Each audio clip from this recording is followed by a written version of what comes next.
and you are all making history by being part of this global progressive mobilization. Forward, together, now. The unity of progressive forces across continents all over the world is the only way to foster democracy, to preserve peace, and to promote human dignity. For the very first time in our political history, the Socialist International, the Progressive Alliance, the Party of European Socialists, the Center for American Progress, the S&D group in the European Parliament, the Socialists and the Democrats, the Foundation of the European Progressive Studies, and last but surely not the least, and with all our gratitude, el Partido Socialista Obrero de España. We have been working together, all of you here, for these 2 impressive and incredible days in Barcelona. Moltes gracias al alcalde Colboni e al presidente Illa por la vostra hospitalidad mágica.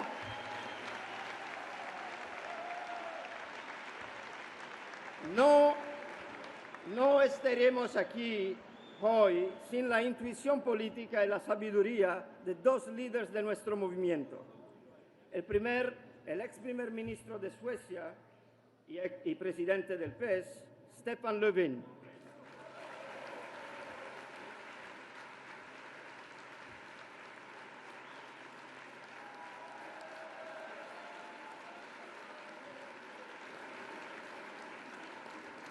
Y el hombre, el líder, que en estos tiempos peligrosos y críticos ha salvado literalmente el alma de la Europa, defendiendo con valentía nuestros valores. ¿Sabes de qué estoy hablando? El presidente Pedro Sánchez.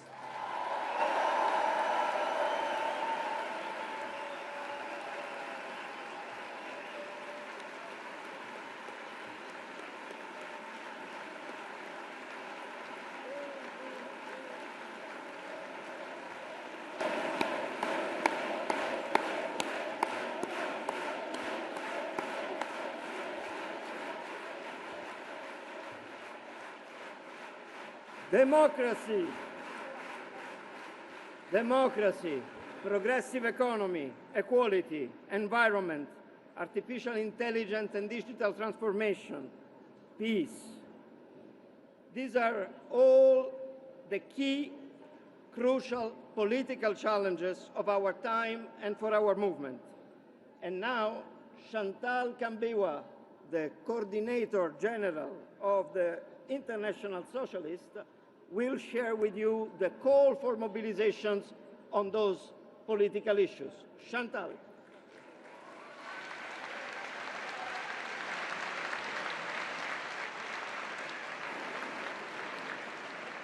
Chers amis, quelle mobilisation, quel message fort que nous constatons aujourd'hui. Notre planète nous alerte et nous devons répondre. La transition écologique n'est pas une option. Elle doit être juste. Protéger la planète, protéger les peuples et s'assurer à ne laisser personne de côté. Mais pas de progrès sans égalité. L'égalité, c'est la justice sociale. Zéro discriminalité. Faire de notre diversité une richesse. Avancer ensemble. L'interculturalité, une force que nous devons prendre en considération. Mais pour cela, le monde a besoin d'être en paix. La paix ne se résume pas à l'absence de guerre. C'est le respect, c'est le dialogue, la coopération. Aujourd'hui, notre message est clair. Unité, respect, collaboration. Ensemble, nous le pouvons. C'est le message fort que nous vous passons aujourd'hui. Merci beaucoup. Muchas gracias. Thank you very much. Et je vais vous présenter Macris Cabero, la coordinatrice globale de l'Alliance progressiste Matrice.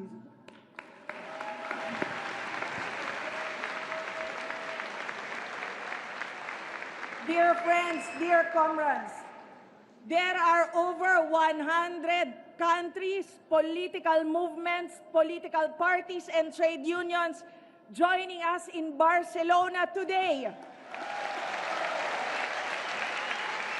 Because we are for a mobilization for fair economy. This is a mobilization for the planet. This is a mobilization for billions of people, not billionaires. And this is a mobilization for our democracy and not for oligarchs.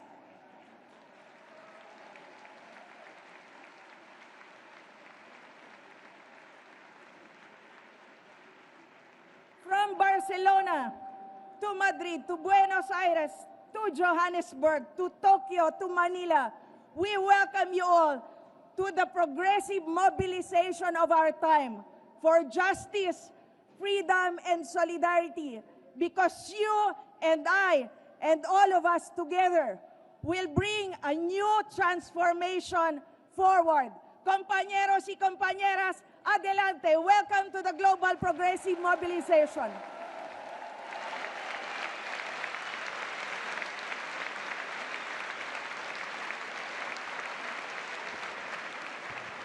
Now, this is usually done at the end of an event, but we would rather do it now. We must express our gratitude to those in the staff of all the respective organizations that have been behind this, and without them, this would have not happened. It is thanks to their work that we are allowed to enjoy all this magnificent organization and the Global Progressive Mobilization. So, muchas gracias. I also want to mention two special persons that have accompanied us in this journey, a complicated political journey. And they are Johan Hassel and Hannah Jalul. You around this room all know their relentless commitment to our cause. Y ahora, vuelvo al español, intento, es el momento de agradecer de todo corazón y de escuchar directamente a la mujer que lleva sobre sus hombros y mantiene en sus manos la organización de uno de los partidos más antiguos y exitosos de nuestra familia. Nuestra compañera y amiga, la secretaria de la organización del PSOE, Rebeca Torro.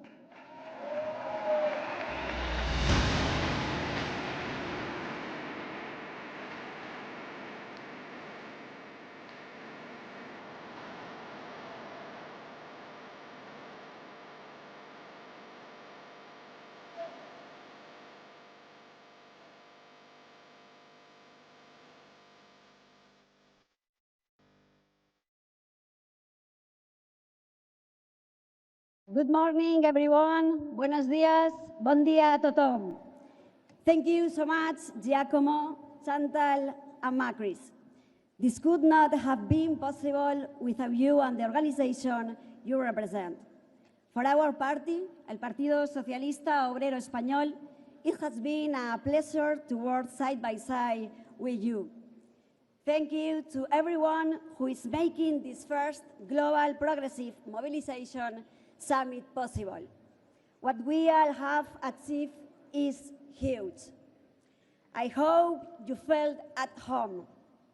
I promise you that everyone in the PSOE has worked very hard to ensure that this first GPM rose to the level of the responsibility we bear. Esta primera GPM marca un antes y un después. Que el mundo tome nota. Somos más y estamos hambrientos de progreso.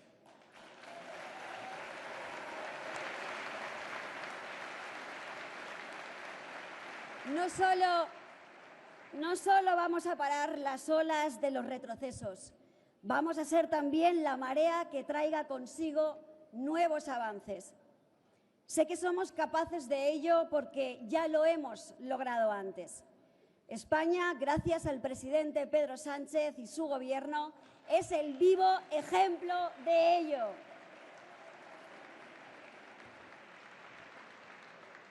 Y permitidme que, como secretaria de organización y en nombre de toda la militancia de mi partido, dé las gracias a nuestro secretario general y presidente del Gobierno por la valentía de su liderazgo, porque es un orgullo para todos y para todas.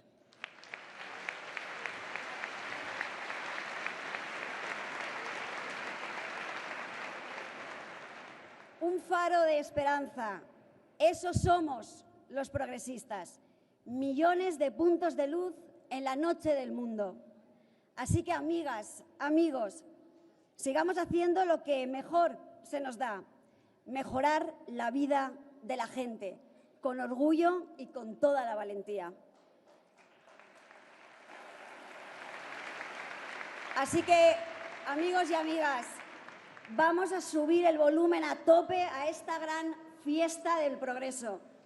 The future is progress and the future belongs to the people. Let's do it. Let's move forward to it.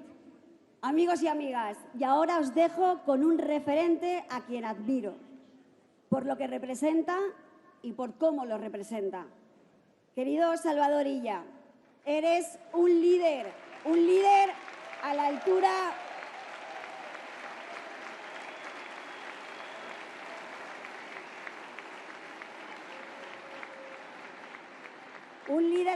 de los tiempos que vivimos. Tu humanidad y sensibilidad son un ejemplo para todos.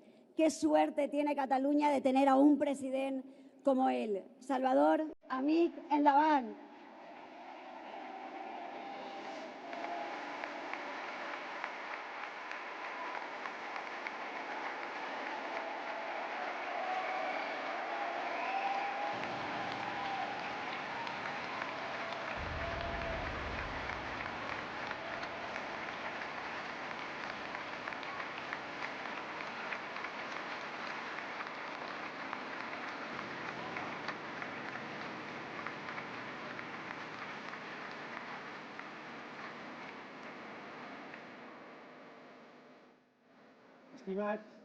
Estimat president Pedro Sánchez, estimat Jaume Collboni, alcalde de Barcelona, presidents i caps d'estat, autoritats, companys i companyes progressistes d'arreu del món, benvinguts i benvingudes a Catalunya.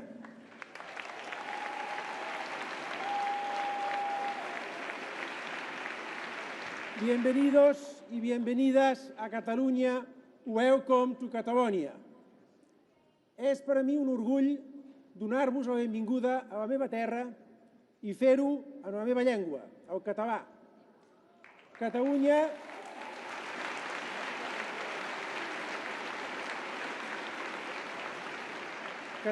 és sinònim de fraternitat, d'entesa, de solidaritat y de convivencia.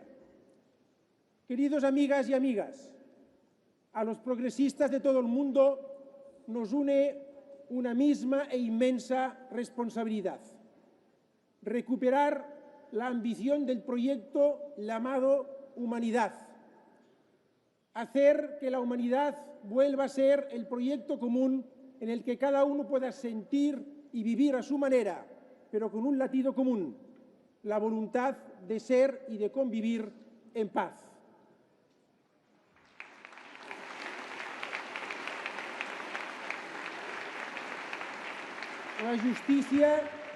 La justícia procura pau i la injúria, guerra. Les paraules humils són nuncis de la pau i les superbes de guerra. Això va escriure Ramon Llull, humanista universal que al segle XIII es va atrevir a pensar per primera vegada en català, en llatí i en àrab. Al segle XXI som nosaltres els qui ens hem d'atrevir. No hi ha res a fer, diuen alguns. És inevitable, diuen uns altres. Si Ernest Lluch, si Vivi Brandt, si Alba Mirdal, si Olof Palme, si Michel Bachelet i tants d'altres haguessin pronunciat aquestes paraules, ara no seríem aquí per demostrar al món sencer que res és inevitable ni res està escrit.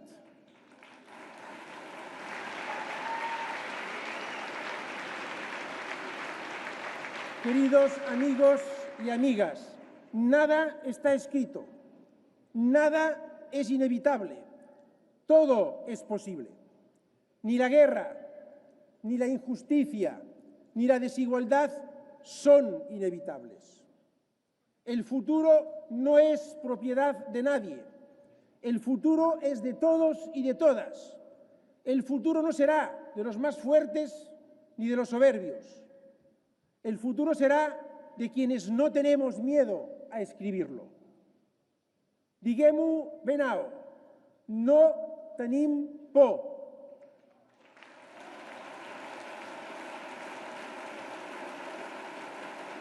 No tenemos miedo. We are not afraid. Els demòcrates del món no tenim por. Els nostres avantpassats, que es van negar a continuar les guerres que assolaven Europa i el món, no van tenir por, i nosaltres tampoc. Els treballadors i treballadores que es van organitzar per aconseguir drets laborals arreu del món no van tenir por, i nosaltres tampoc. Les dones i els homes que sortien al carrer de tantes ciutats del món en defensa de la igualtat i de la justícia no van tenir por, i nosaltres tampoc. No tenim por perquè tenim una convicció més poderosa, els nostres valors, la nostra unitat i el nostre projecte. La història ens ensenya que res és inevitable i que el futur no està escrit. Es pot evitar condemnar a Ucraïna, a Gaza i a l'Orient Mitjà al patiment d'una guerra permanent. Es pot evitar gastar més en armament que en educació.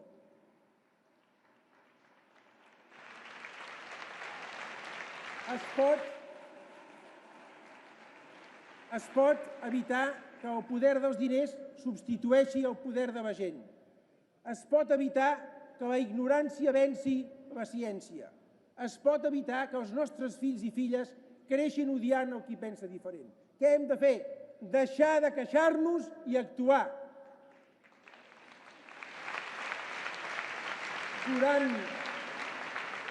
Durant segles hem estat capaços de convertir allò que semblava impossible en possible.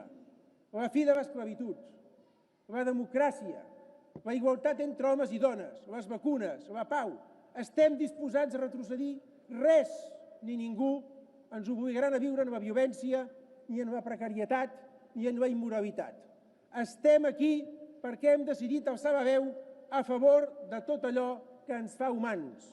Està a les nostres mans que el món sigui un espai d'esperança i no pas de resignació per a milions de persones. Tenim el deure d'escoltar el crit d'ajuda dels milions d'homes i dones i infants que avui estan patint els estralls de la guerra a Gaza, al Líban, a Ucraïna o al Sudan. Tenim el deure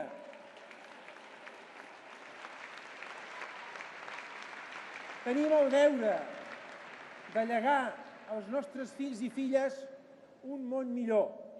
No permetrem que res ni ningú posi en risc la prosperitat i la pau dels nostres països que durant tantas décadas hem construït.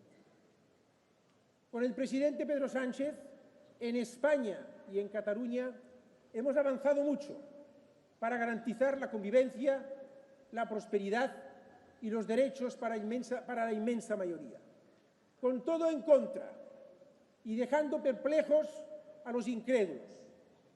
Ahora, con la unión de todos los progresistas, vamos a continuar haciendo más todavía en Europa, en Latinoamérica y en el mundo entero. El mundo vive una ola de extremismos.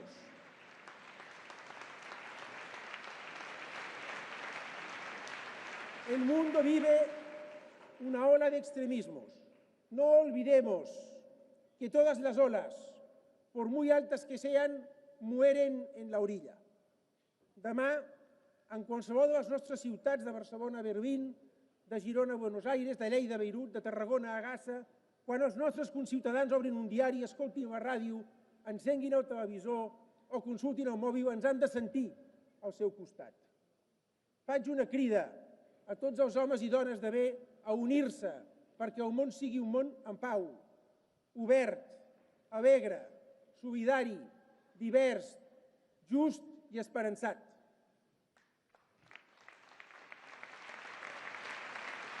Los que exhiben su arrogancia, su soberbia, sus insultos y sus guerras tan solo muestran su debilidad.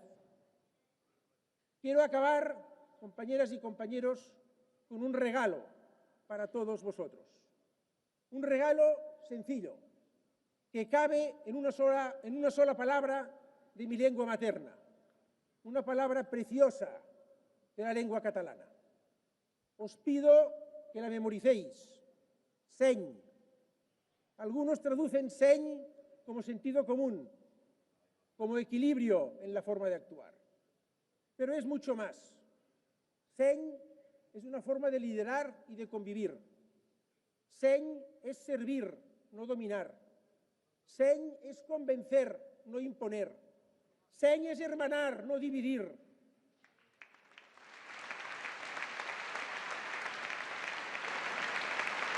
Frente a los liderazgos autoritarios, seny es valentía serena, la valentía de respetar al otro, de dialogar, la valentía de la honestidad. Seny nos recuerda por qué existe la política en su sentido más noble, para cuidar la dignidad humana, la convivencia i l'esperança col·lectiva. Que el seny i l'esperança, companyes i companys, ens acompanyin. Bona jornada.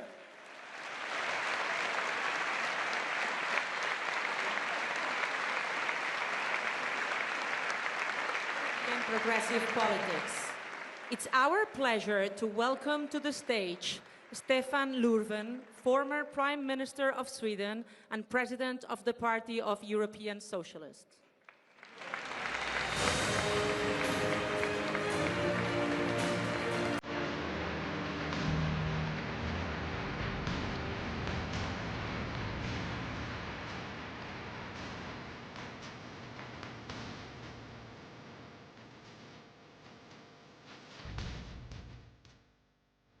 Good afternoon, dear friends, compañeras, compañeros.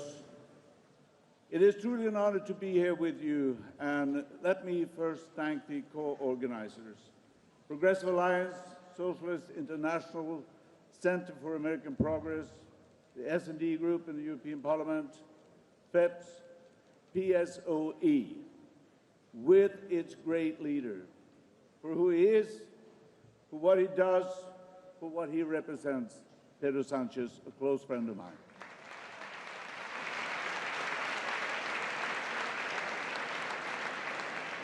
And also all of you, dear friends, leaders, partners, activists, friends, who have come together now from across the whole world. And Barcelona, beautiful city, thanks for hosting us. Welcome to this great moment of mobilization.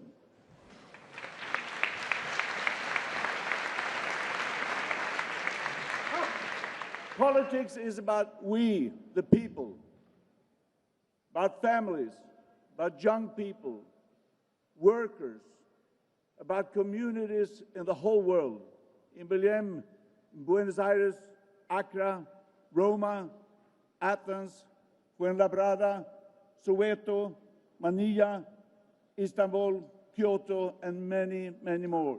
Thanks to these people that makes our society stronger through solidarity and equality. And this is why we mobilize today. In our past Congress in Amsterdam last year, we made a commitment to turn hope into action. And today, that action begins.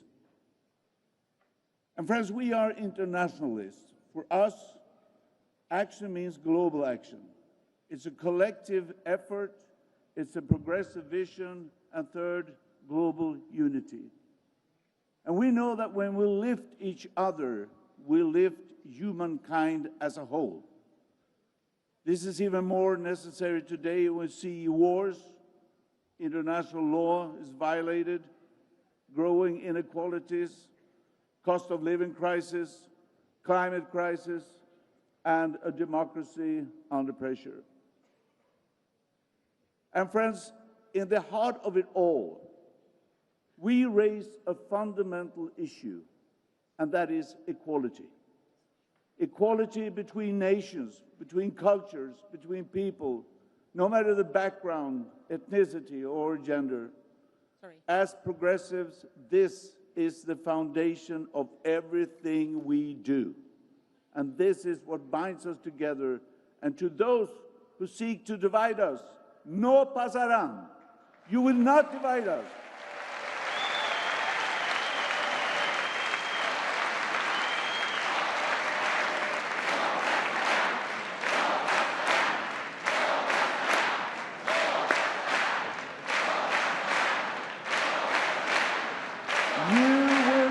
Divide us, we will prevail. So our fight goes on. We build a society that is fair, inclusive, and truly prosperous. We fight for the many, not for the money. That's us.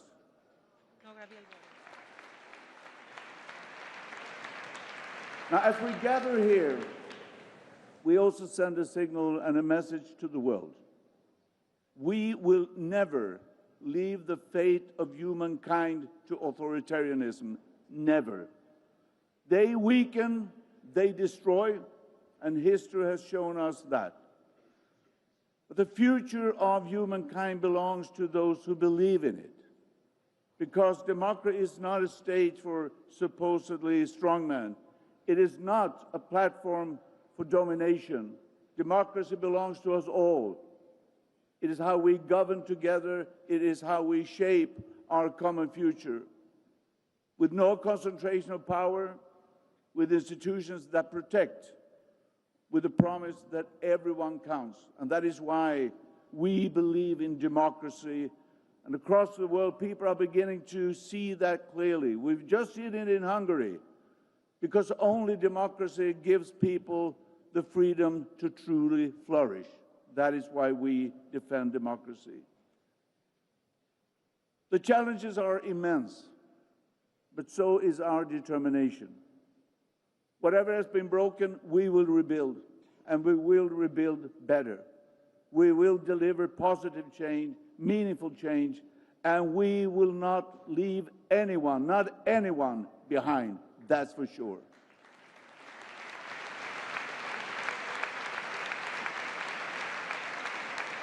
So we fight for dignity, solidarity, and shared prosperity. Progressives built already more equitable societies. We dreamed about welfare states, and we delivered. We fought for workers' rights. We delivered. We shaped a future where prosperity is shared. We delivered. And that is why, friends, we must dare to dream, dare to hope, dare to fight for what is right. We do not fear the future, we shape it. That's us.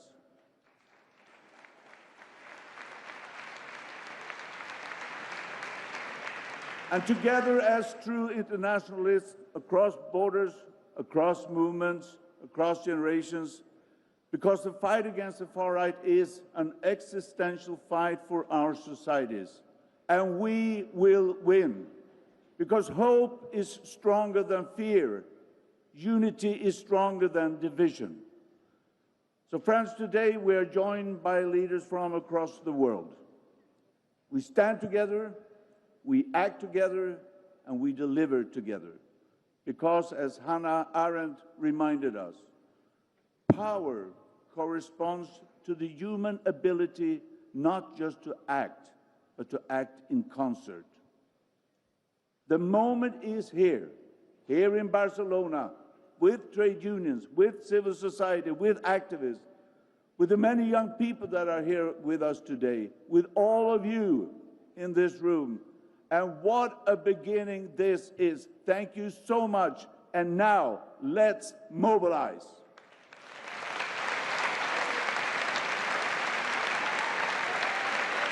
One of Washington's sharpest and most determined voice for progressive change. We're delighted to bring to the stage Neera Tanden, President and CEO of the Center for American Progress.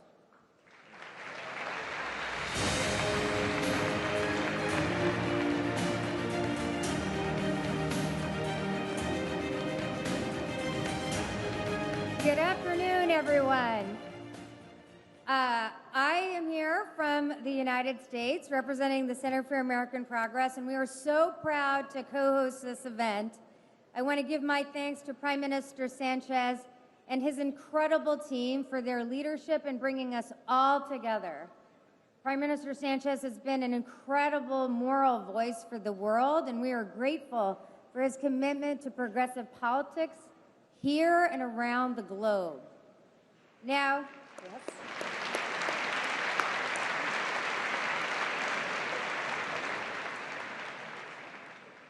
We gather at a crucial moment for democracy, at a time when populism and authoritarianism are being tested, and we saw last weekend that authoritarianism is on its back heel.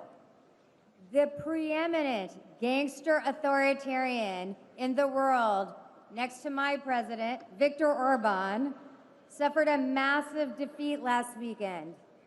Voters, yes.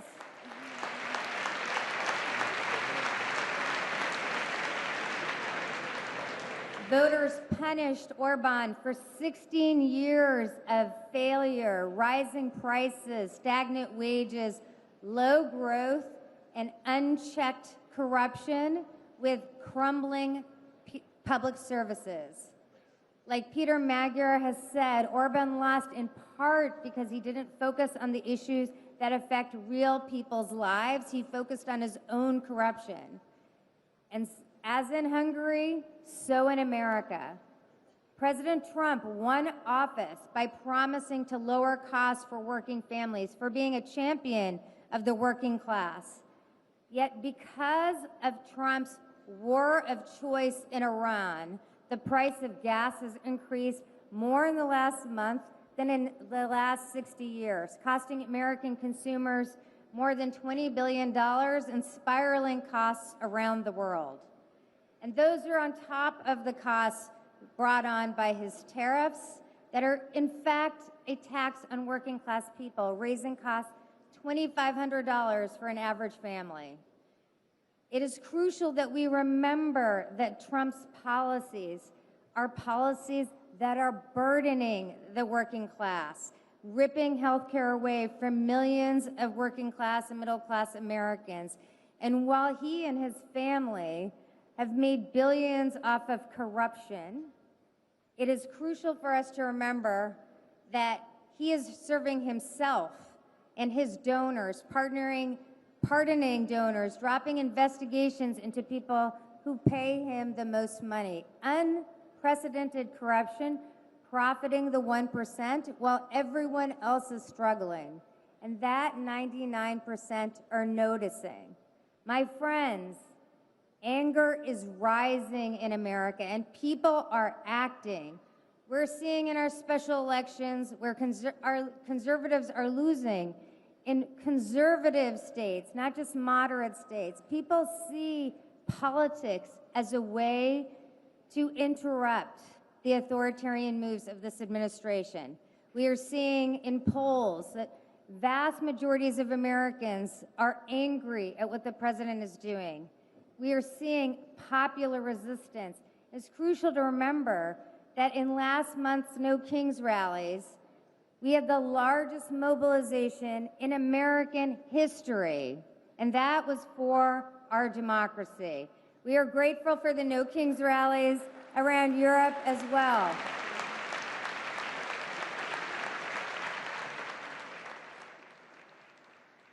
To most working class people and most Americans, the truth is Trump and Trumpism is failing.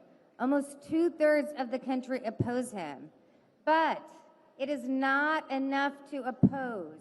We must offer an alternative, an agenda that improves the lives of the American people, because they face, and a lot of our publics face, a cost of living crisis, difficulty making ends meet. That agenda is capable of building a new coalition that stands up to Trump and authoritarianism around the world.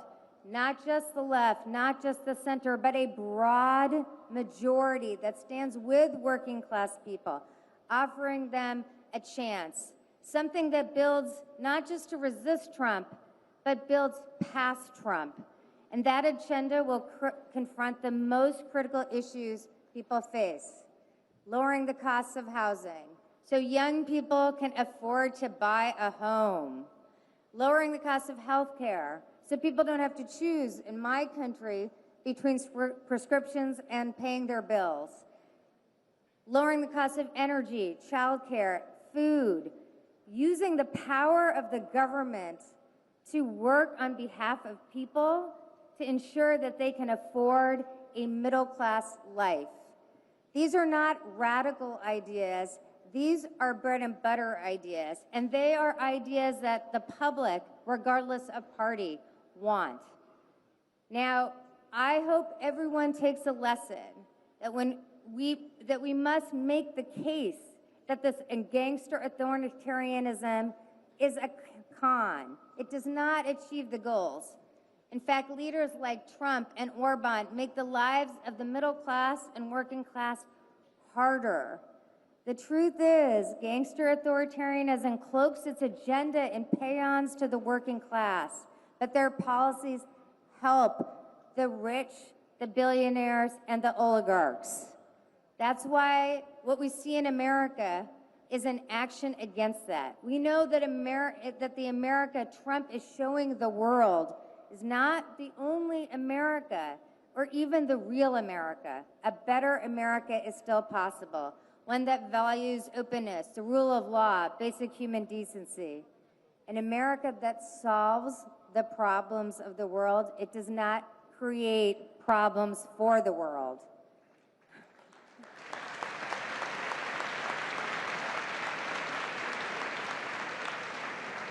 And I want you to know that someday soon, you will have friends again in the U.S. government, in the executive branch.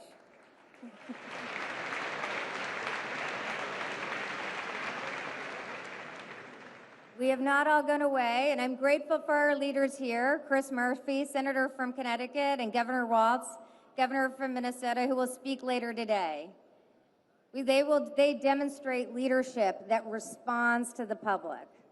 We are not giving up on you, and I hope you do not give up on us. We understand that we have a lot of explaining to do in the United States, a lot of mending and rebuilding of trust. But we also know we cannot go back. We must develop a new path forward with fresh ideas for the problems of today. We want America to be your partner, not your enemy or your ruler. We want to be your friend again.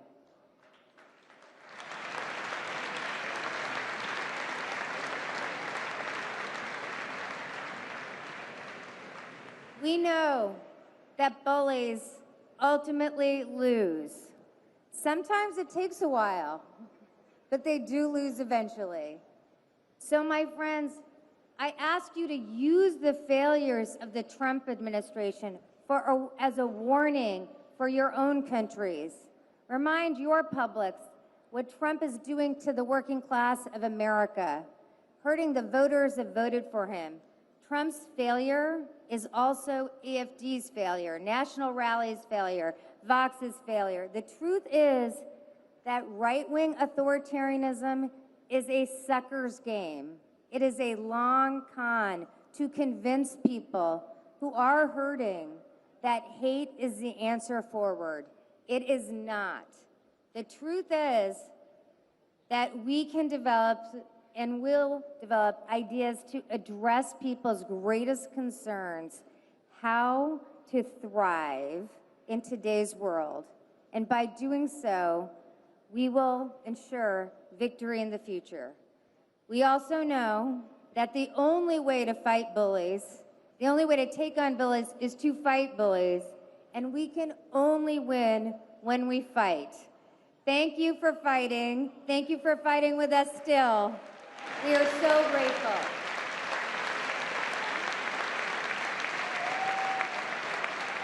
From the front lines of the anti-apartheid struggle to one of the highest offices on the continent, we would like to warmly welcome on our stage Cyril Ramaphosa, the President of the Republic of South Africa.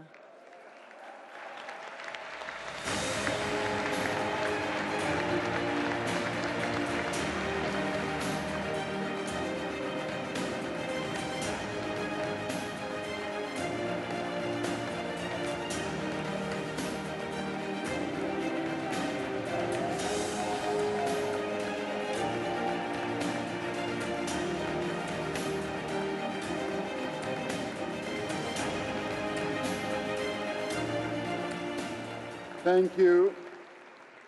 Thank you, comrades and friends, compañeros.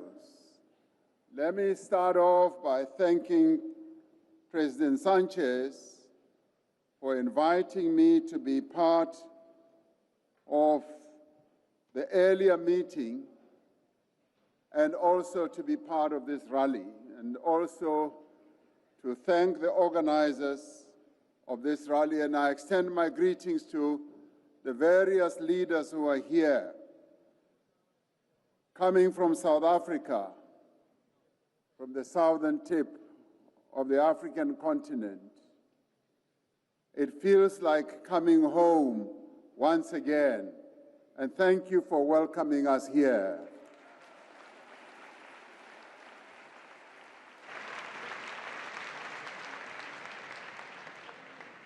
It also feels like the good old days when many of you, through your various movements, supported our struggle against apartheid.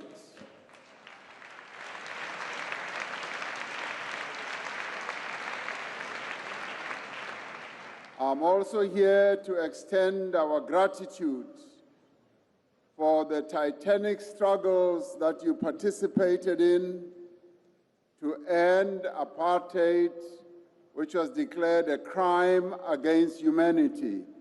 So we thank you and thank you and thank you once again.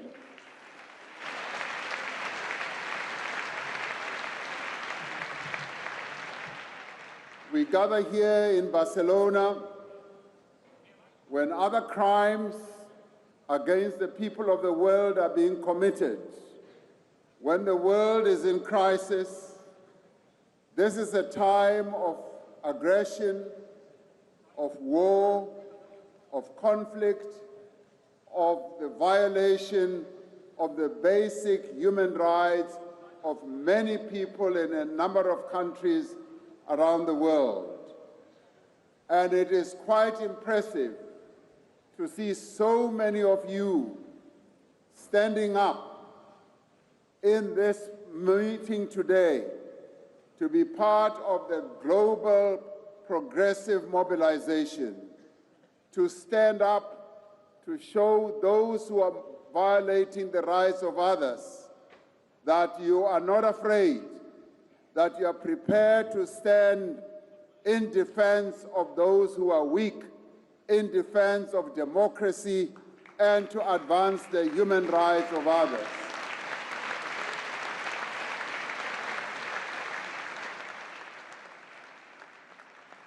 The laws and the norms that have long defined relations between nations are willfully violated. Institutions of global governance are being undermined and mercilessly repurposed.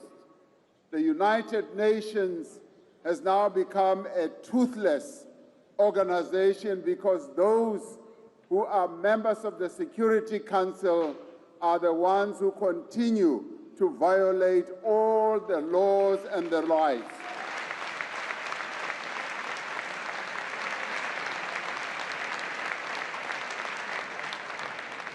the principles of solidarity, of cooperation and friendship are being challenged by the resurgence of narrow nationalism, prejudice, racism, and intolerance, the resurgence in unlawful wars of aggression and genocide in places like Palestine are linked to the ideologies of supremacy.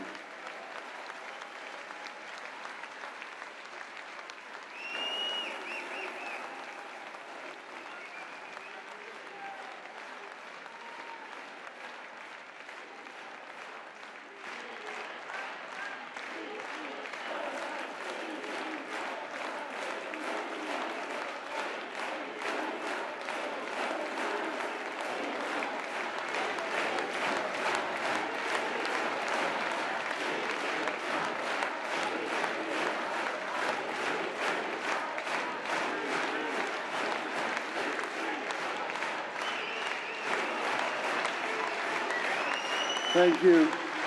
Thank you. It was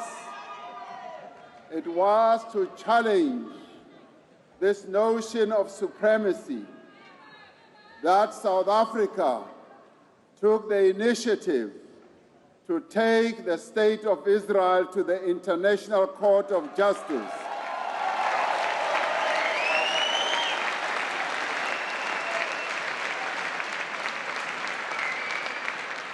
And even as we did, we were criticized, we were challenged, we were even insulted, but we stood firm.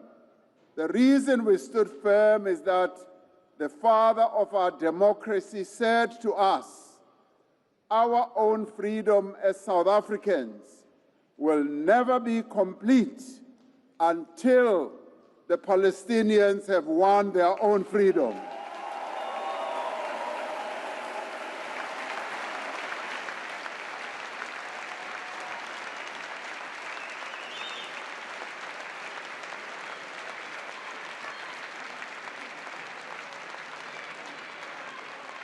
So today, we are happy and pleased that many other countries have realized that South Africans, by taking the State of Israel to the International Court of Justice, was not mad. They now see that real genocide is happening in Gaza as well as on the West Bank.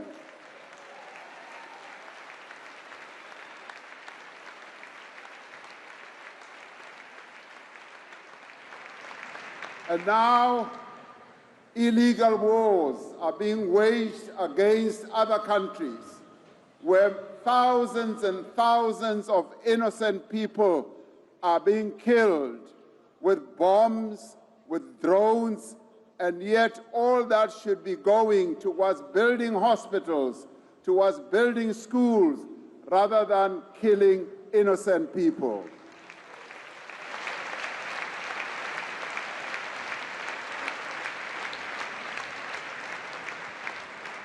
Well, at the same time, there is the threat of climate crisis that is continuing to deepen. Sea levels are rising and leading many countries around the world to be poor. Billions of people across the world go hungry, have no work, have few skills. Inequality within and between countries is growing. Many societies are becoming more fragmented and isolated. Political discourse and debate is being reshaped by algorithms that fuel extremism and hate.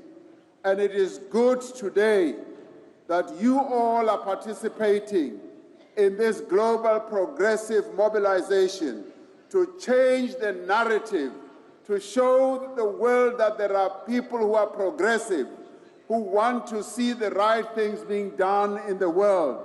I applaud you and I thank you for standing up, for showing those who are powerful that you will not be cowards.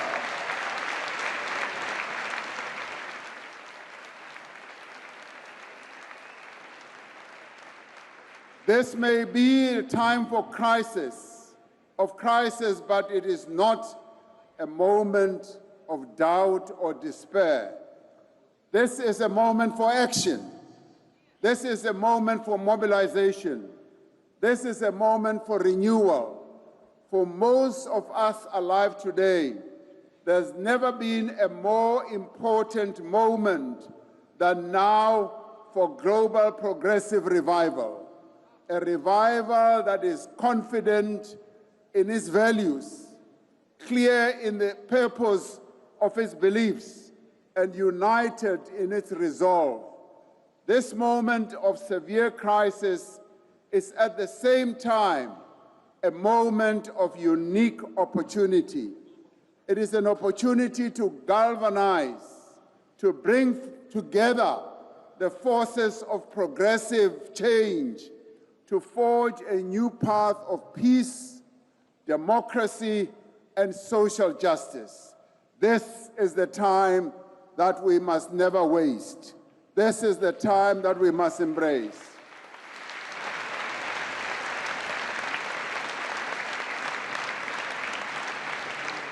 And it is also an opportunity for a new generation of progressive people to emerge and to develop a vision of a better, more just, and more inclusive world.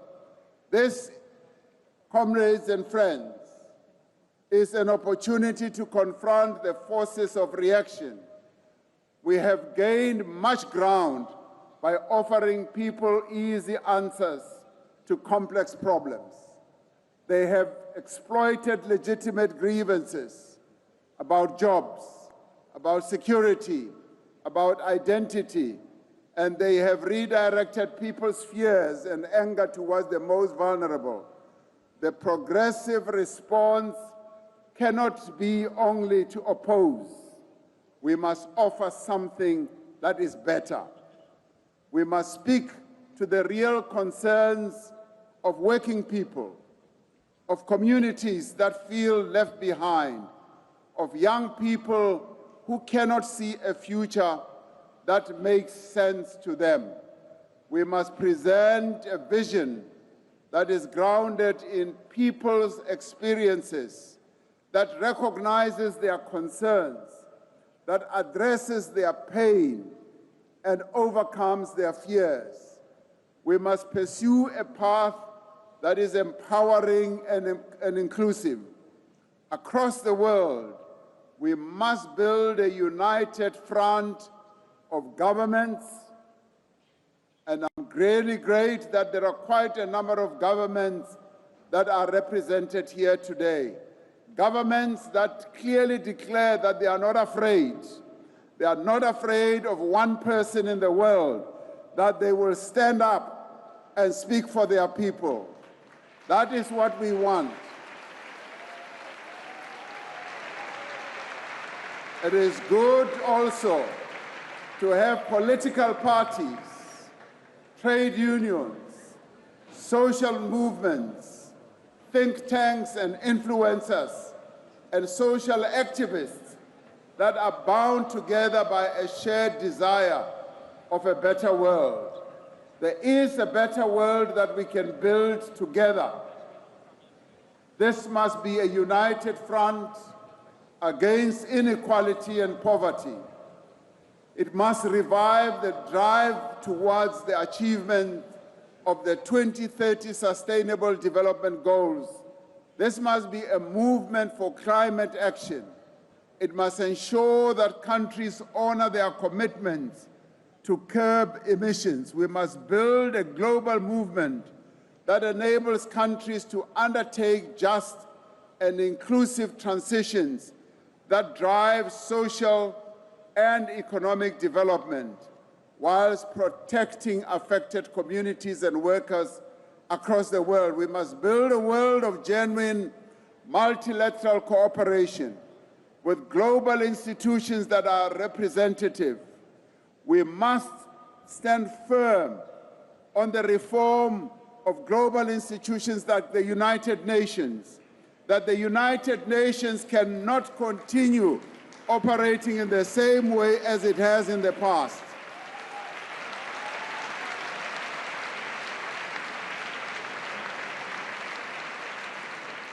We have many countries that should be represented in the United Nations Security Council. We have the whole continent of Africa with 1.4 billion people. It's not represented. We have Latin America. We have big countries like Brazil. We have big countries like India. We have big countries around the world that must be represented and have a voice. So we must advance peace through diplomacy, through dialogue, through multilateral organizations, and not have a few countries that are going to have a veto vote and block everything that talks about progress in the world. We must also address uncomfortable issues, such as the debt burden that holds back many developing economies. We must reform the financial architecture of the world and close the financing gap for development. Yes, the IMF and the World Bank must also be reformed. It cannot be institutions that continue to represent Western interests only. So the reform must be comprehensive.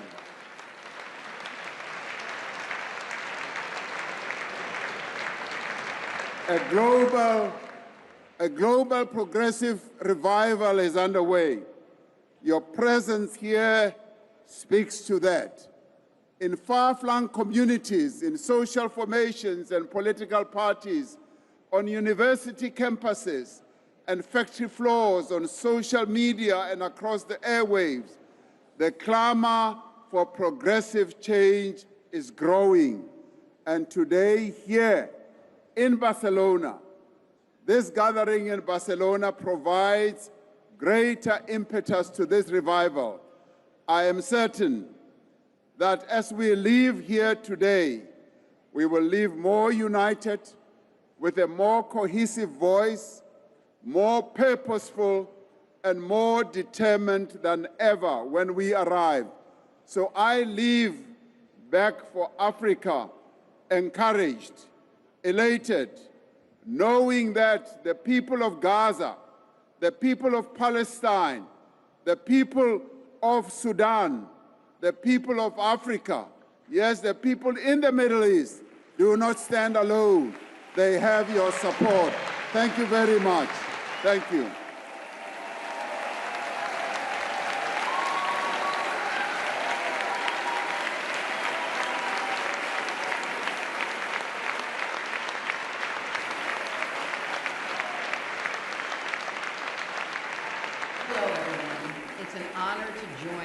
From afar for this remarkable gathering. Thank you for creating a space that brings together leaders, activists, and thinkers from across the world to address some of the most pressing issues facing our global community. Around the globe, we see citizens demanding dignity, safety, and opportunity, and we see young people insisting on a better future for themselves. We see communities standing up for truth against disinformation, for their rights against repression, and for hope over fear. Your work here is part of that global movement.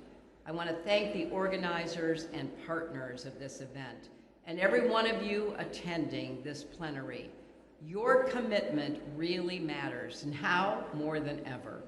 So let's keep standing up for freedom, for justice, for equality, for the simple but powerful idea that together we can shape a better future no matter what the odds may be against that promise. I wish you an inspiring and successful global progressive mobilization, and I look forward to seeing the work and activism that comes out of it. Thank you all.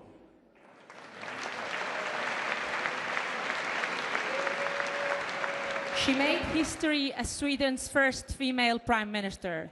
It is a real pleasure to have with us Magdalena Andersson, former Prime Minister of Sweden and party leader of the Social Democratic Party.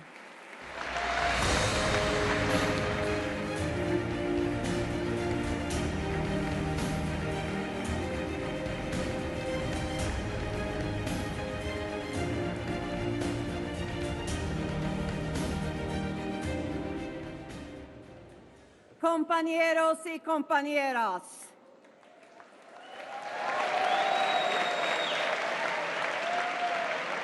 Barcelona! What a beautiful crowd of progressive forces we have here. And Pedro Sánchez, muchas gracias para invitarnos, and thank you to all of those who organized this fantastic event. And this event is organized in exactly the right moment.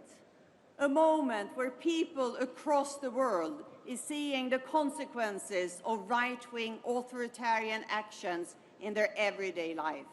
A moment where the man in the White House is increasingly unpopular. And a moment when the Hungarians threw Orbán out of power.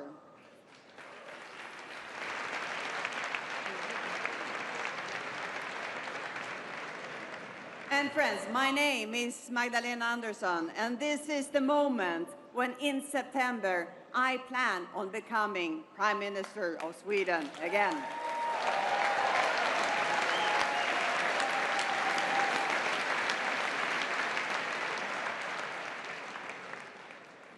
Dear friends, on a few rare occasions during our lifetime, we witnessed the geopolitical landscape transform.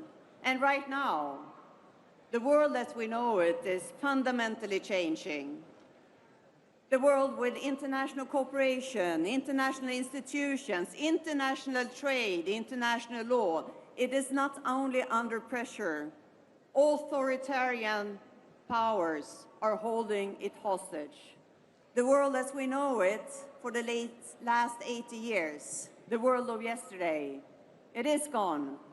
And it will not come back.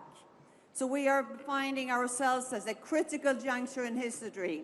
And as progressives, we have to find an answer of what comes next. That is our responsibility to the millions of people across the world that trust us to build a better future for all.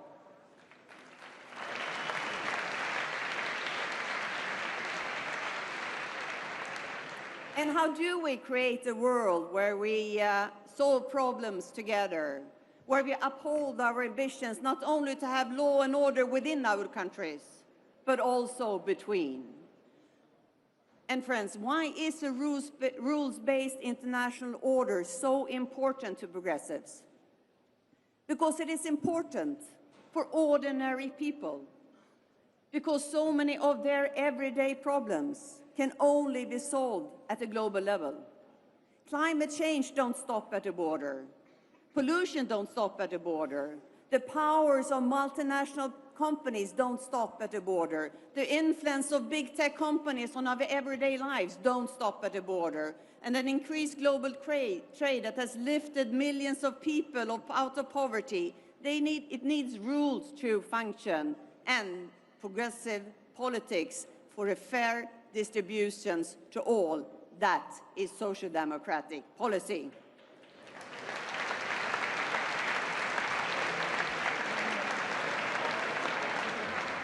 And the opposite of a rules-based world order is a world when a few powerful men dominate the rest.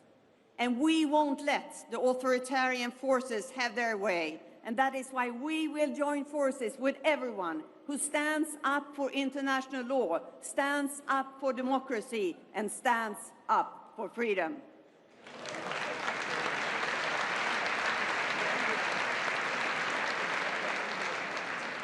And friends, we're all here in the business of improving the lives of ordinary people.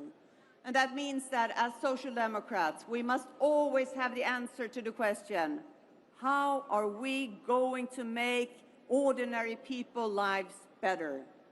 If we don't have that focus, we lose elections. If you don't have that focus, we leave the field open for right-wing authoritarian forces. And right now, the world is facing a new war, leading not only to civilian suffering, but to higher prices and lower growth for all around the globe. And this is the time to show everyone across the globe that we have the answer for a better future for all.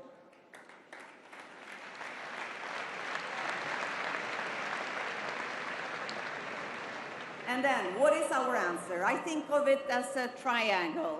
One corner is a progressive economic program with easy-to-understand reforms that make everyday life easier. Let it be better pensions for blue-collar workers, affordable housing, good health care, education, and elderly care, regardless of income. But it has to be tangible reforms. The second corner is a forward-looking growth policy with investments in infrastructure, AI, green technology, a pro-growth agenda that attracts investments, creates jobs, and real wage income increases. And the third corner is a credible plan on how to make sure that people are safe in their communities. Because if you don't feel safe, you don't have any trust in the future.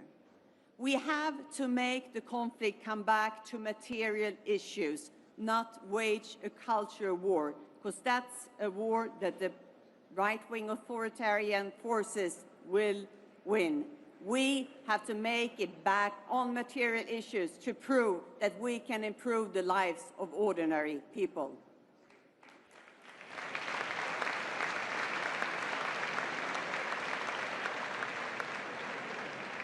But let's be honest, we haven't been good enough at providing that answer, and that's why the right-wing authoritarian forces have been able to exploit it.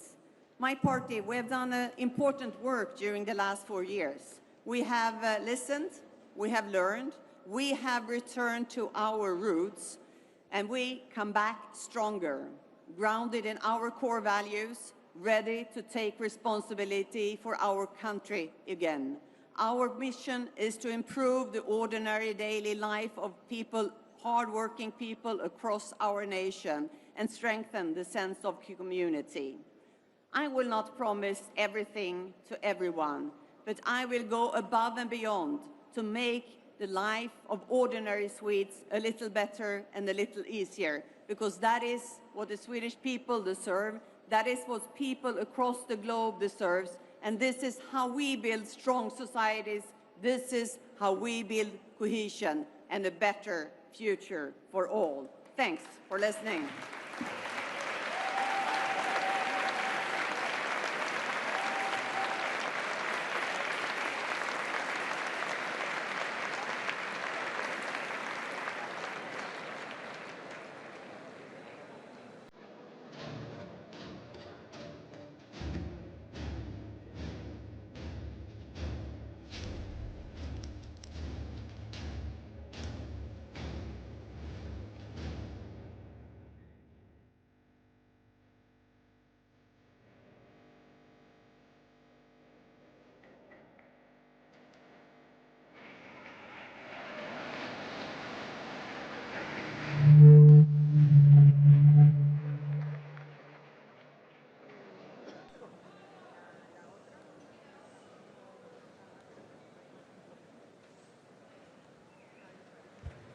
Hello.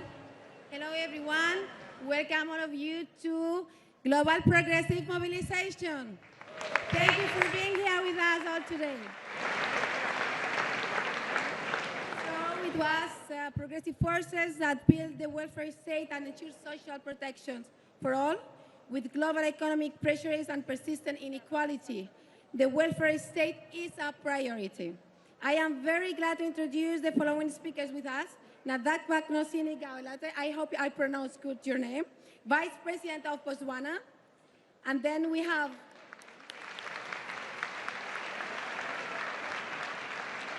with us Kata Tuto, President of the European Committee of Regions. Thank you for being here with us. and Owen Jones, author.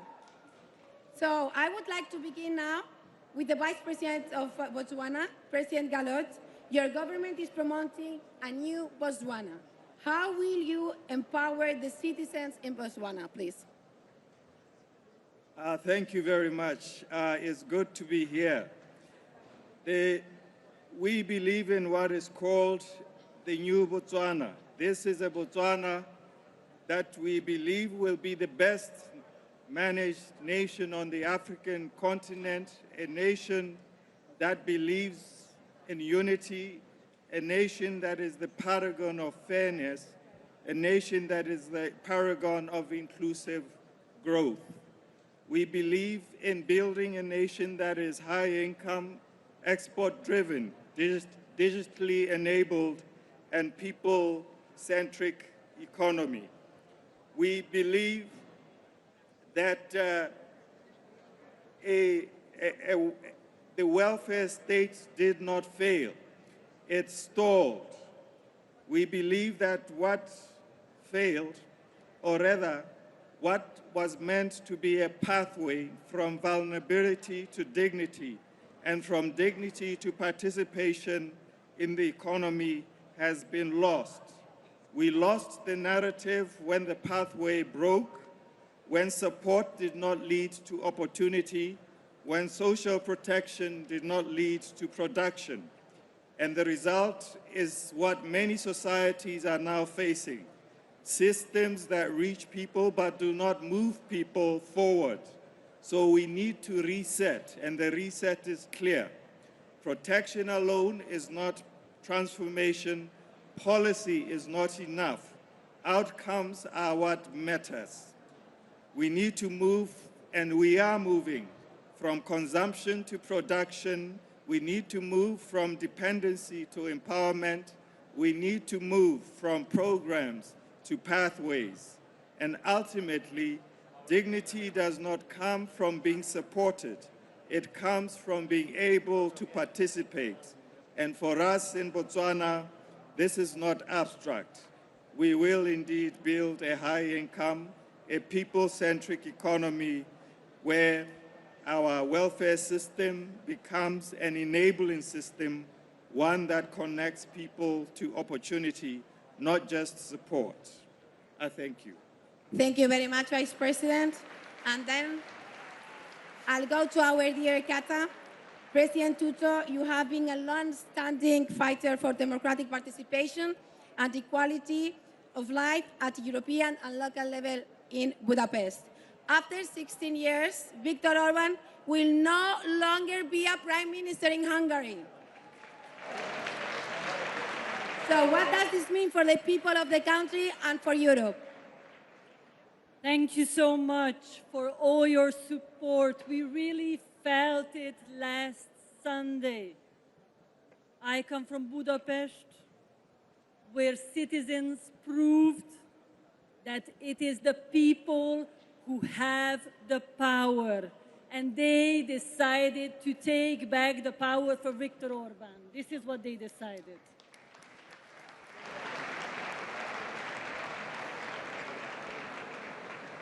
I come from the city of Budapest, where the city and its mayor became, in the past 6 years, the symbol of resistance.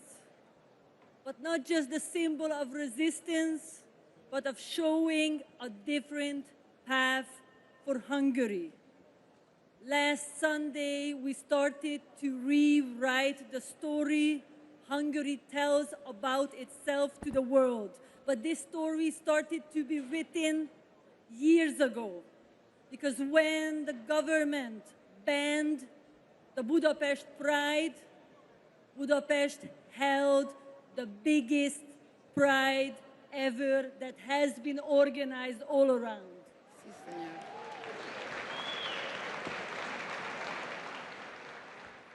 We showed a different path in green transition, because when the Viktor Orban government strengthened the ties with Russia to buy more fossil fuels, Budapest joined the European cities who wanted to become climate neutral and be a champion of the green transition.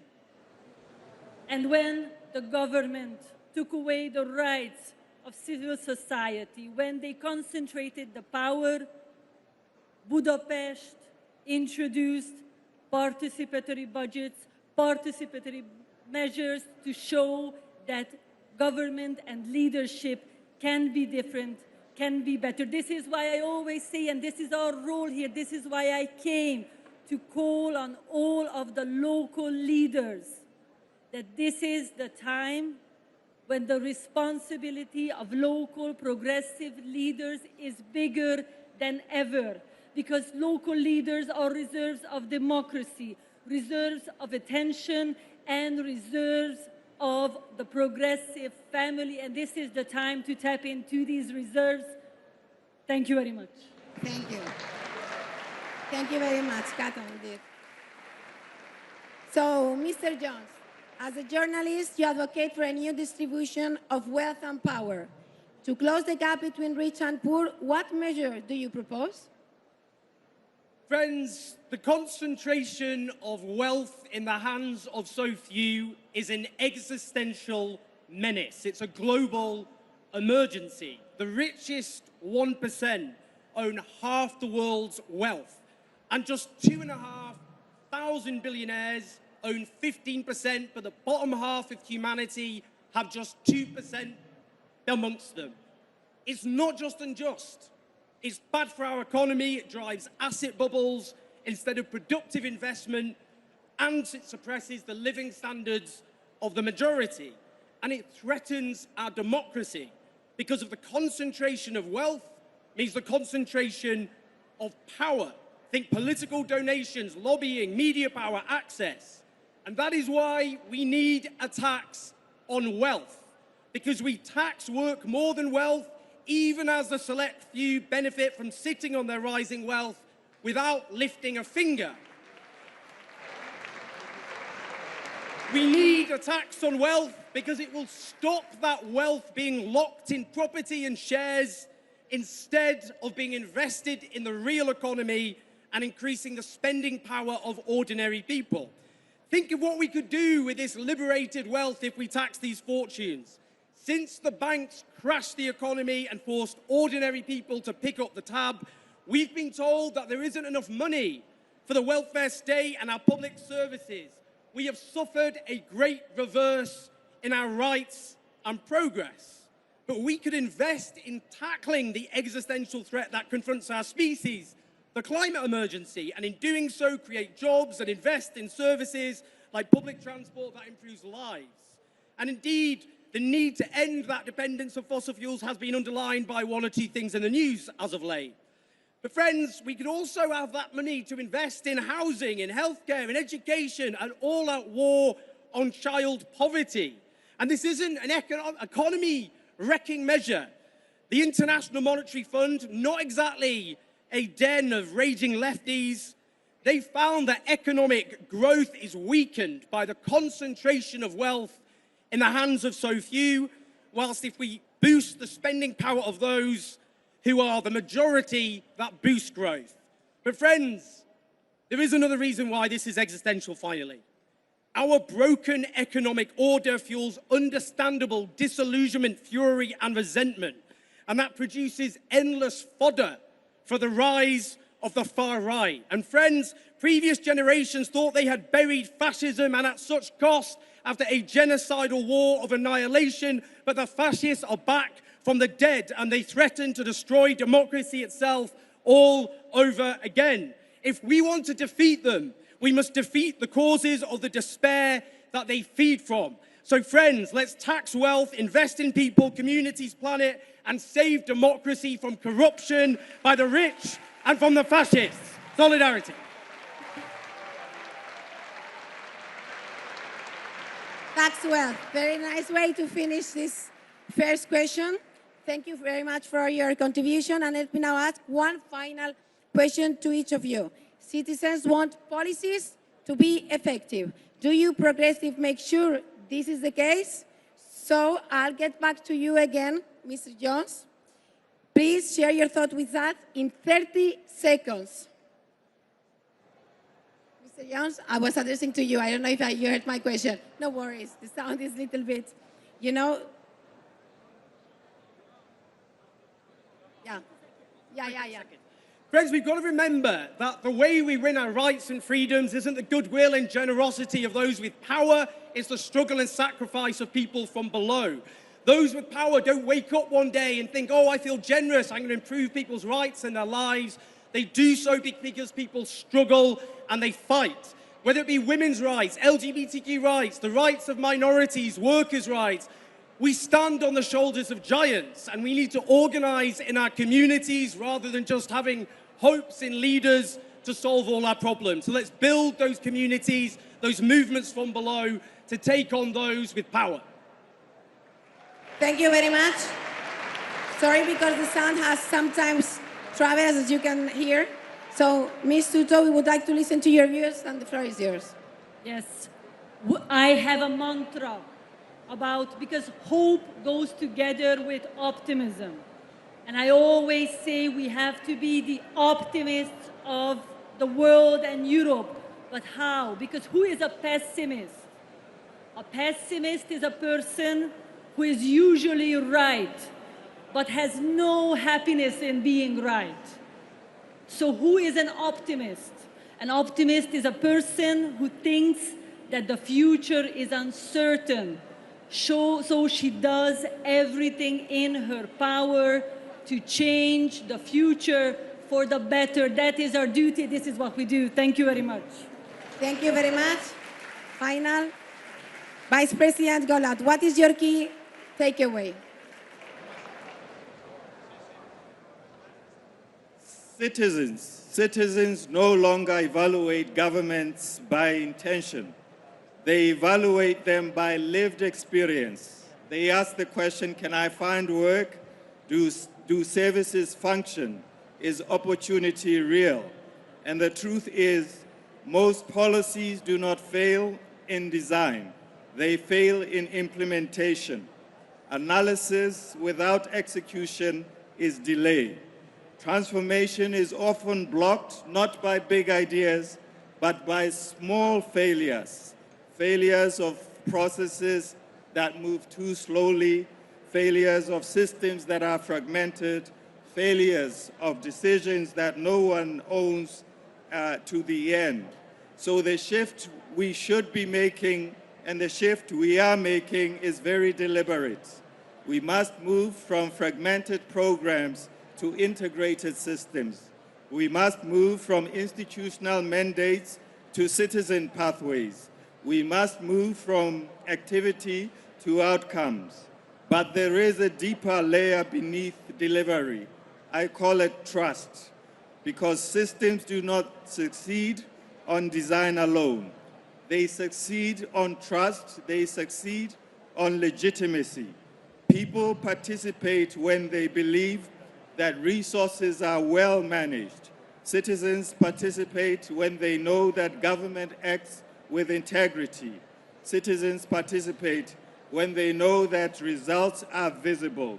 And we must be honest, a system that supports but does not empower is postponement. A system that collects taxes but does not deliver loses legitimacy. So the standard is simple. If people cannot feel progress, they will not believe in it. So, my end result is nations are not built by intention. They are built by execution. Thank you very much. A big applause to all our speakers, please, here. I believe we got great insight in progressive welfare state and actions for citizens. Thank you, and thank you all that came from very long and far away to here to this Global Progressive Mobilization. You are all very much welcome. Thank you very much.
Friends, welcome to the next panel on the green transition. My name is Johan Hassel. I'm a senior fellow at Center for American Progress.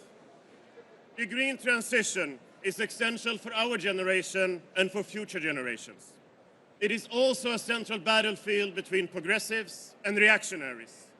And today we're here to discuss this, and I'm very pleased to welcome Teresa Ribera, the Executive Vice President of the European Commission, and Antti Lindman, the leader of the Finnish Socialist Party. Mr. Lindman, your country, Finland, has one of the most ambitious legal frameworks to be carbon neutral by 2035. How can Finland's green transition serve as a role model for Europe's energy independence? Thank you, Johan, and great to be here. I want to start with a story, because a little over 50 years ago, back 60s and 70s, Finland had a major political battle. The question was simple. Should our factories be allowed to pollute our lakes and rivers? Industry and, of course, the conservatives pushed back hard, but Finland decided, we will bring emissions under control. Today, we have one of the most cleanest and competitive industrial bases everywhere in the world. And that wouldn't be without that decision. This is, for me, the essence of the progressive politics, especially in environmental and climate policy. Former Swedish Prime Minister, I'm sure you heard, Stefan Löfven, wise man, once said, when he was once asked that whether he was feared that new technology would take away jobs. His answer was smart. I'm not afraid of a new technology. I am afraid of old technology. Under social democratic leadership, under Prime Minister Sanna Marin's cabinet, Finland set one of the most ambitious climate goals in the world, to become the world's first carbon-neutral welfare society by 2035. Today, in Finland, we are at the opposition, and the right-wing government is pulling this goal in the wrong direction. But when we return, we will continue this work. Not only because it's the right thing for the future generations. We will continue because in the age when distant wars can suddenly cripple the economies of fossil-dependent countries, we understand that the answer is not more fossil dependency. It is to accelerate the green transition. We will continue because we don't want to finance Putin's cruel war in Ukraine, and we will continue because we see that the greatest opportunities for our economy lie on clean and new technologies. So that's why we want to set an example for the whole of Europe. But just in the end, I want to tell what matters me the most, personally. In the year 2035, it's very important for me personally. My daughter, who is turning 9 this year, will celebrate her birthday, 18th birthday, in November 35. I don't want her to ask me, Dad, why didn't you do enough so we could live in a clean planet? I want her to ask, how did you do it? How did you make Finland the world's first carbon-neutral welfare society? And this is what the progressive climate policy is about. It's about the future. Thank you. Thank you.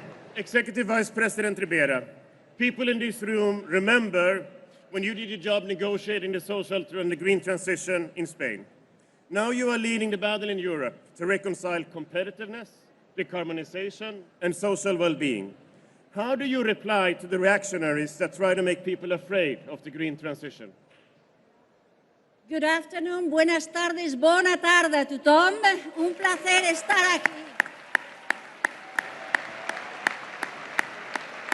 De nuevo en Barcelona y con una habitación llena de energía renovable, positiva y progresista. Yes, we can do it. We can do it. We are doing it and we will succeed. What can I say? I would say that there are 3 steps that we need to take into consideration. First, build the long list of reasons why we want to bring the energy transition forward, the hidden cost that we want to avoid. Because climate change kills people, destroys wealth, and brings suffering. Climate change is one of the endeavors, challenges, and duties that we have to face. Health is another hidden cost. Vulnerabilities and dependencies that we do not want to afford. Intermittency of those energies that seem to be reliable but are not. But there are also positive reasons. There are races that we don't want to miss. We don't want to miss the opportunity to build competitiveness, to reduce costs, to allow resources to be reinvested in the people and to create more opportunities for the time to come. And of course, we want fairness, justice, affordability, opportunities for the people. The second step is how we can do it. And this is mainly a technical question. What are the homegrown possibilities that we have around us? How the system can work? How we can put things in place? How we can ensure that it is financially viable? But the most important step is thinking about the people. Thinking about those that have been working for generations to provide wealth and modernization of the economy around coal, around gas, and that expect dignity, recognition, and respect, but also opportunities for the time to come. So thinking about the workers, the neighbors, the regions that depend on a very concrete manner to understand energy, but also have developed solidarity and very important things in the progressives' agenda of values. Think about the consumers that may be facing difficult times in the transition. And this is why anything that we want to succeed deserves political energy being committed on the ground, solidarity, preparation. This is the best way to achieve an energy transition that is fair and that brings competitiveness, to build clean tech, to lower the dependencies from abroad, to ensure efficient use of the resources, and to think of the people, on the people of today and the people of tomorrow. And yes, we Europeans, and not only Europeans, we the progressive of all over the world know that it is worth to work in this agenda. We know that this is the future that we want to build, a bright future, a fair future for all.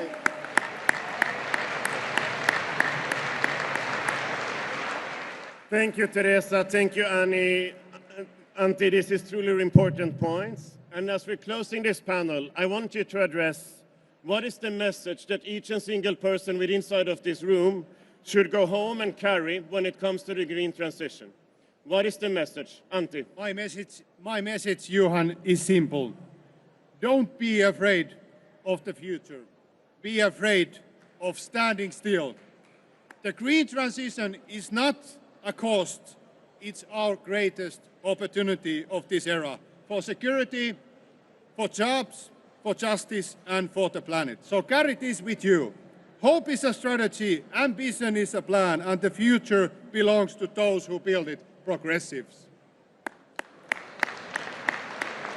That is truly right. The future belongs to the progressives.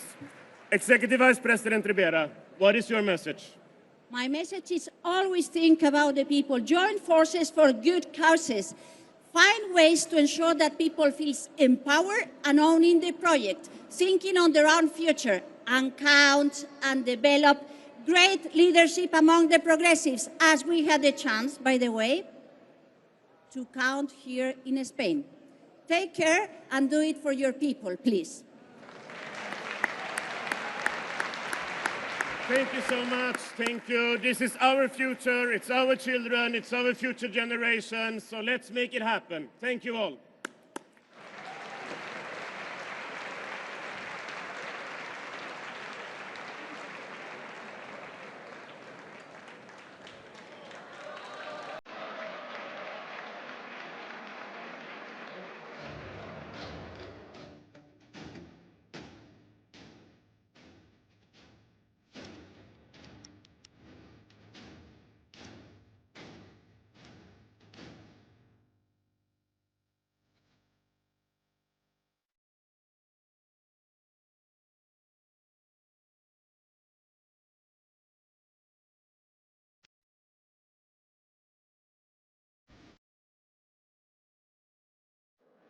Barcelona.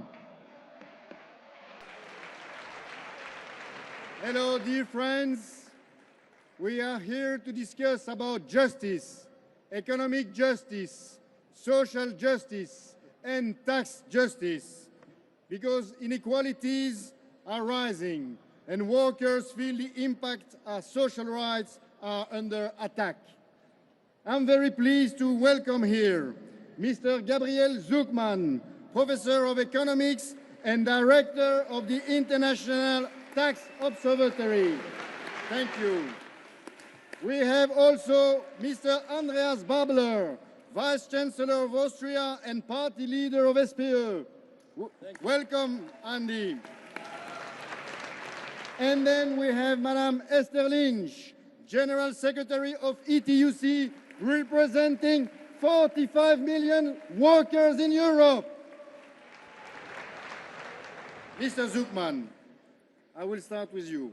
Fair taxation is a cornerstone of the social model, and you are the architect of a proposal for a global 2% minimum tax on the wealth, the tax on the billionaires.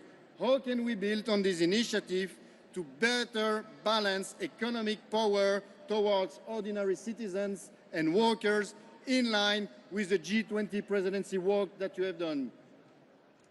Thank you so much. I have some good news for you to announce, which is that we are making progress. We are making tremendous progress to finally make billionaires pay their fair share.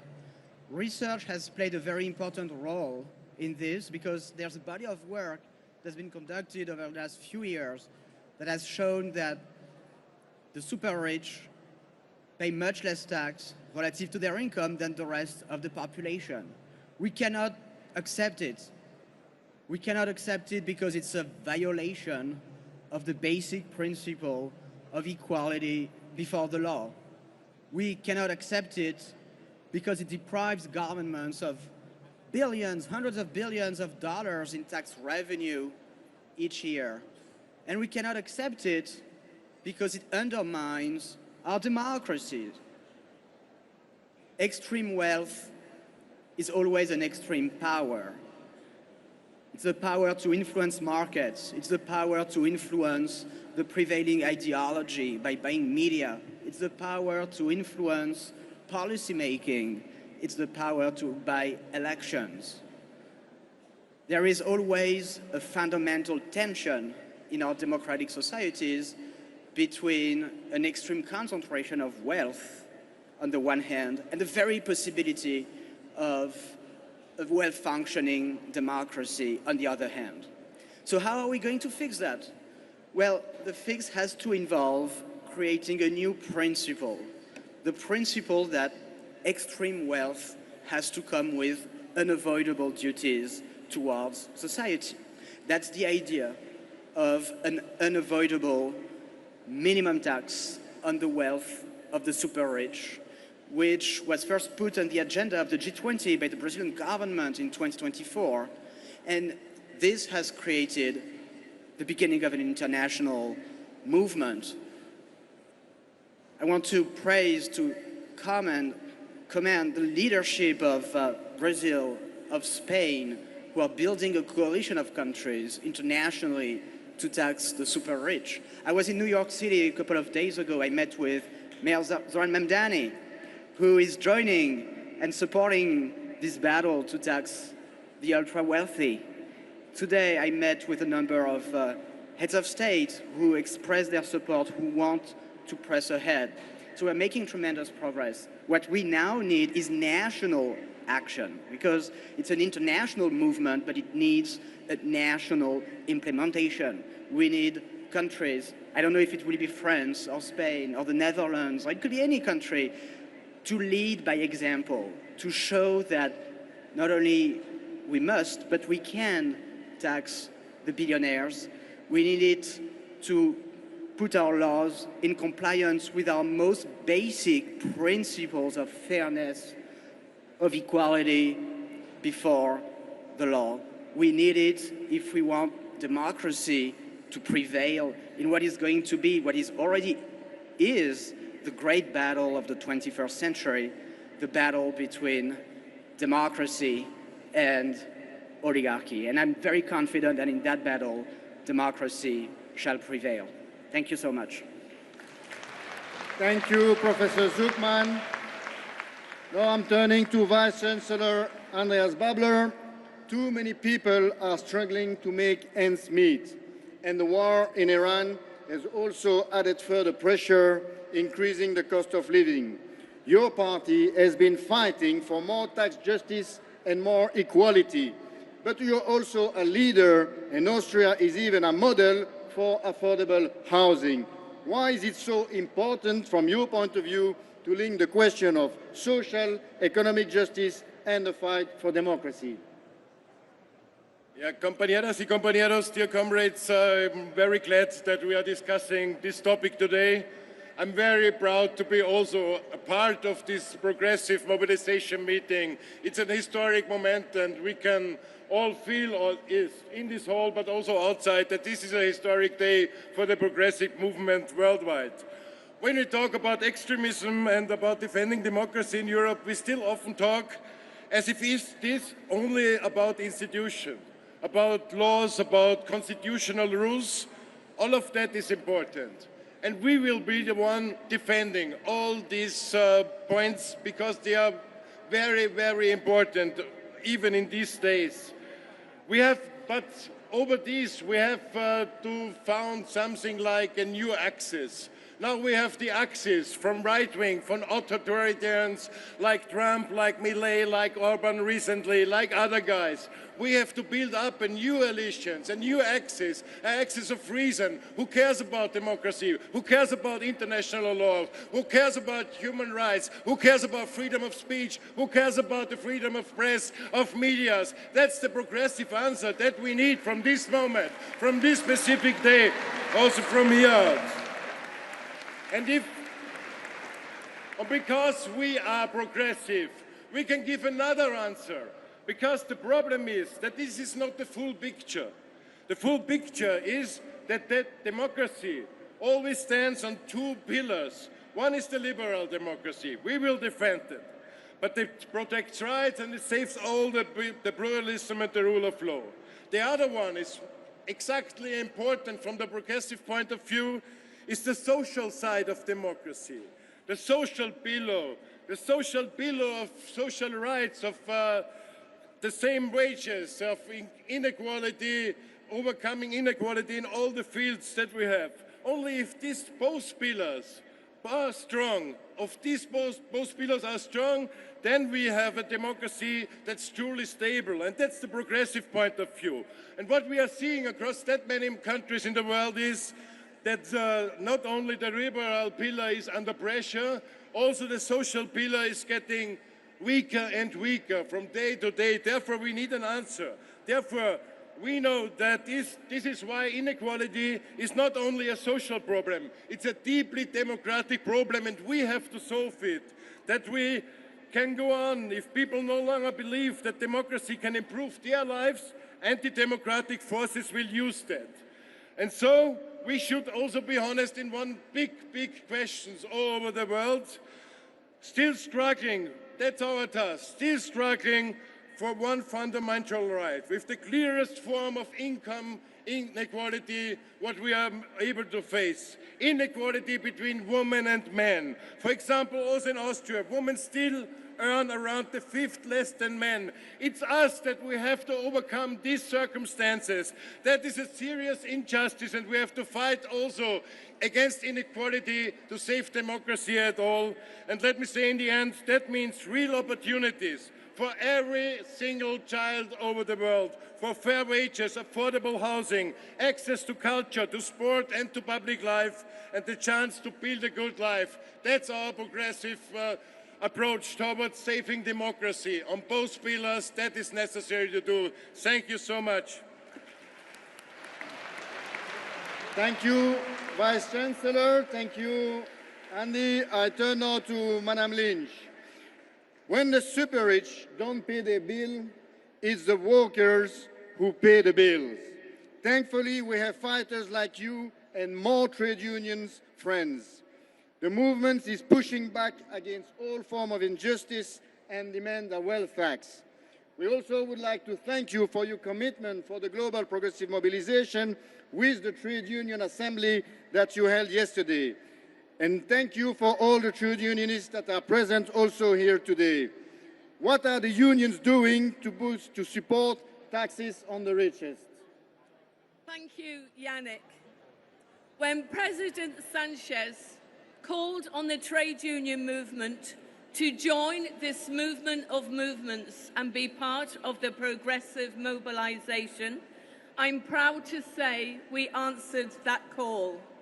We came yesterday into an assembly, and in our assembly, we committed to fight the far right. Our trade union response, our answer to the far right, is social justice and our trade union values. We do not defend the status quo because the status quo is failing too many workers. From tax injustice to economic injustice, to sexism, to homophobia, to all of the hate. We know that this needs to be challenged. We're part of the fight back. We're part of the fight for a fair future. And our answer to the far right is jobs. Not just any jobs, but quality jobs. Quality jobs in every sector and every region. Our answer to the far right is pay. Not poverty pay, but pay that you can afford to provide a home, food, and a future for yourself and your family. Our answer to the far right is better conditions at work. Not stress, not burnout, not overmanagement by an algorithm, but a quality job based on fair terms and conditions. And our answer to the far right is not fear of the future, but a plan for the future, an industrial policy to deliver quality jobs with investment for the future, to make sure that every worker can succeed. So we will fight together, we will win together, we will deliver that plan, a plan based on justice, on fairness, and with trade unions front and centre, both for the fight but also in the delivery, in the workplace and in our economy and societies. Thank you, Yannick. Thank you very much, Madam General Secretary, and thanks to all speakers for these inspiring words. And so to close this panel, let me ask you one final question to each of you. Which is the best practice that you can share to ensure economic, tax, and social justice? And I will start with the reverse order with you, Esther. The best practice is to give undocumented workers a pathway to become documented. And I thank, on behalf of the European Trade Union Movement, President Sanchez and Spain for delivering that. It's the main way to fight exploitation, is to make sure that there's a level playing field for rights, for wages, for jobs, So really to thank, on behalf of the trade union movement, everything you're doing for undocumented workers. Thank you. Vice Chancellor, Mr. Babler, what is your concluding remarks? Yeah, there are 2 points I want to mention in this short way. The first point is we must regulate the markets. Over the past decades, in many countries, governments stepped back from areas where they used to take responsibility. Again and again, when problems appeared, politics stopped saying, we will regulate this or we will solve this, and instead said, the market will take care of it. And the crises of the recent years have shown that this was a serious mistake. And this is the point where we have to go back to the analysis that the market has to work for the people. That's our point. The market has to work for the people. And when wealth grows faster than everything in the economy, we have to intervene. And that is exactly what we did in Austria, that we started in this government to intervene in many of fields and lots of questions. We have taxed excess profits in the energy and banking sectors. We have limited the ability of some companies to turn inflation into extra profit. We are also paying more attention to taxing private foundations where a lot of wealth is held, and we are collecting a fair share of the banking sector. And additionally, we acted on housing because housing is not just another market. And the last point is tax the rich, and follow Gabriel Zuckmann's points and his proposal. It's so important. It starts from a very simple democratic principle. That's your proposal, Gabriel, and I'm for it. Billionaires should not pay a lower share of their income of wealth than ordinary working people. Teachers, nurses, workers, and all the people who keep our societies running should not carry a heavier burden than those at the very top. And that's the proposal. Tax the rich. It's one of the best solutions. Thank you very much. Mr. Zuckmann, the floor is yours for your concluding remark. Thank you. Thank you so much, Mr. Vice Chancellor. Thank you for your support. You know, it is not radical to ask the super rich to pay more tax than the rest of us. What is truly radical is the current situation, where they are allowed to pay almost nothing, where they are allowed to live in their own parallel society, in their own bubble. This is what we cannot accept anymore. Now, we need to work together to amplify the international movement that has started, that has continued today in Barcelona. This movement has begun, and I am certain, 100% certain, that it will be unstoppable and that we shall tax the billionaires. Thank you. Thank you very much. My name is Yonek Paulet, Deputy Secretary General of the PS, and I really would like to thank all the speakers for their eloquent message. And the message is clear. Economic inequalities needs to end. Social justice is the key, and tax justice with a billionaire tax is the tool that we need. Thank you very much. Thank you, Barcelona.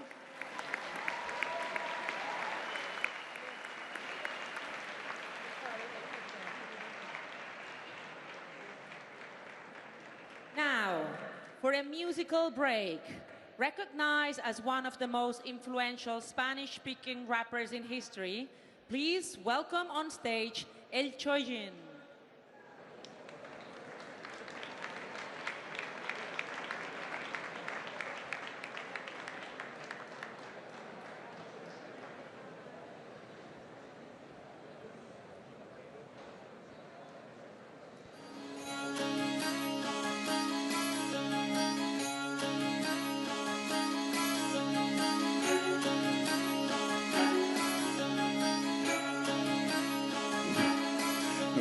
repente no lo planeas, simplemente pasa. Tu mundo cambia y de repente sientes que has quemado otra etapa. Pierdes a alguien porque se fue, porque te echó, porque le echaste. Cuesta adaptarte, parte de ti quiere vivir como antes. No sabes cómo vas a hacer para seguir adelante. Nadie puede enseñarte a vivir los momentos frustrantes. A ratos crees estar seguro de que vas a ahogarte. Se ha llevado a la orilla a otra parte. Nadar no parece siquiera importante. Los consejos suenan vacíos e insignificantes. Tu mundo es tuyo, a ti no puede entenderte nadie. El dolor poco a poco se convierte en tristeza y es incluso peor porque afecta al motor y no deja que arranque las ganas en tu cabeza. Dos opciones ahora se presentan: te dejas llevar o te frenas. Te puedes hundir en la pena o puedes luchar contra ella. Acepta la ayuda de fuera, pero no olvides que es tu problema. Tú debes de ser el que lo enfrente, tú debes de ser quien lo resuelva. Hay una salida que espera por cada laberinto en el que te metas y eres uno mientras la buscas y pasas a ser otro en cuanto la encuentras. Nunca es la misma persona aquella que sale y que aquella que entra. Cada experiencia te esculpe. Esculpir es quitar lo que sobra la fuerza. No busques finales de cuentos, los cambios ocurren y no hay moraleja. Si hay una cosa que se acierta es que ninguna amargura es eterna. De las cenizas del fuego que consumió aquel hombre que yo resurjo con fuerza y no es una pesa, no lo hago para que me crean, es una certeza. No existe ese golpe que pueda dejarme tirado a la arena, no hasta que me muera, ya no. No hasta que sepa que cumple mis metas, soy yo, aquello que queda y no lo recuerdo es que la vida arranca y se lleva. Hoy sé que añoro montones de cosas, sé que nunca volveré a tenerlas, el mundo sigue girando. Un golpe más sabio, un golpe más realista, un golpe más preparado.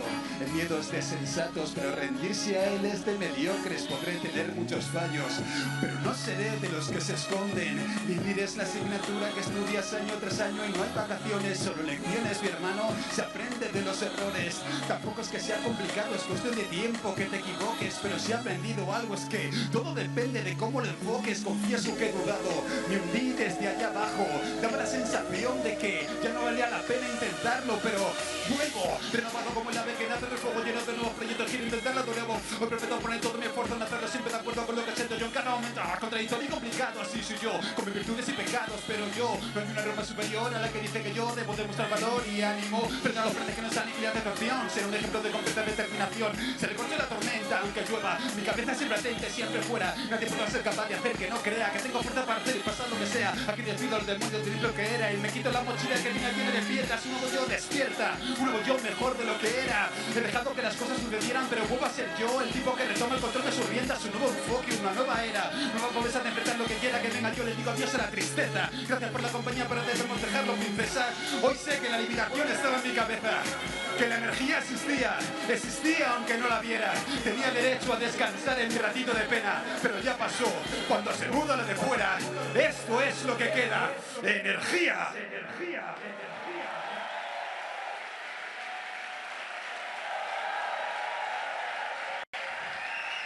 Justicia para Palestina. Injusticia para los genocidas.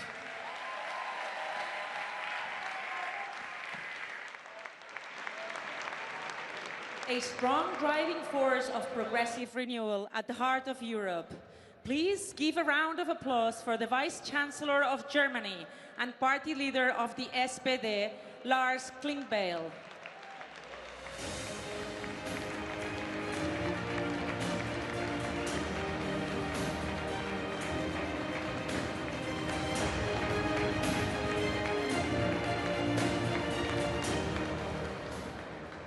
Dear friends, comrades, let me start by thanking all the people who organized this wonderful event. There are several organizations, a lot of people spending a lot of power and motivation for having this event. But there's one person, and I will thank you in the name of the German delegation, but I think also in the name of all others here in the room. It's Pedro Sánchez. Pedro, I want to thank you for your leadership, for organization of this event. You are a true leader. Thank you so much. And friends and comrades, take a look around this room. Leadership from every continent, different histories, different traditions, but we are united by the same progressive values: to fight for freedom, for justice, for prosperity for the many. And these are not slogans. These are values that are our mandate. And yes, in times of war, in times of crisis, in times of polarization, in times like these, progressives do not retreat. We organize, we lead, we build alliances. Where others try to divide us, we show here the progressive forces of this world stand together and united.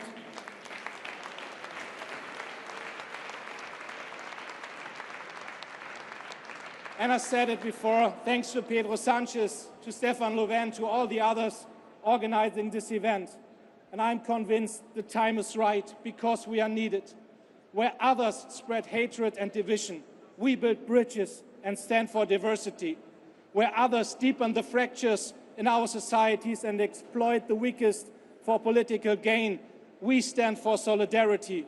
Where others rely on war and pure power policy, we choose international law, diplomacy, and peace. This is our way. And everyone is talking about the war in Iran, but let us be very clear and put the war in Ukraine on the agenda. And there is only one clear message. Putin has to stop this war in Ukraine. This is important, friends and comrades. The world is moving into a new order. We have seen the actions of President Trump regarding Venezuela and Iran. To make that very clear, I have no sympathy for those regimes. But I also want to make very clear, international law cannot simply be pushed aside. It cannot be simply pushed aside.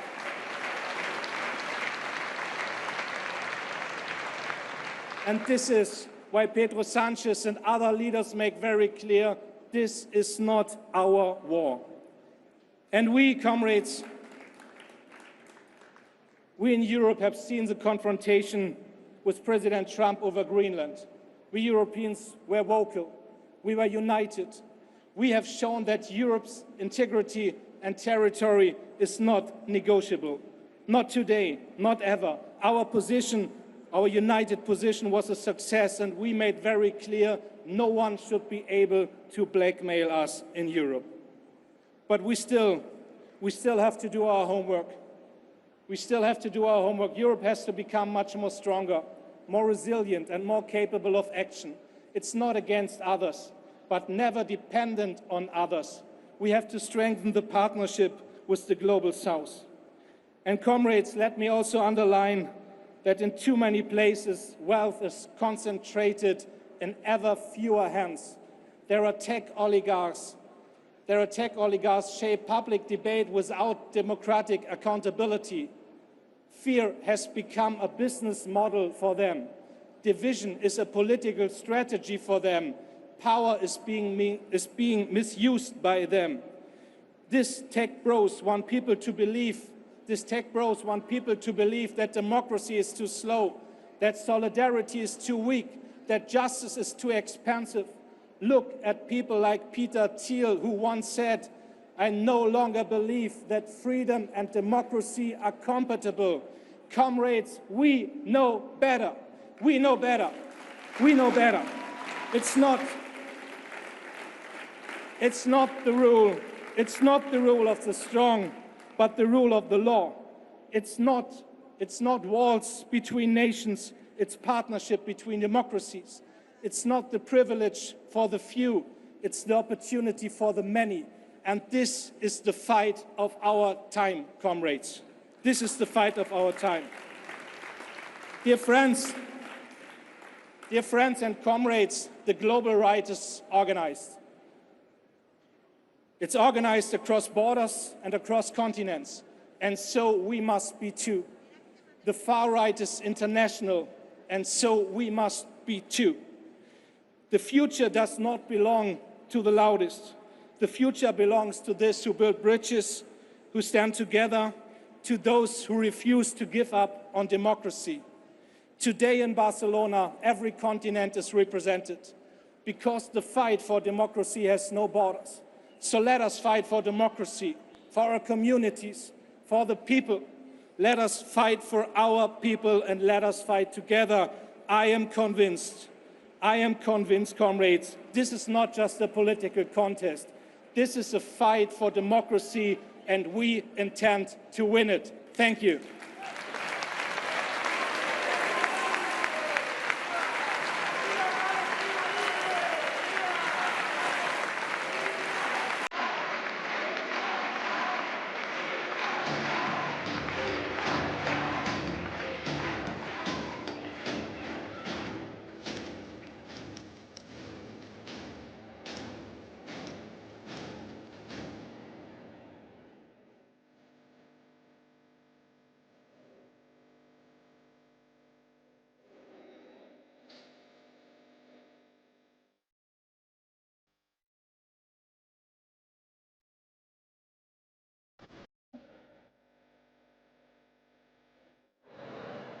Hola, Barcelona!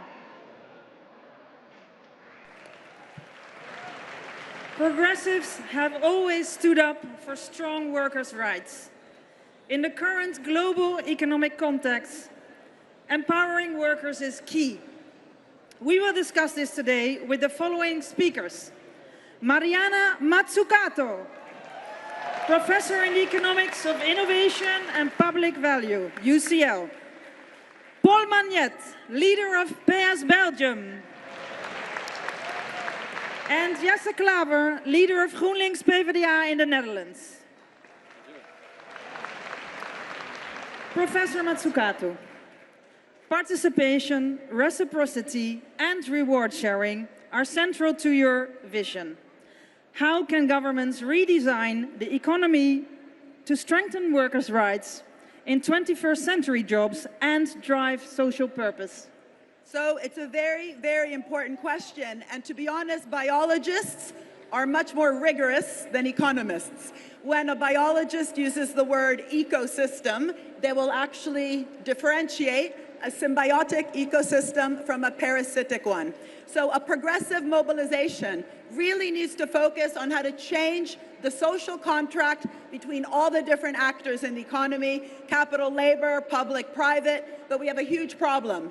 The labor share of global income has fallen over time, the profit share has increased, and the investment share has also fallen. So we have an economy which allows profits, but those profits are not reinvested back in. So this idea of reciprocity is to make sure that every government is held accountable. We should not have procurement contracts, subsidies, guarantees, public loans, or bailouts during COVID that are not about a real deal. What is business giving back? And currently the problem is there's been something like 7 trillion, that's 12 zeros for those who forgot, of share buybacks in the economy. So when profits are being made, businesses are just buying back their shares to boost stock prices, stock options, and executive pay. So the idea of reciprocity is how do we actually make sure, for example, that when a government gives the water right to Pepsi-Cola or Coca-Cola, there's a contract which demands that the industrial wastewater be recycled. Instead of what? The current situation where 80% of industrial wastewater is not recycled. In other words, sustainability is a choice. Second, how can we make sure that, for example, any public loan is conditional that the profits are reinvested back into the economy, that improve working conditions, worker pay, and actually use energy efficient supply chains, even when it's semiconductor companies. In other words, sustainability is not just about energy, it's about actually embedding sustainability into how we do everything, how we move, how we dress, how we grow our food. And again, this is not currently what we do. And so ultimately, this is also about admitting that the economy is an outcome. There are no economic pressures. Anytime someone says to you, the market pressure, that's not true. The market is an outcome of how business is organized. Is it maximizing shares or maximizing stakeholder value? how government is organized. Is it just fixing market failures, or is it actively driven by public value and negotiating properly with business instead of just giving giveaways? And ultimately, this has to be embedded in how we do all policies like industrial strategy. And, you know, even though we need renewable energy, I can tell you, renewable energy is one of the sectors that currently is evading a lot of tax. So instead of thinking about sectors, think of outcomes, and how can we actually make sure that we have true transformation driven by investment, reciprocity, improving working conditions, worker pay, and that is about innovation, because growth is a function of investment, and if we allow inertia in the system, profits to be had without reinvesting, that is not an innovative economy. And we progressives need to hold all the different actors to account when we talk about industrial strategy or innovation for good and not for bad. Thank you. Thank you. Thank you, Mariana. Paul, Mr. Magnet, against the conservative tide, you fight for quality jobs, sustainability, and for the workers' rights. Can you explain a bit more why, as progressives, we have the best way forward? Well, thank you, Sar, and buenas tardes, Barcelona. It's so good to see thousands of friends gathered here in this immense hall.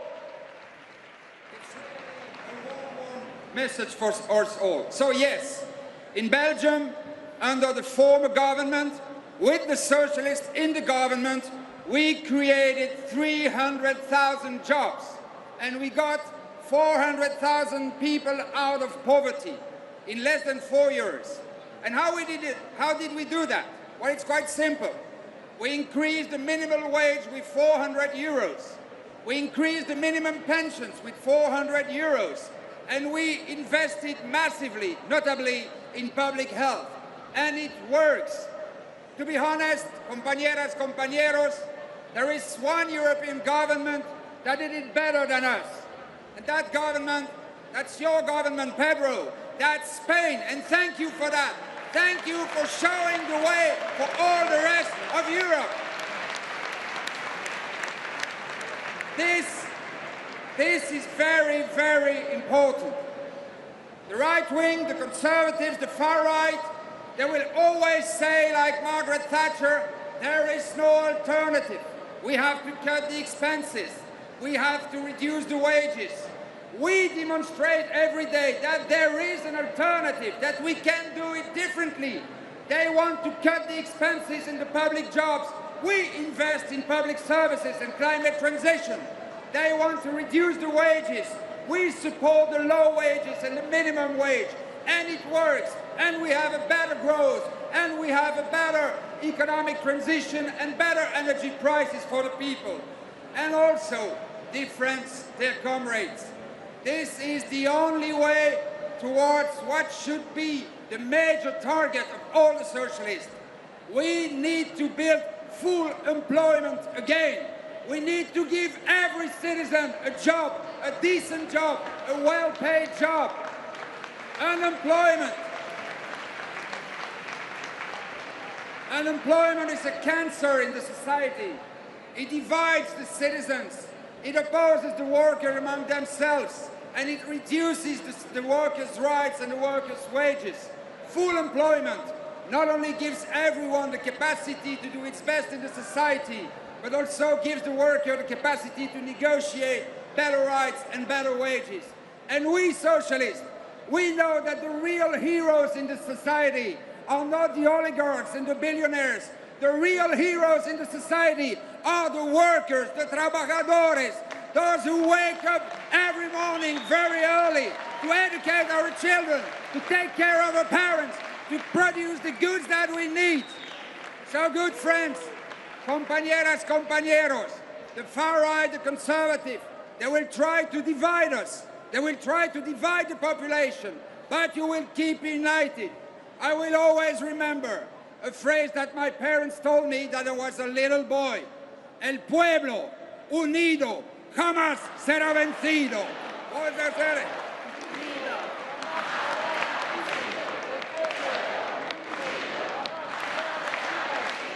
Muchas gracias, compañeros.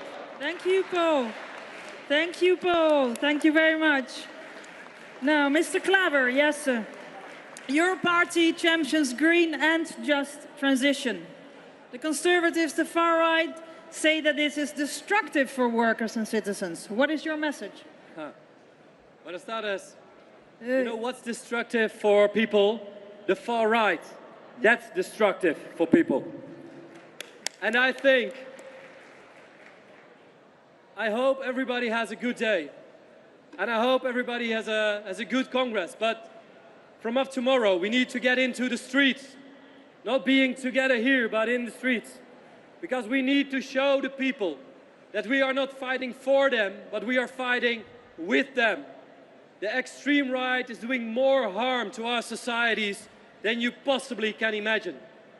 It's not only about the hatred they are spreading, it's about the way they are ruining our economies. They are ruining the way our families and our countries can live. And what we need is progressives who are united. So in the Netherlands, we did something special. We brought the Greens and the Social Democrats together. We brought them together in a new party and we called them the Progressive Netherlands. Pro. And I hope in all your countries you try to do the same. Because for too long, in my opinion, progressives are fighting each other. We try to fight each other and convince each other that we are better. But we need to be in this fight together. We have to do it side by side. So I hope that in all the countries we're coming from, we find our companions, not only in political parties, but also in civil society. That is the only way forward, in my opinion. So thank you all, and thank you especially Pedro Sánchez for bringing us all together and showing you your leadership to the world. Thank you so much. Thank you. Thank you, Jesse. To close this panel, Professor Mazzucato Mariana, what is your final message when it comes to workers' rights and labor markets in the 21st century? Sure. Well, first of all, I'm very happy to announce that with Minister Cuerpo, we've launched today the Global Council on New Economic Thinking for a Common Good Economy. And the problem we have, the reason we have not been embedding workers' rights at the center of the economy is that within economics even, we don't really have a theory of the common good. You'll have heard words like public good. It sounds good. Two words, one is good, but it's just a correction. It's a correction again for market failure. That's why we hear about financial gaps. 7 trillion in a financial gap for the Sustainable Development Goals. And that always makes it sound like there's a hole where we have to go throw money, as opposed to structuring our economy, structuring procurement, structuring public loans, to have that good at the center. And if you think about philosophy, they've been talking about the common good for much longer than economists, and Aristotle even. He said the goal, the telos, but also the polis, not the police, but the polis, the community. And the idea is that the how we treat each other, capital, labor, public-private, public citizens, matters as much as what we're trying to do. So that's why we've called this council on the common good economy. And what you've just said is critical. We cannot talk about in a progressive coalition, we will do good things for people. No, no, no. With them, but that means we need to listen. So it's not just about workers' rights. We need workers' voice, real deliberation at the center of the strategies, at the center of the future of industrial strategy. We should stop having tokenistic representation.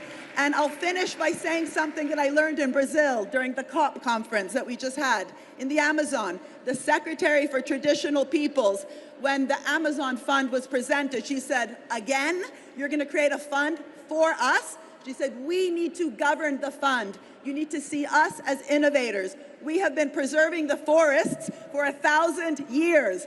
Pay us for the innovation and the knowledge we have. Thank you very much. Thank you very much. Thank you, Jesse Klaver, Mariana Mazzucato, and Paul Magnette.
a courageous voice for democracy and civil rights in a time where they're under attack in his country.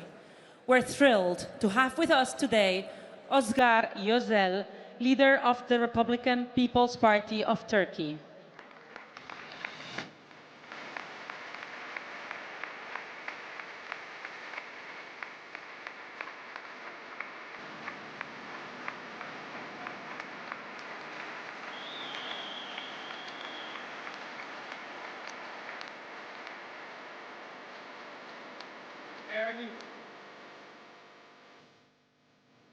Değerli yoldaşlar, bugün bu kürsüden dünyadaki bütün yoldaşlarımıza demokrasi diyen, eşitlik diyen, özgürlük diyen, çok taraflılık diyen milyonlara hitap ediyor olmaktan büyük bir mutluluk ve onur duyuyorum. Pek çok uluslararası toplantıda bir araya geliyoruz ama bu sefer farklı. Farklı çünkü bugün hep birlikteyiz. Ayrıştırılan, kutuplaştırılan, yıkıcı siyasetin yerine birleştiren, birbirinden güç alan bir siyaseti hep birlikte kurmanın heyecanını yaşıyoruz. 1,5 yıl önce tohumlarını hep birlikte attığımız bir fikrin bugün can bulması ile başlayan yeni bir yolculuğun kararlılığını ve mutluluğunu taşıyoruz. Avrupa Sosyalist Partisi PES'in ev sahipliğinde Sosyalist Enternasyonal ile İlerici İttifak'ın artık birbirinden ayrı değil, birbirine güç veren bir büyük birliktelik içinde yol yürümeye başlaması önerisi etrafında buluşuyoruz.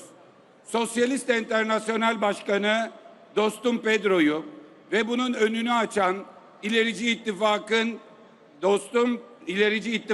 dostum Lars'ı, bütün bu birlikteliğin en ciddi katkıyı yapan PES Başkanı Stefan Löfven'i, bu üç lider nezdinde bütün yoldaşlarımı işte bu heyecan ve kararlılıkla selamlıyorum. Değerli yoldaşlar, dünyada otoriterliğin yükseldiği, demokrasinin ve hukukun üstünlüğünün yıkılmaya çalıştığı bir dönemdeyiz. Bizi bugün bir araya getiren ise bu yıkım girişimine dur deme kararlılığımızdır. 21. yüzyılın ikinci çeyreğine girerken birbirinden öğrenen robotlardan, karanlık fabrikalardan ve yapay zekadan endişe ediyorduk. Ama karşımıza birbirinde konuşan, birbirinden öğrenen ve birbirine güç veren otokratların karanlık siyasetini bulduk. Kendi iktidarlarının devamı uğrunda demokrasiyi, hukukun üstünlüğünü, eşitliği, adaleti, toplumsal refahı yıkmaktan çekinmeyen bir anlayışı görüyoruz. Bu salondaki irade işte bu yıkım gayretine verilmiş en iyi cevaptır. İhtiyacımız olan birbirinden öğrenen, birbirine öğreten, birbirine güç veren ilericilerdir. Ve işte o irade bu salondadır. Bugün 6 kıtadan ilericiler bu salonda ve hep birlikte bir seferberlik ilan ediyoruz. Seferberliğimiz kurumları, kuralları ve demokrasiyi gerileten otoriterliğe karşı hep beraber durmak içindir. Kararlılığımız kurumları inşa etmek, kuralları tesis etmek, demokrasiyi yaşatmak içindir. Değerli yoldaşlar, geçen hafta Macaristan'da tüm dünyaya önemli bir mesaj verildi.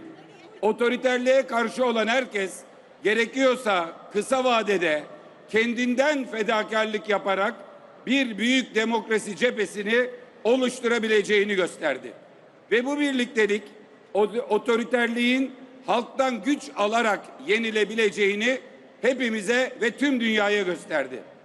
Türkiye'de de son yerel seçimlerde biz bunu başardık. 47 yıl sonra partimizi Türkiye'nin birinci partisi yaptık. Türkiye nüfusunun %65'ini partimize ait sosyal demokrat belediye başkanları yönetiyor. Ancak sonrasında çok ağır bir saldırıya uğradık. İstanbul'un seçilmiş belediye başkanını, 15,5 milyon yurttaşımızın ön seçimde belirlediği Cumhurbaşkanı adayımız olarak seçtiği Ekrem İmamoğlu'nu hapse atarak bir sonraki iktidara bugünden darbe yapan anlayışa karşı bir yılı aşkın süredir milyonlarla birlikte meydanlarda mücadele veriyoruz. Bir darbeye karşı halkın iradesini savunuyoruz. Son bir yılda demokrasi ve adalet için tam 105 dev miting yaptık. Bunların adına miting değil, demokrasiyi koruma eylemleri diyoruz. Son bir yılda bu eylemlere 16 milyondan fazla vatandaşımız katıldı. 26 milyon kişi Ekrem İmamoğlu'nun özgürlüğü için imza attı. Tüm baskılara rağmen mücadelemizi kararlılıkla sürdürmeye devam ediyoruz. Bu seferberliğin çatısı ülkemizde tüm demokratların katıldığı Türkiye İttifakı'dır. Mücadelemizde sembol olan milyonların seslendirdiği bir sloganımız var. Bertolt Brecht'ten. Kurtuluş yok tek başına, ya hep beraber ya hiçbirimiz. Kurtuluş yok tek başına, ya hep beraber ya hiçbirimiz. Ve son söz, Filistin'i selamlayarak, Ukrayna'daki, İran'daki kadınları ve çocukları selamlayarak, dünyanın bütün mağdur ve mazlumlarını selamlayarak, dünyanın bütün çocuklarını ve bütün kadınlarını selamlayarak savaşa hayır diyoruz. Savaşa hayır, barış hemen şimdi. Hepinizi saygıyla selamlıyorum. Kurtuluş yok tek başına. Ya hep beraber ya hiçbirimiz.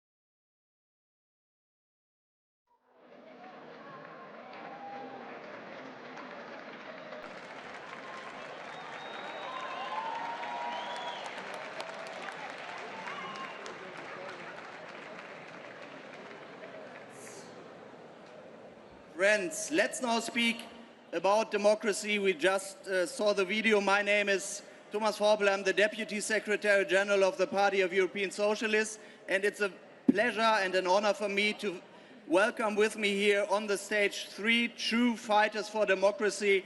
And I start with Risa Hontiveros, Senator from Akbayan Citizen Action Party from the Philippines. Welcome. Thank you, Thomas.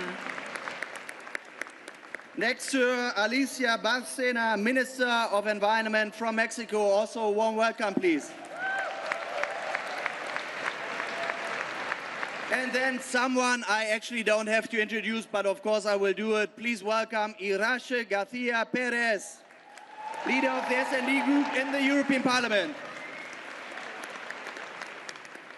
We all know democracy is under pressure right now worldwide, with authoritarian leaders and regimes attacking its values, attacking its institutions. And the question we want to discuss here is how to renew democracy in this context. And Risa, let's start with you.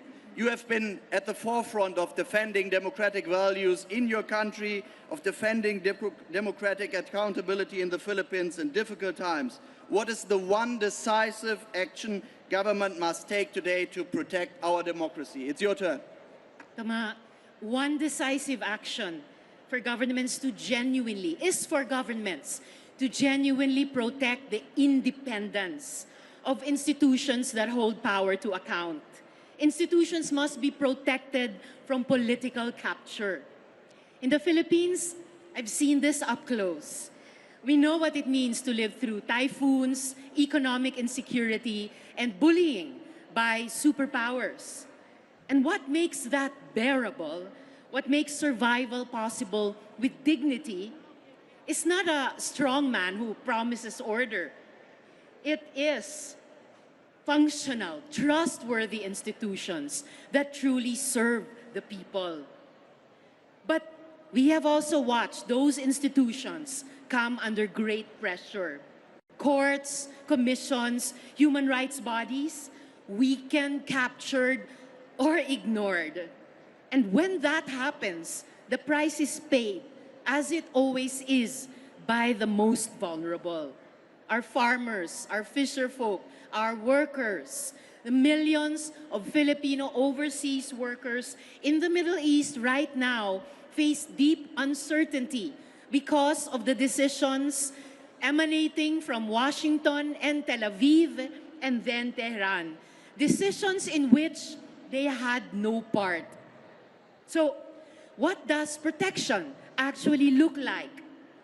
First, let us holistically empower civil society formations. In the Philippines, this countervailing force proved that it was not only the formal institutions that held the line alone during the previous administration. It was journalists, and our Nobel laureate Maria Ressa is here, lawyers, women's groups, churches, and ordinary people who refused to normalize what was happening.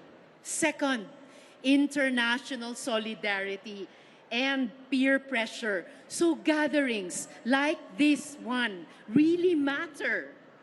When democratic backsliding is named, documented, and called out by peers, it raises the cost of impunity. Bilateral and multilateral relationships should have democratic accountability conditions built into them. And of course, there must be political will at the top. Ultimately, institutions are only as strong as the leaders and the peoples who choose not to abuse them. That is why elections matter. That is why who holds power matters. So today, I hope we commit to acting on these. Let us all commit to the principle that no government, no matter how powerful, is beyond accountability. Gracias.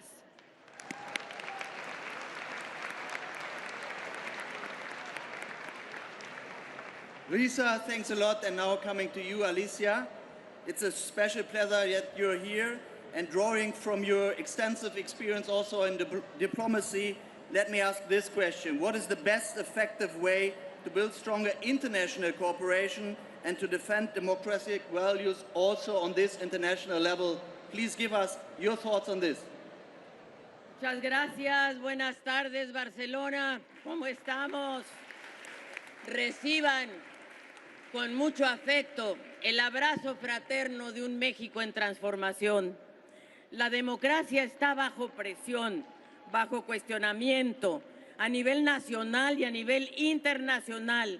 Es una tensión estructural que atraviesa regiones, sistemas políticos y sociedades, con avance en narrativas autoritarias y extremistas que están erosionando la confianza de las instituciones, y enfrentamos una asimetría global injusta y con dobles estándares. Hay doble juego. Por eso, desde el progresismo, y por ello agradezco al presidente Pedro Sánchez y saludo con afecto a José Luis Zapatero, esta España que nos convoca hoy. Muchas gracias a España. Porque, ¿saben? La democracia no está condenada al fracaso, pero sí requiere respuestas audaces, porque tenemos que eliminar y combatir la cultura del privilegio, los dobles estándares. La igualdad es la otra cara de la democracia y por eso necesitamos un camino progresista para construir estados que garanticen derechos, que reduzcan brechas, que generen oportunidades reales y recuperar a la política como herramienta de transformación y hacerla más cercana, más participativa. No basta defender la democracia en abstracto, hay que hacerla con la gente, con el pueblo todo, sin el pueblo nada.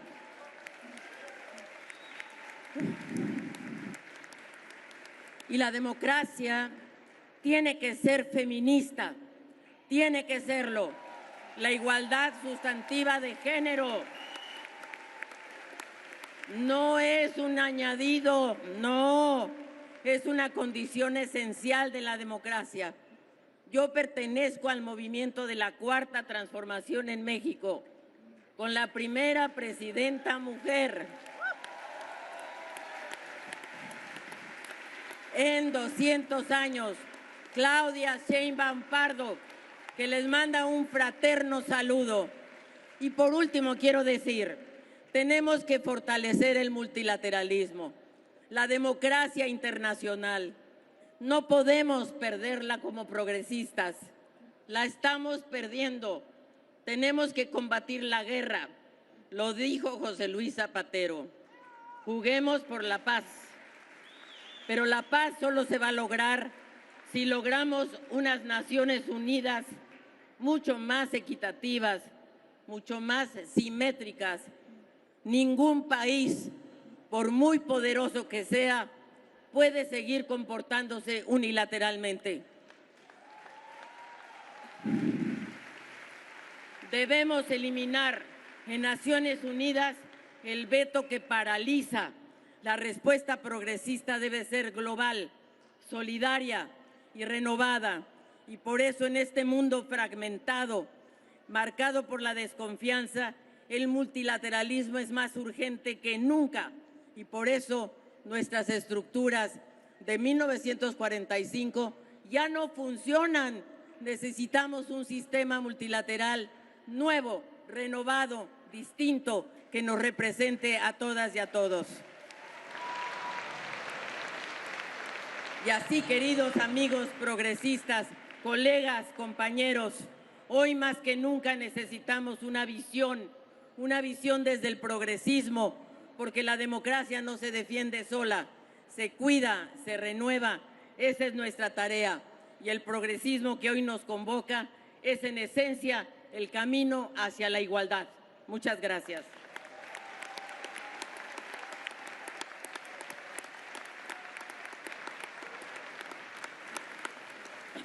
Alicia, thanks a lot for this really strong, convincing message. And now, Irache, let me come to you. Under your leadership, the S&D Group is in the European Parliament the driving force for democracy. And let me add that it is the shield against the far right in Europe.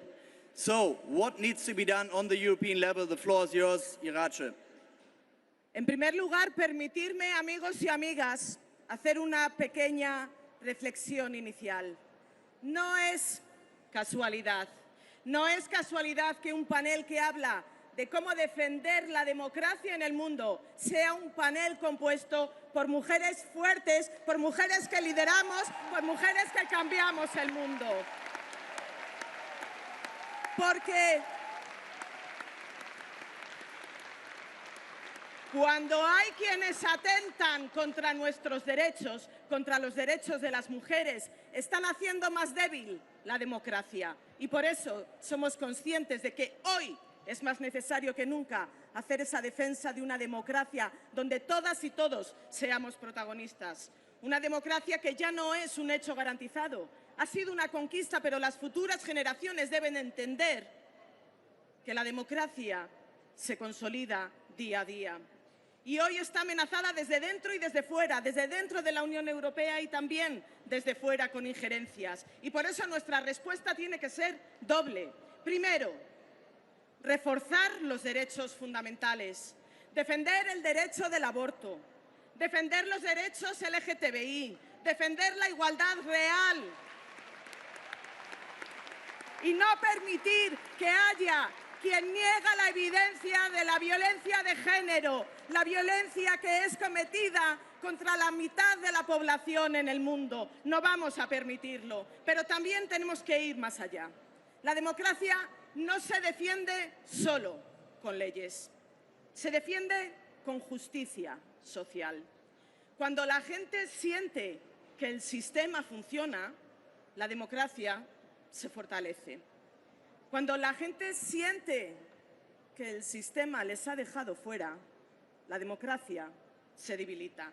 Y por eso es importante fortalecerlo, porque proteger la democracia es también garantizar salarios dignos, es también garantizar servicios públicos y es también garantizar igualdad de oportunidades. Y finalmente defender el multilateralismo, porque un mundo sin reglas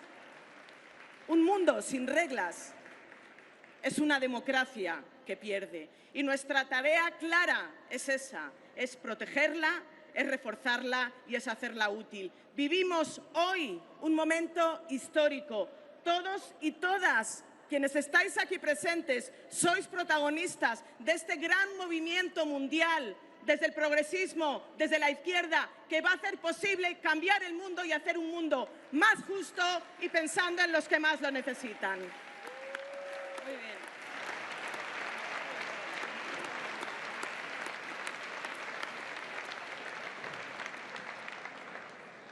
Thanks a lot, Iráče. I think that was a really strong message as well. And now let's come to a quick final question and a quick answer on that. And let's speak about hope. What is your hope for democracy today? Please, Risa, start you. My hope for democracy is that it is felt in the lives of ordinary people, that overseas Filipino workers know that our government will protect their rights and welfare, especially while they are abroad. That our farmers and fisher folk, rural women and indigenous peoples feel the protection of government so that they can continue making a livelihood in the countryside. That women, survivors of violence, our sisters, are not doubly or multipliedly victimized in legal proceedings and receive a measure of justice in those courts. Because democracy is only meaningful when it delivers. And right now, too many people have stopped believing it can. That cynicism is the greatest threat that confronts us, greater even than any authoritarian leader. So my hope is not just for the survival of democracy, it is for the renewal of democratic institutions, for democracy that is accountable, responsive, and felt. Because in the end, our peoples don't need reminding that they must defend democracy. They need to experience it working for them. Muchas gracias.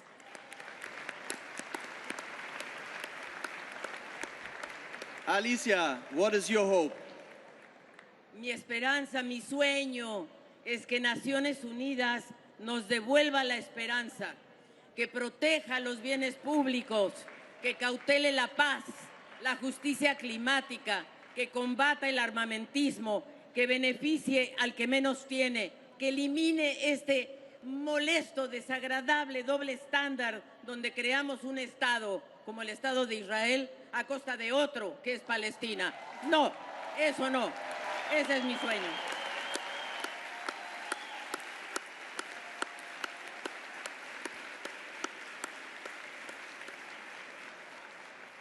Iráče, the floor is yours.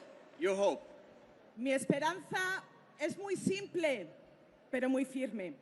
Es que volvamos nuevamente a demostrar que la democracia no es solo el mejor sistema político, sino que es el que mejor protege la dignidad de la gente. Creo en una democracia que no se limita a resistir. La resistencia, claro que es importante, pero no nos podemos limitar a resistir. Tenemos que avanzar, que no se encierra, sino que coopera. Una democracia que no teme al futuro, sino que lo construye. Y sobre todo, creo en una democracia que cumple. Porque cuando la democracia cumple, la gente la defiende. Y en ese camino estaremos juntas y juntos.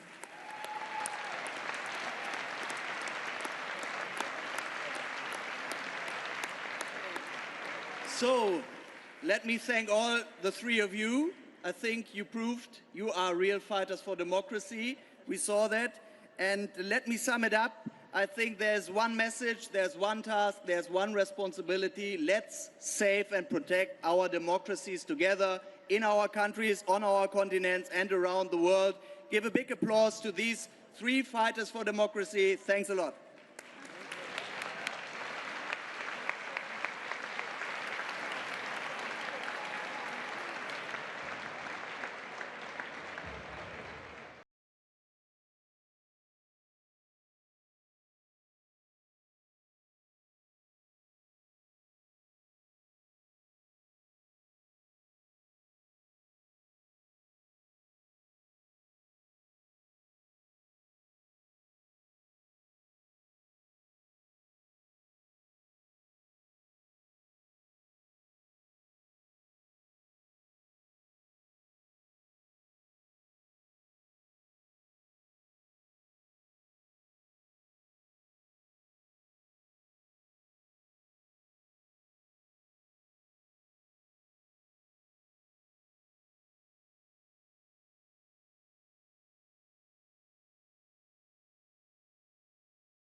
We are honored to welcome to the stage Nobel Prize laureate and defender of human rights, Maria Ressa.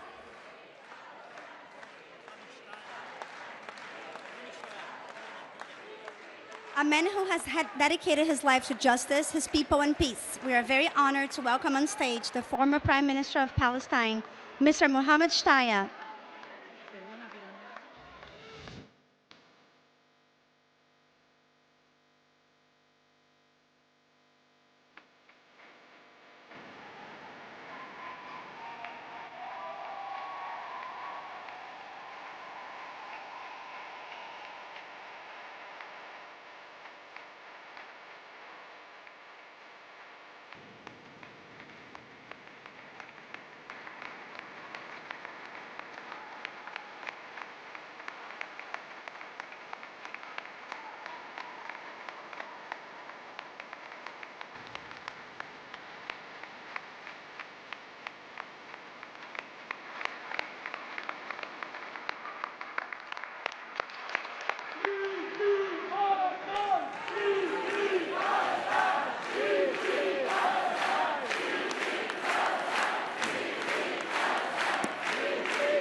My dear friends, my dear Prime Minister Pedro Sánchez, my dear President Cyril Ramaphosa, my dear friend Stefan Löfven, my dear friends the Spanish people, my dear friends, the socialists who are gathered here.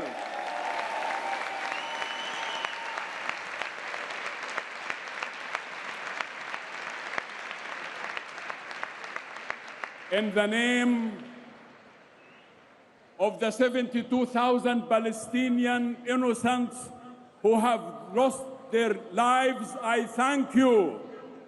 In the name of the 150,000 Palestinians who were injured, I thank you.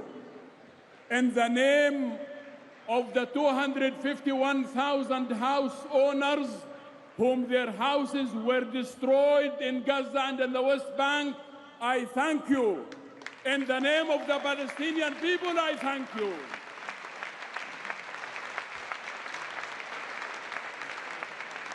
In the opening of this wonderful gathering, the President of Catalonia this morning said, what should be and what should not be written in stones. I want to say to you that we wrote in stones that Palestine should be free and Palestine is for the Palestinian people.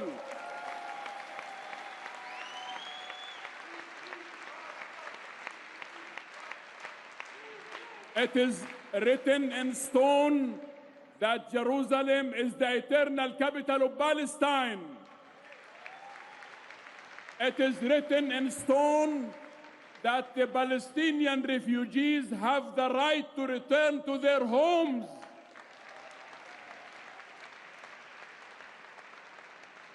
My dear Prime Minister, I am not here to complain. And this is not a wailing wall. I am not here to cry. I am here standing as a proud Palestinian who is fighting for the liberty of his people. I am here proud that the Palestinians have the highest university graduates in the region. I am here proud that Jerusalem is part of Palestine. I am here proud that Jesus was born in Palestine. I am here proud that we have been fighting for 100 years, and I want to assure you that with your support we will make it.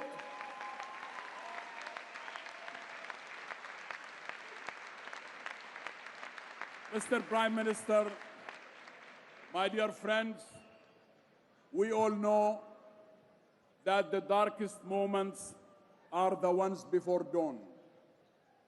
We might be living in the darkest moment at the moment, but I want to assure you, we are only 15 minutes away from freedom. We all know that apartheid regime has collapsed because of the unity of those who love peace and justice. It's because we were united in the same way that you are united under one single ceiling in Spain, in Barcelona. We are mobilizing together the whole progressive forces for peace and justice. Also, I am here to say, regardless of how painful the situation is, I stand here to tell you that we are regenerating hope in the hearts and minds of every Palestinian man and woman. Let's mobilize for ending occupation. They are destroying cities, villages, refugee camps, but they will never destroy our determination for freedom. They will never destroy our ability to move forward, and they will never destroy our will. My dear friends, settler colonialism is now in the history books. We together should make the Israeli Zionist colonization of Palestine also in the history books. It should be removed, and we together we will defeat the Zionist settler colonial program in Palestine. I know what Nelson Mandela said when he was released from jail. I know what President Ramaphosa said when I was in South Africa a few months ago, that South Africa will not be free until Palestine is free. And you together, we will help us to be free. Mr. Prime Minister, you are a courageous man. We are proud of you. We are proud of all what you do. We are proud of what you stand for, you and your people who are standing here together.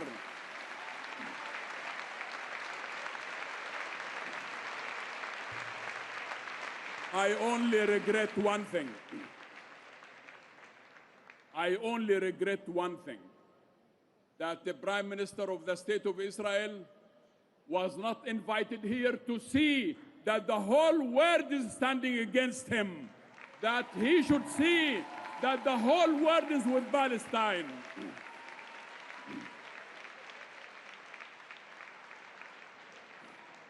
My dear friends,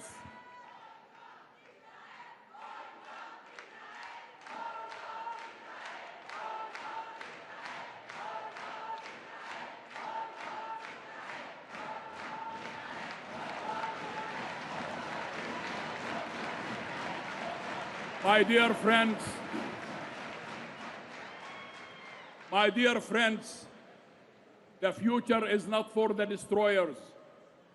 The future is for the builders.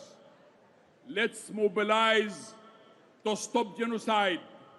Let's mobilize to take criminals to court. Let's mobilize for peace and justice. Let's mobilize for Palestine to be free. Palestine will be free. Thank you so much.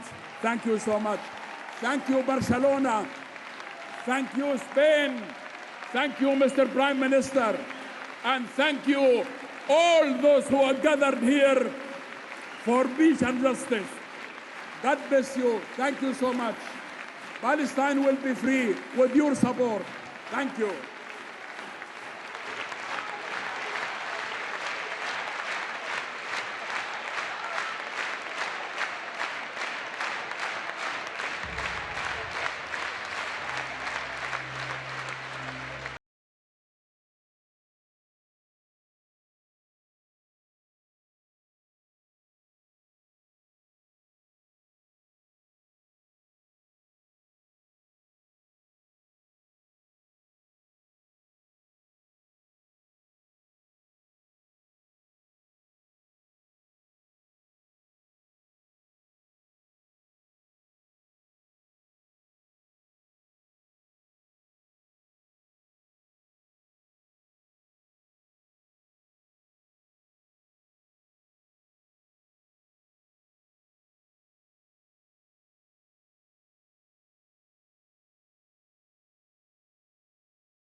Coming from Brazil, a Latin Grammy Award nominee, please warmly welcome to the stage musician Roger.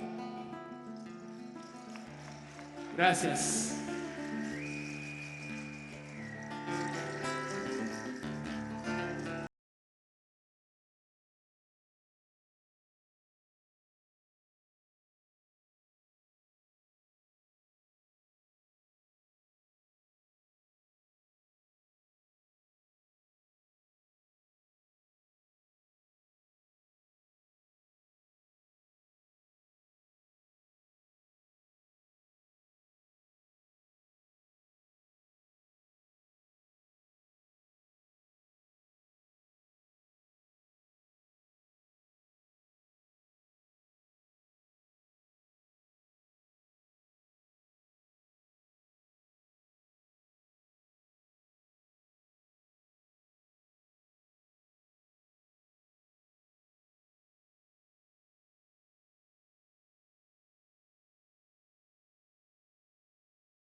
Sou do Brasil, camarada. Sou do Brasil, camarada. Sou do Brasil, camarada. Brasil, camarada. Sou do Brasil, camarada.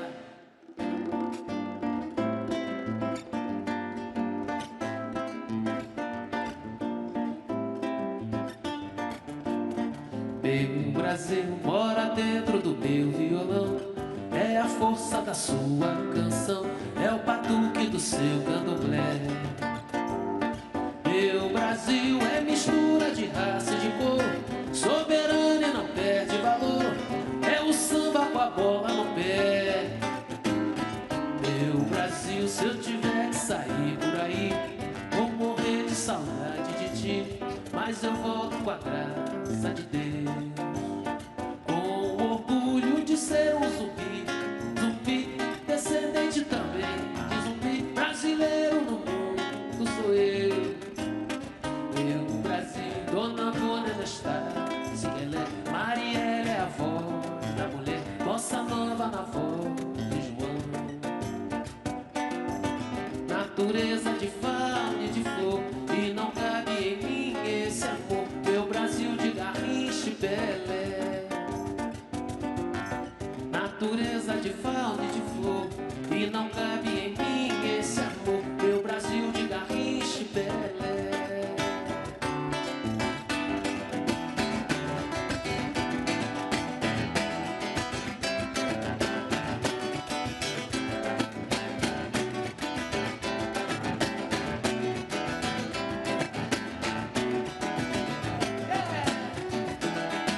Rio de Angola do nosso terreiro se tornou um lápis aldeiro.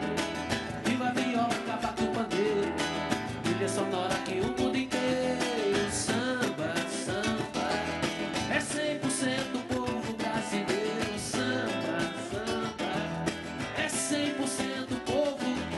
Samba, samba, é 100% povo brasileiro. Samba, samba, é 100% povo.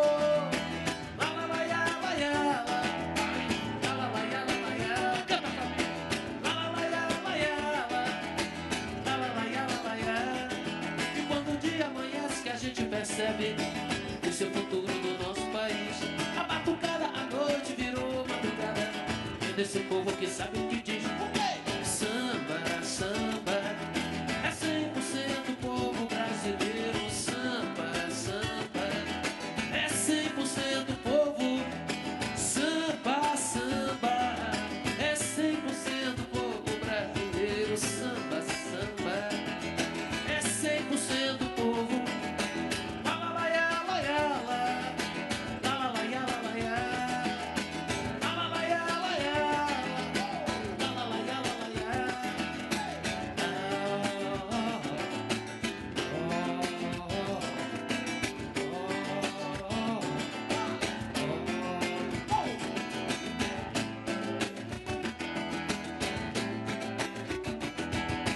Rio de Angola pro nosso terreiro e se tornou um moleque um zoneiro.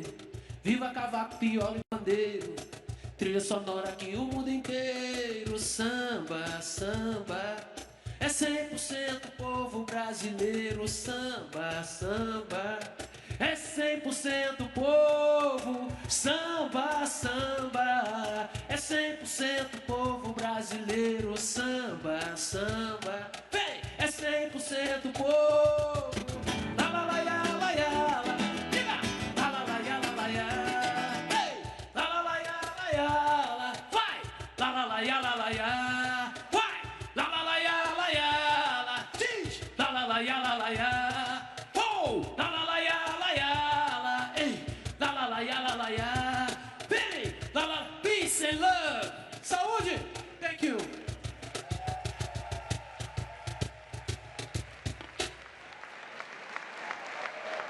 Thank you. Saúde, muito amor. Saúde, família.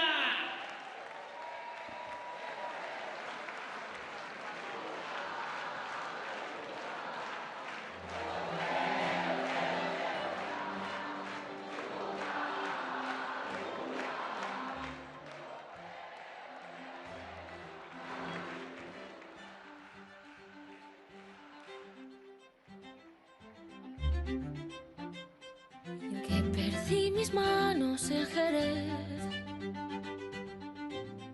y mis ojos en Roma. Crecí y el descaro lo aprendí por Barcelona. Perdí mi lengua en París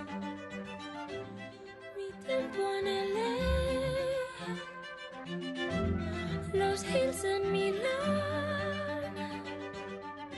la sonrisa en UK, pero mi corazón nunca ha sido mío, yo siempre lo doy.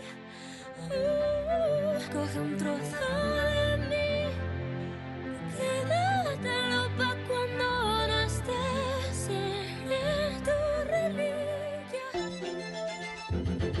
soy tu reliquia, seré tu reliquia. Perdí la fe en DC y la amiga en Bangkok, un mal amor en Madrid y en México el blond, la mala hostia en Berlín y el hasta en Grana. Perre nació el coraje, pero el cielo nació en Buenos Aires. En Japón lloré y mis pestañas deshilé, y en la ciudad de cristal fue que me trasquilé. Pero el pelo vuelve a crecer, la pureza también, la pureza está en mí y está en Marrakech. No soy una santa, pero estoy blessed. Pero mi corazón nunca ha sido mío, yo siempre lo doy. Coge un trozo de mí, quédatelo pa' cuando no estés, seré tu reliquia.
Coming from Connecticut, fighting for progress in the United States, please welcome to the GPM stage, Senator Chris Murphy.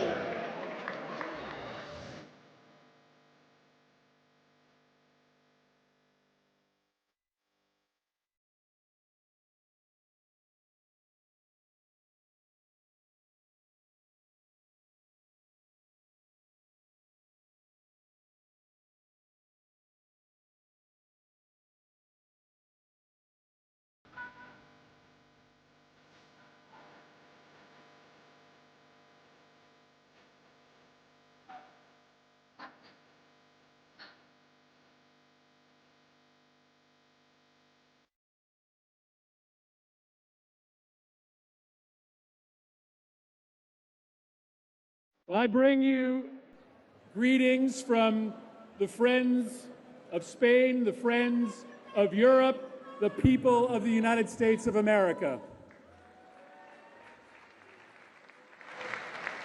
My thanks to all of the organizers of this essential conference, but I want to point out one in particular. I want to thank Prime Minister Sanchez, who has shown the world how to stand up to bullies.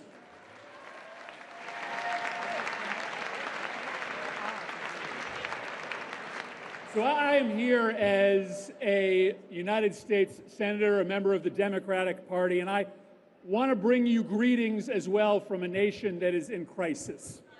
I'm not going to sugarcoat the gravity of what we face right now in the United States. This is the most significant threat to American democracy since the Civil War.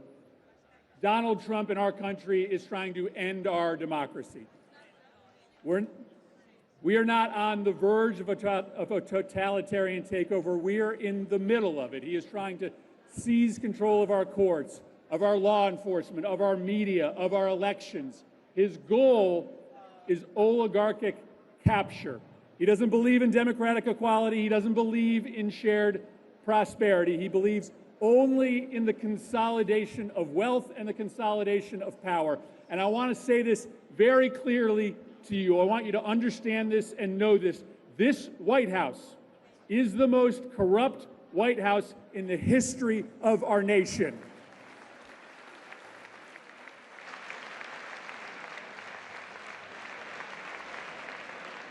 Now, Donald Trump thinks he can get away with this in America by distracting us, by telling Americans that the real threats to our lives are immigrants or Muslims, gay children, drag shows off in Europe. He wants to turn us against each other. He's also trying to silence dissent. He threatens to lock up my colleagues for opposing him. He's invaded American cities with his personal political police force, ICE, to crush peaceful protest. But here is what I am in Barcelona to tell you, united with progressive parties all over the world. In the United States of America, Donald Trump is not going to win.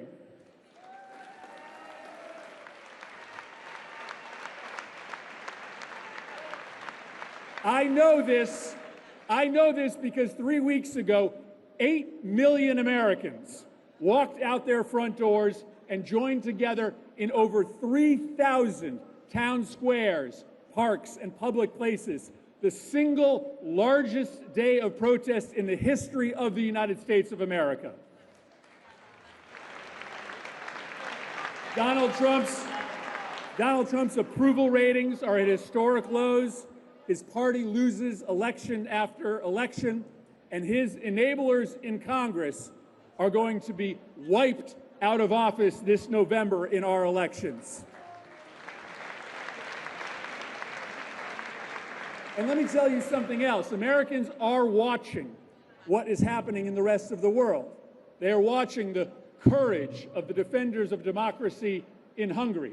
They are watching the courage of the defenders of democracy here in Europe. But that victory in Hungary just a week ago, it lifted our sails in the United States of America. So I want us to make sure one more time that we give a hearty, loud thanks to the people of Hungary for saving their democracy and perhaps helping to save ours.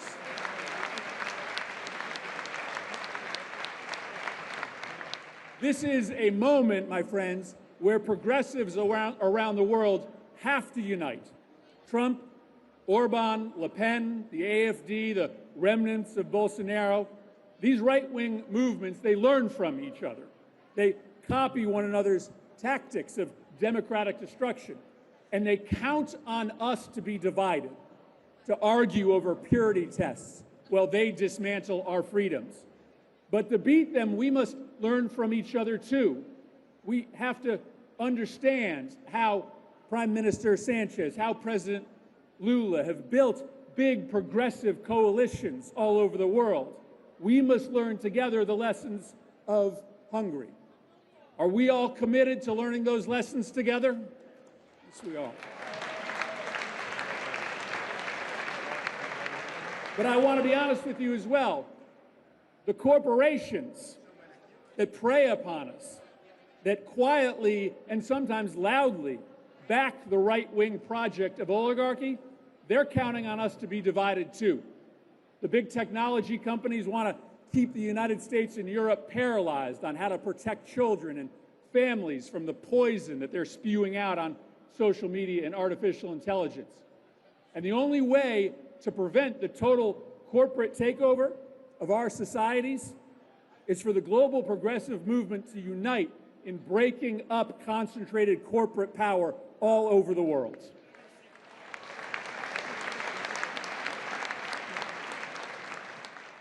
Now, here's my last and perhaps most important message.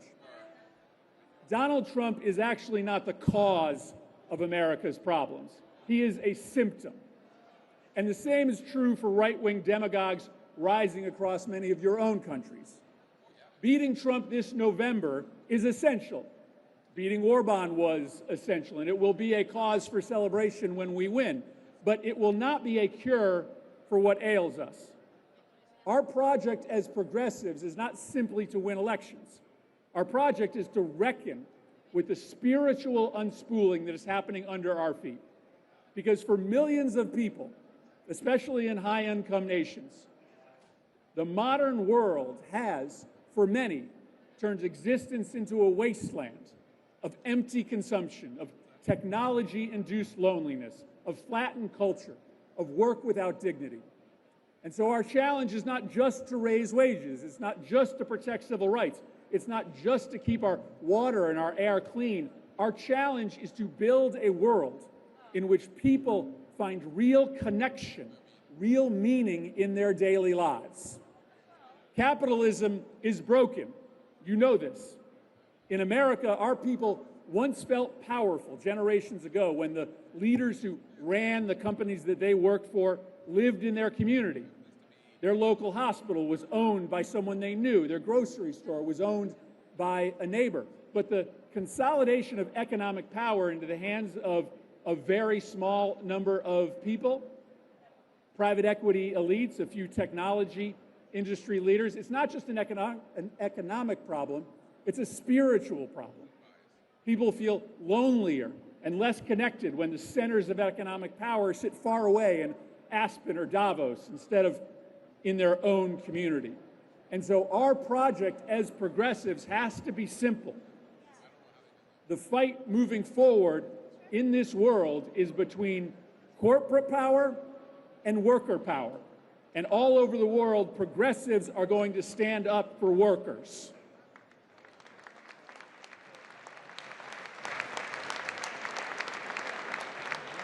Now, our fight also requires us to confront the ways that artificial intelligence are going to compound this spiritual crisis. What happens to our soul when machines replace the things that make us human? Conversation, friendship, creativity, problem solving. We should just refuse to live in a world where machines, controlled by a small group of out-of-touch billionaires, replace what it means to be a human being. And lastly, progressives are going to have to confront the cult of corruption in our world. This cult of corruption exists in America, but in every other corner of this world. This is the lesson from Hungary. The Hungarians refused to bend to the cult of corruption. They demanded a higher standard from their public sector leaders. And when Peter Magyar won, he went immediately to the studio of one of those corrupt broadcasters, one of the propaganda machines that carried Orban's message for 16 years. And he announced on the air that the government would shut down that station and would rebuild independent, objective media in its place. Progressives should make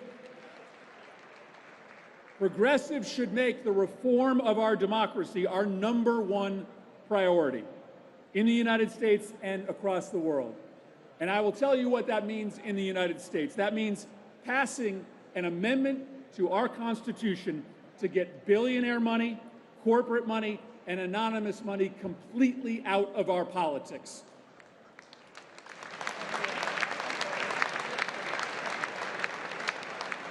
This is the kind of agenda that speaks to the spiritual heart of our nations, an agenda that can rebuild meaning, an agenda that can rebuild connection, an agenda that builds a barrier against the forces of demagoguery and the destruction of democracy. Our work is to raise wages. Our work is to clean the air. Our work is to promote equality. But our work is also to confront the coldness of the modern world, the ways in which the cults of profit, the cult of technology, the cult of consumption, that cult of corruption leads to loneliness, isolation, and hopelessness.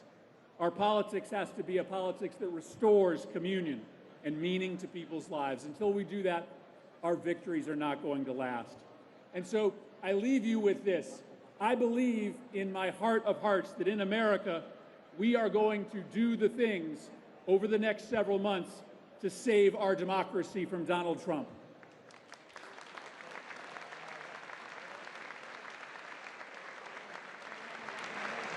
Donald Trump may insult Europeans, Donald Trump may insult the democracies of the world, but I will tell you, the American people stand with you.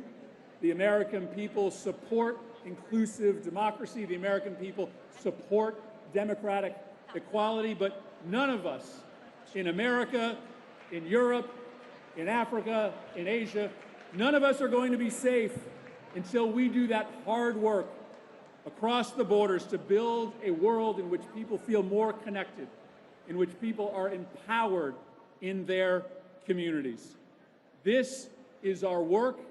It is work that is worth doing, and if we do it together, America will turn the page on Donald Trump. We will get to tell a story to our grandchildren and to our great-grandchildren about the moment that we joined together, progressives all across this great big world, to defeat the forces of totalitarianism. Thank you very much to Barcelona. Thank you to the organizers of this great conference.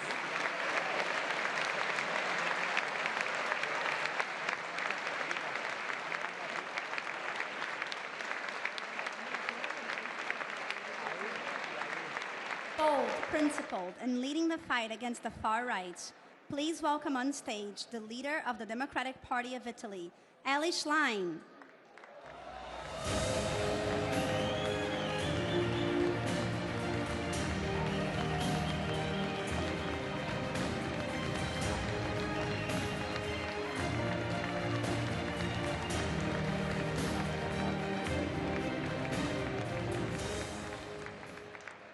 Compañeros y compañeras, amici, friends, comrades, a day like this has always been my dream. It is so important to be here together. Progressives from all the world who share a common vision to improve people's lives, who fight the same fights in different countries, in many different languages. Together is better than alone. Together is better than divided, and together is definitely better than against. I want to thank all the organizers, but one in particular, Pedro. Thank you for your leadership. Thank you for showing that the progressive agenda works and delivers for the people. And thanks for using 4 simple words. No a la guerra. Thank you for defending our dignity.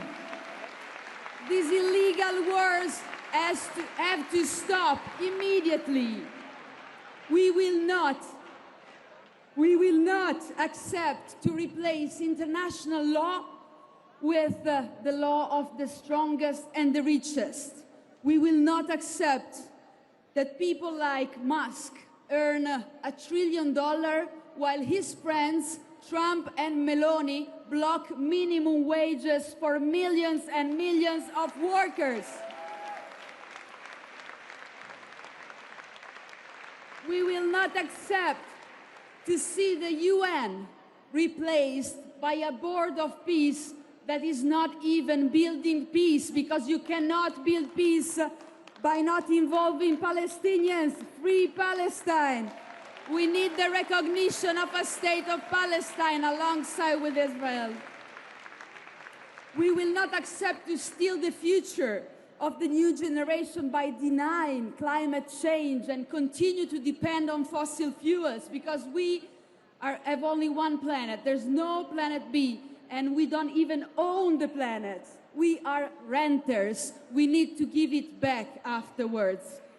We must not leave, colleagues, the internationalism to the nationalists, to the extreme right nationalists, because their message of hatred, of discrimination, always targets the same enemies in all our countries. And the enemies and the scapegoats are the different. The migrants, the LGBTI communities, are the women who are too emancipated according to them, Or are the trade unions independent journalists? We have to say it loud and clear, we are at their side, and we will be at their side.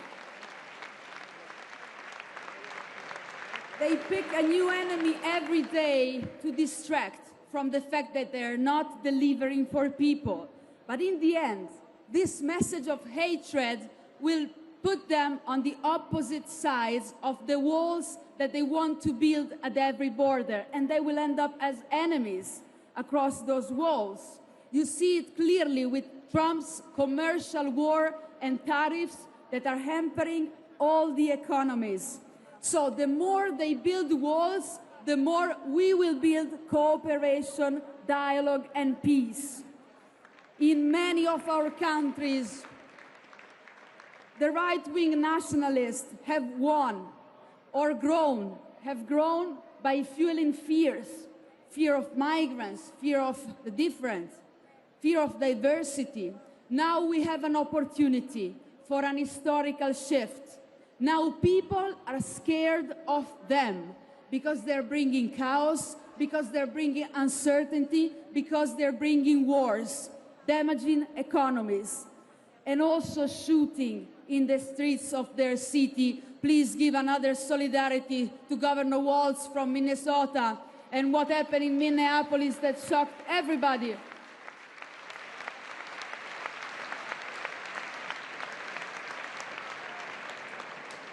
Now it's up to us to show that we are the one who can offer protection and peace, to offer hope for a better and fairer future. That's why it's so important to be here all together, to stand together, and to strengthen each other across every border, because we have much more in common, because we share the same values, and because I've met here many colleagues from Europe, America, Africa, Asia, and we share 4 simple words, a common vision that can reshape the world: peace, democracy, social justice and climate justice, all together.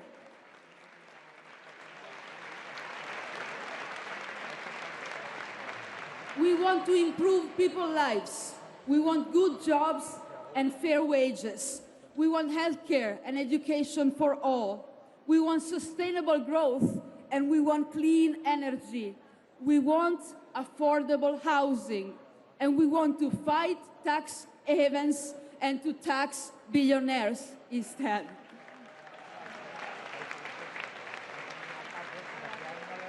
We want gender equality for real.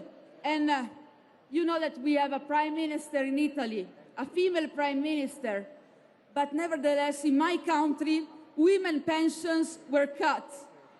Unpaid care work lies on the shoulder of women, and access to safe abortion is made more difficult. There is a big difference between female leadership and a feminist leadership, because it is useless to have a female leader that doesn't fight every day to improve the lives of all other women.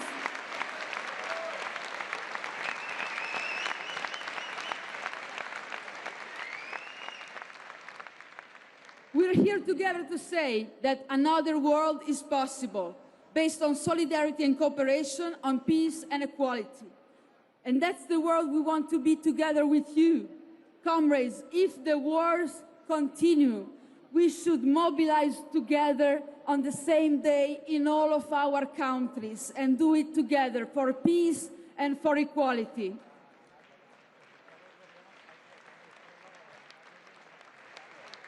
Let me bring you some good news from Italy. We won a constitutional referendum 3 weeks ago against Giorgia Meloni.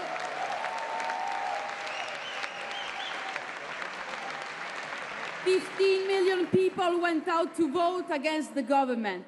Civil society mobilized throughout the country. But the young people made the difference. Women made the difference to defend our constitution and the independence of judges. And they made the difference also in Hungary, defeating Orban, and with him also Trump, Meloni, and the others. The time of the right-wing nationalist is over. The time of the right-wing nationalist is over. They are not unbeatable. We can beat them, but I have to be honest. In order to beat them, we still have to dare to change. We need to open our doors and windows, especially to young people that too often do not feel listened, even by our organization. Open the doors and windows, give some free space for them. And I have a message for them and for women. Many times when you engage in politics, somebody will tell you that you don't fit, that you don't belong, that you're not adequate for what you're doing. Do not listen to them. You are entitled to participate and to change the world. And I will conclude with this. We can beat them, but we will not beat them by running after them or their agenda. We will not beat them by trying to speak their same language. We will beat them if we force them on the most uncomfortable ground for them, which is social justice and peace, the quality of life of our people. We can do it together and stand together to write a better page for our future, because now it's really our time. Thank you.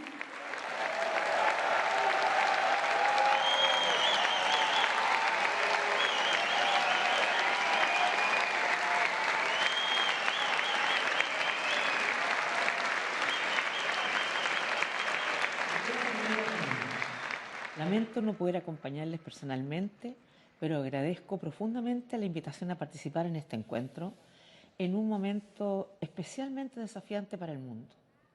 Hoy nuestras democracias enfrentan presiones crecientes. La desinformación erosiona la confianza pública, profundiza la polarización y debilita la capacidad de las instituciones para responder a las necesidades de las personas. Al mismo tiempo, desafíos como la desigualdad, la crisis climática, los cambios tecnológicos y la inseguridad trascienden fronteras y exigen respuestas compartidas, porque ningún país será capaz de resolverlos por su cuenta. En este contexto necesitamos más diálogo, más cooperación y más liderazgos capaces de tender puentes. Necesitamos también sociedades en las que las mujeres participen plenamente en la toma de decisiones. Porque cuando eso ocurre, nuestras democracias se fortalecen y nuestras respuestas se enriquecen. Espacios como este son valiosos porque permiten reflexionar, articular esfuerzos y promover soluciones. Soluciones que devuelvan esperanza, estabilidad y sentido de futuro a nuestras sociedades. Les deseo un constructivo encuentro y que estas jornadas sirvan para reafirmar nuestro compromiso con la democracia, la justicia social, la cooperación internacional, siempre poniendo en el centro la dignidad de las personas. Muchos éxitos.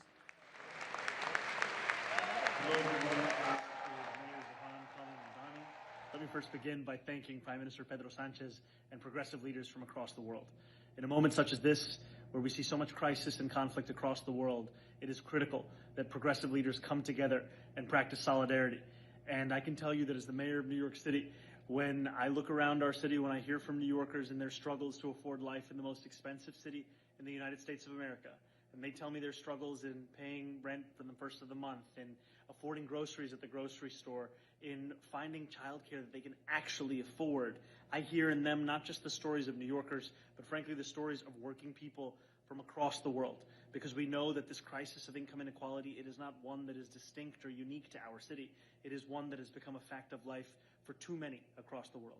And our path to combating and defeating income inequality is one that we must travel together.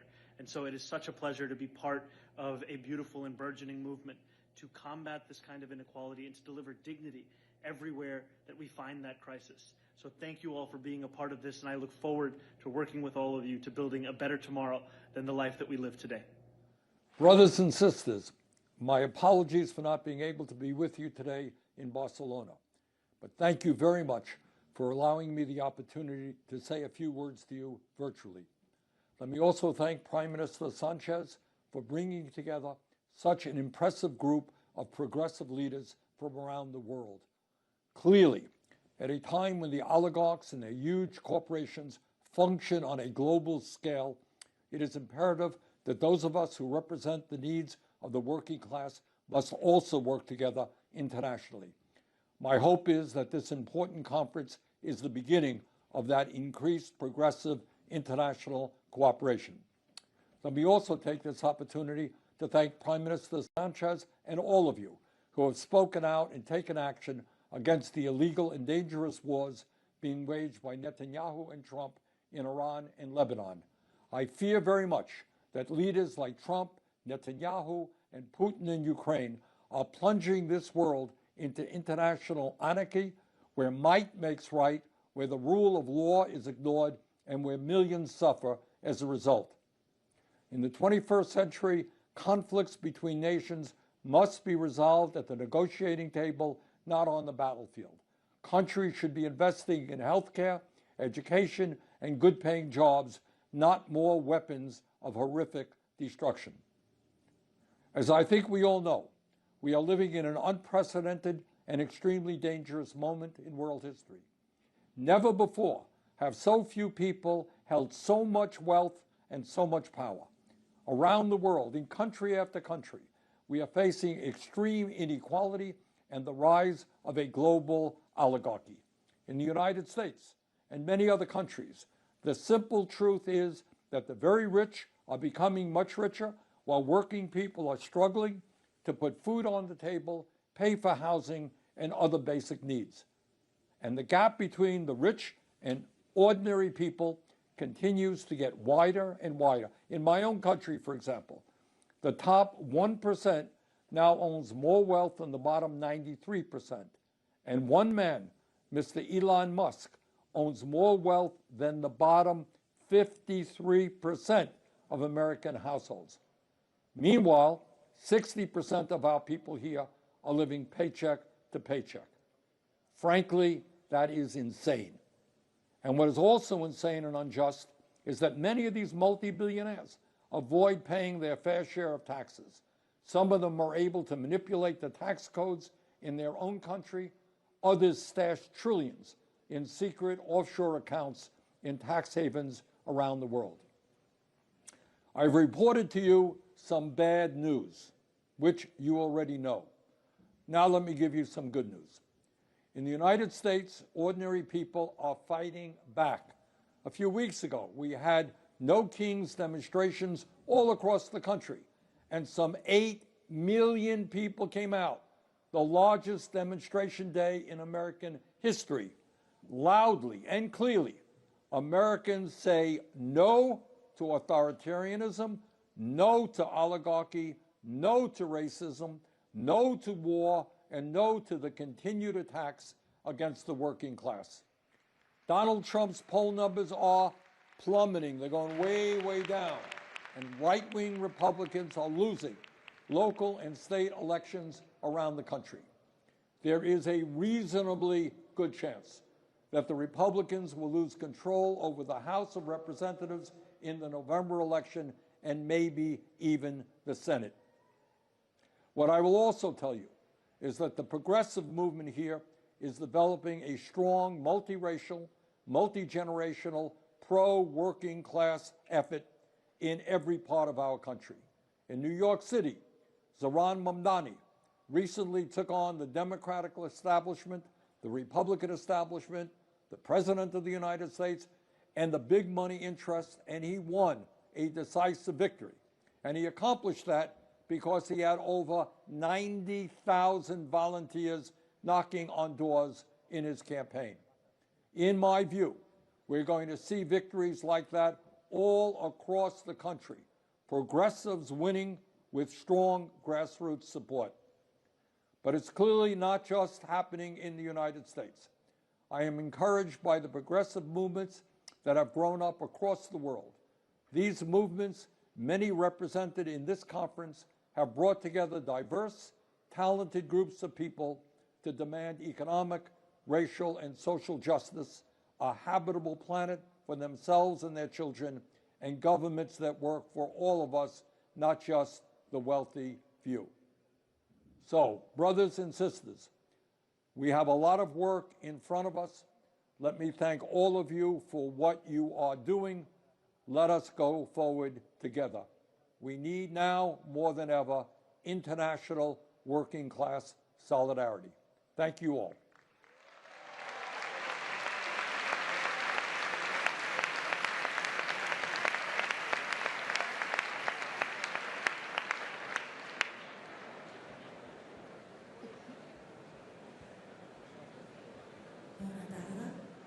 No sé si se m'escolta. Buenas tardes, boa tarde. Mi nombre es Silvia Pérez Cruz.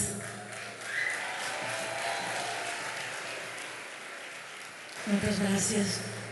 Yo no suelo cantar en actos políticos. Normalmente mi lucha ha sido siempre desde el escenario, entendiendo que el escenario es una pequeña sociedad donde se celebra la belleza individual y sobre todo la colectiva, intentando que cada uno se sienta a salvo y resguardado por el de al lado, intentando recordar los valores que nos hacen sentir humanos, que nos dan empatía, el concierto como un ritual colectivo en un mundo tan individualista. Pero esta vez me parecía muy importante estar aquí, en un lugar donde se reúne gente a favor de la paz y la armonía. Vamos a interpretar una canción de Chicho Sánchez Ferlosio que habla de la relación de poder, del fuerte, del valiente, del traicionero y del resistente. Una canción que creo que tiene la paz como voluntad primera. Muchas gracias.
Please welcome on stage the man who ran a courageous vice presidential campaign in 2024.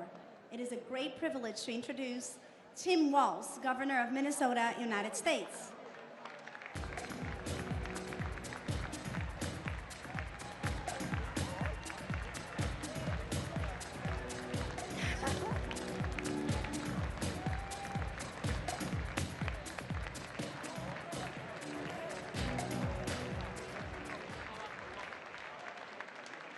Good evening, everyone.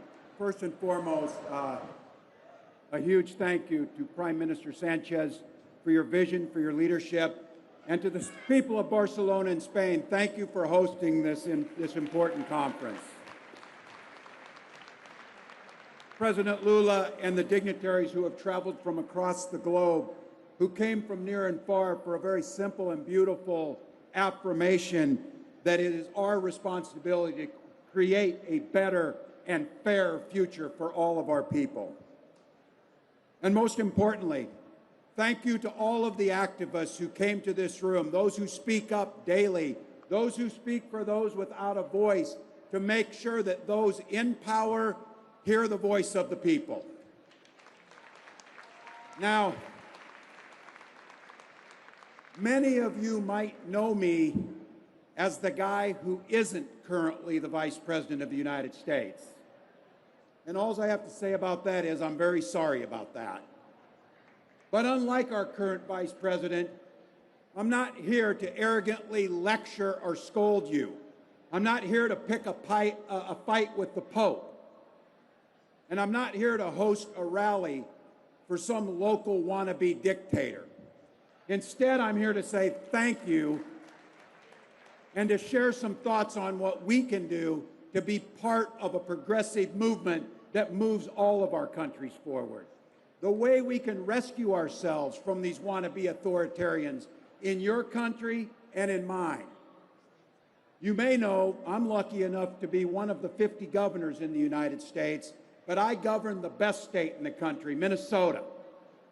Our nickname is the North Star State.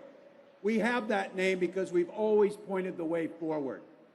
It was Minnesota's iron that forged the tanks that fought in Europe against the Nazi tyranny. It was Minnesota's farmers and researchers who sparked a green revolution to help feed the world. And it's Minnesota scientists who are transforming medicine at places like the Mayo Clinic. If you have a pacemaker or someone you know does, that's from Minnesota. Progress is part of our DNA. When we see a problem, we find a solution. And man, we are facing a lot of problems. Back home in the United States, we're seeing an alarming consolidation of power. A massive paramilitary force terrorizing our communities, which you saw in Minneapolis. A methodical weakening of our free press, of the independent judiciary, of fair elections, and all other institutions of accountability. We've got a feeble-minded, trigger-happy president who plunged us into a war where no threat was present, with no clear objectives and no exit plan.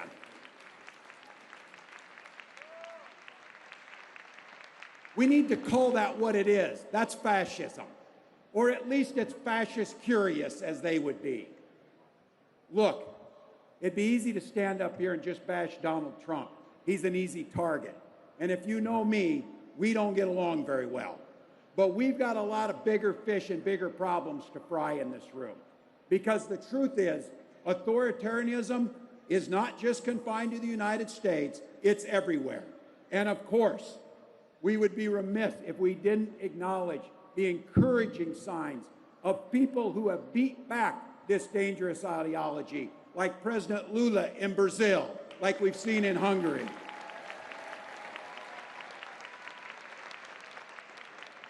But we're here because we're acknowledging over the last decade, authoritarianism has advanced all over the world. It's an epidemic of distrust in government right now, in America and all over the world. Misinformation and fear of a changing world play a part in that. But I think the root cause is cynicism. People hear grandiose campaign promises from campaigns but they don't feel that their lives are getting any better after they elect these people. Inequality grows wider. Climate change accelerates terrifyingly. Technology is getting less human. And understandably, that makes people pretty skeptical of government and desperate enough to try anything. If you're wondering what the hell is wrong with Americans, I hear some version of this every day. Look, I don't really like Trump, and I don't know if he's right, but at least he's willing to try and break things and try and make it better. Now, I know that's dumb as hell, but that's how people are feeling. It's that sentiment that feeds into fascism. And now, it's a threat that we're going to have to contend with, not just in this election, but for years to come. So if we're going to get out of this mess, we have to do more than just push back on all the awful things that people like Donald Trump and like-minded dictators are doing. We, the progressive movement, has a responsibility to the people we serve to give them a crystal clear picture of what we would do differently once we're in power. Give them a credible alternative to what we're witnessing around the world. What could we do that will make their lives better? What would we do to make their lives easier? What fears could we mitigate? What aspirations could we make closer to them? And the good news is this: progressivism is the best possible alternative to what we're seeing. Our approach to government has to be about taking big swings to do big things. We have to have a bold vision on how to lead that beats back corporate greed that strangled our politics, that breaks down the broken system that has kept wages stagnant, costs rising, and working families behind. And I would ask right now for us to give a big hand for all the people who are away from their families working on Saturday to build this stage to make this conference possible. So thank them.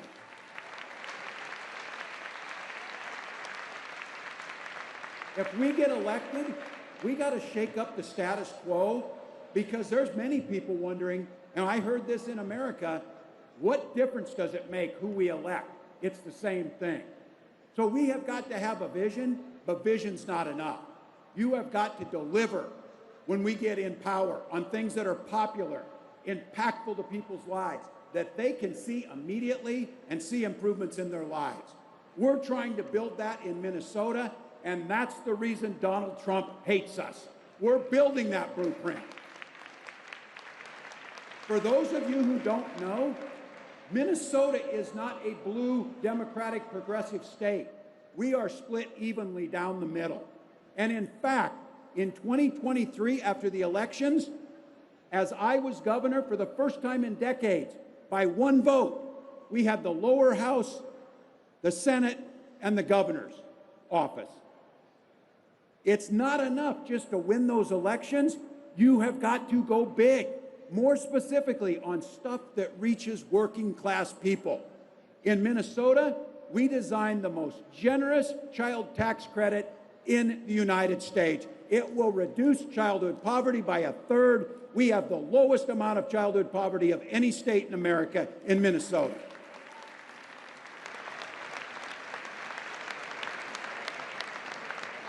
To the Europeans in the room, this may not sound like a big deal, but it's a damn big deal in America. We guaranteed 12 weeks of paid family and medical leave for every single person in our state. It's easy there. It doesn't get done in America. We invested historic amounts in public education, and we made sure that every single one of our children got free breakfast and free lunch in every school in our state.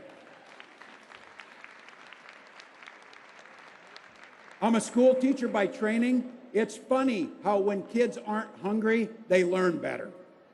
We delivered on the most expansive expansion of labor rights in America. We drove down crime in our communities, and we protected women's reproductive rights to make their own health care decisions.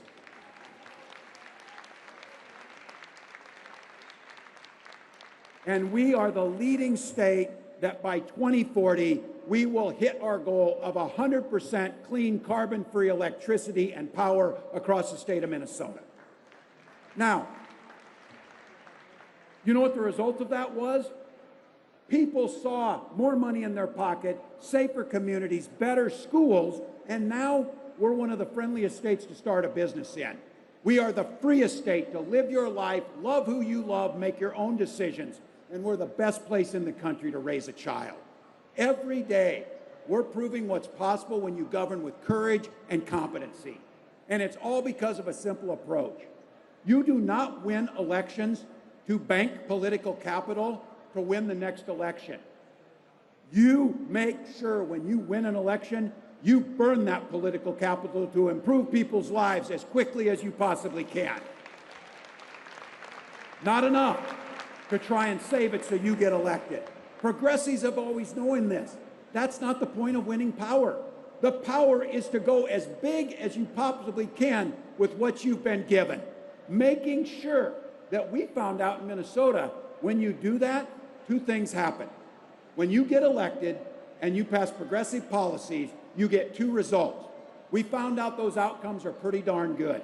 The first thing it does is it improves people's lives, the people that you are trying to serve. It makes sure that you are able to deliver for them, make sure you're doing good things for the people you serve. That's the first and foremost thing. And guess what else happens after that? If you do that for people, the elections take care of themselves. That means as their lives get better, they see a direct connection for the people who voted for them in a tangible way, they're going to turn around and vote for you again. A question that got asked this morning is, how do we ensure that we hold power? And I will tell the people of Spain of this. Prime Minister Sanchez and what his government has done has proven that you can not only move progressive policies, you can stay in power when you do that and get reelected.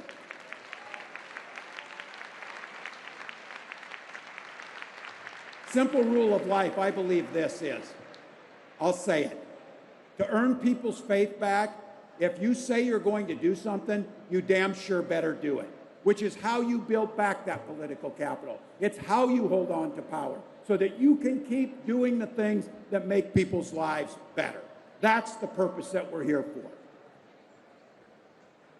Now, look, that's a pretty virtuous cycle, but it takes the people who are here. It takes hard work. It's been successful in Minnesota, and I'm here to affirm to you of this.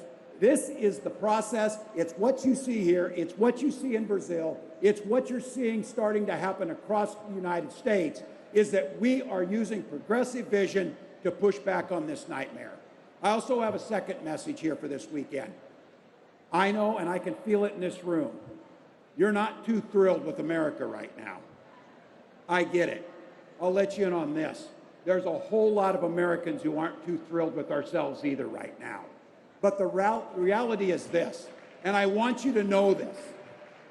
The states that voted for prosperity, the states that voted for equality, the states that voted for a progressive agenda against Donald Trump in the last election cycle make up 2/3 of the American economy and the majority of the people. What you're seeing, and I know it doesn't make it better, it doesn't make it better, but we can still be productive, progressive partners in the world. And here's the thing about our system of government. It's set up to give leaders who are closest to the people the ability to touch their lives more. So I would tell you this before you give up on us. Subnational governments like states and localities and cities are the ones that actually get the things done. There are plenty of opportunities for us to work together on clean energy investments, medical research, innovations, and human rights. Among us, we've got the world's best engineers, the best scientists, the best entrepreneurs, plus private sector muscle and trillions of dollars of capital that we need to invest in the rest of the world to lift people's lives up across the planet. Look, we got more work to do, but we'll succeed. We'll succeed. I've told some of you this. I remain an eternal optimist in the middle of all of this. I was a public school teacher. You have to be optimistic to do that work because the future depends on it. The more we succeed, the more we push back on this authoritarian creep that is across the world. Fascism knows no borders. But in this room, progressive equality and a vision knows no borders either. So we have to reach across the continents. We have to reach across the oceans. We have to have each other's backs. This isn't the first time we've been in this. I am proud that we stood with you. And in fact, it was 60 Minnesotans who joined the Lincoln Brigade who came right here to Spain to push back on the fascist policies of Franco. We've done it. It's happened before. So I'm asking you now, those Minnesotans came here, we need you. Please don't give up on the American people. Go ahead and give up and condemn that monstrosity that sets in our White House. Keep the pressure on. Keep calling it out. Keep standing up to it. Keep naming it.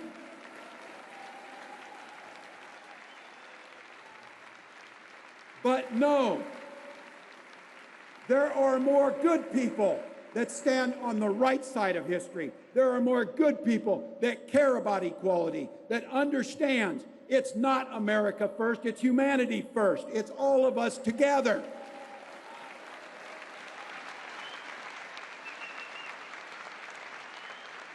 This room knows it. You saw what happened in Minneapolis, what Trump did to us. You also saw 200,000 people rally against it. This is the work of our age. This is the time. And for those of you in this room, your grandkids are going to be asking you, what did you do when authoritarian was on the march in all the rest of the world? Well, the first thing you did, you gathered in Barcelona instead. Not on our watch. We will push back. We will win the day. Thank you, Spain. Let's go get them.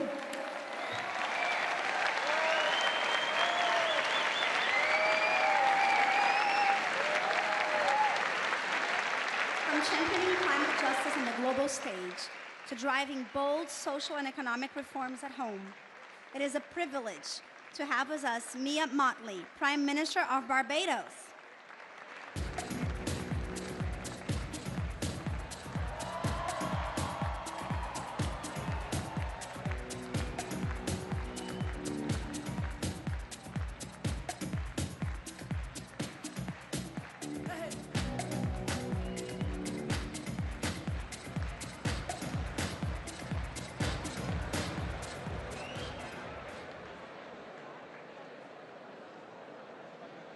Good afternoon to everyone. I want to say thank you to my dear brother Pedro and to President Lula for ensuring that we can gather together to discuss things that matter to ordinary people. And in that, it's important for me to say why I say so. Democracy works when it delivers for people. And I come from a country that has known what it is to be a pawn of others for the majority of our modern existence. I come from a party that was established 88 years ago to help stop poor people from being poor and to fight injustice and to create opportunities for our people. And I don't say so for the sake of saying so, because today our people have access to free tertiary education, free primary, free secondary education. Today the people of my country have access to free health care, and while we battle with the quality of health care because of the increasing cost globally and particularly in the Western Hemisphere, we remain resolute about being able to give them the best health care possible that we can give them. I come from a country where public transport and where Social Security works for ordinary people. I come from a country that introduced a minimum wage in the middle of COVID, when others said that the economy would collapse. And we said, let us try.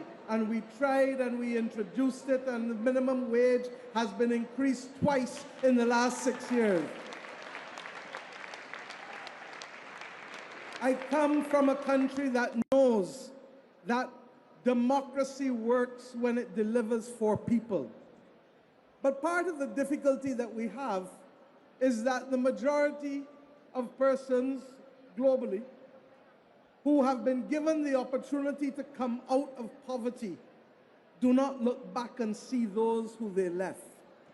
And whether that is those who have come out of poverty in rich countries, or those who have come out of poverty in middle-income countries, or those who have come out of poverty in poor countries, the conscience that we require of human beings is not working in the way that it should.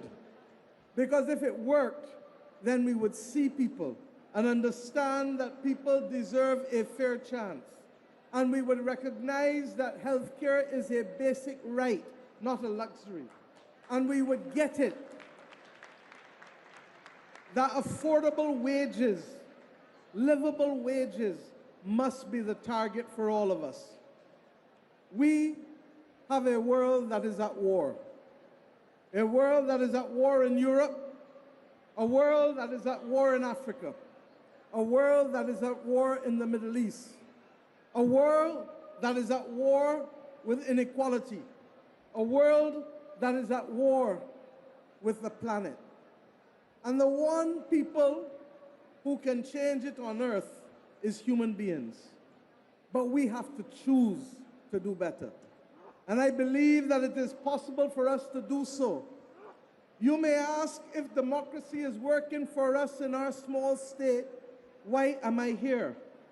I am here because the international community has not made it possible for small states to be able to breathe properly, for small states to participate in a global community, in an international rules-based order that is essential for us to survive.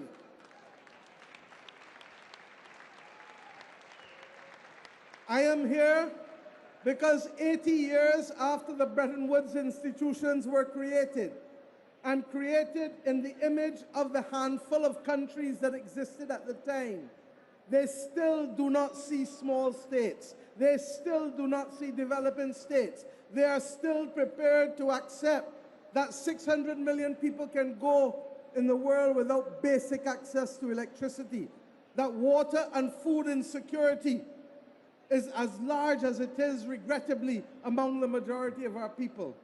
And the best kept secret is that the majority of poor people do not live in poor countries globally. The majority of poor people live in middle income and upper middle income countries globally. And this brings us back to the reality of choice. We have choice about how we spend our money. We have choice about what matters to us. And we have choice ultimately about what battles we fight and what wars we start and what wars we end. And we will only be able to achieve that if ordinary people hold ordinary leaders to account, and if leaders remember how they got there rather than forgetting the ladder upon which they climbed to be able to exercise power.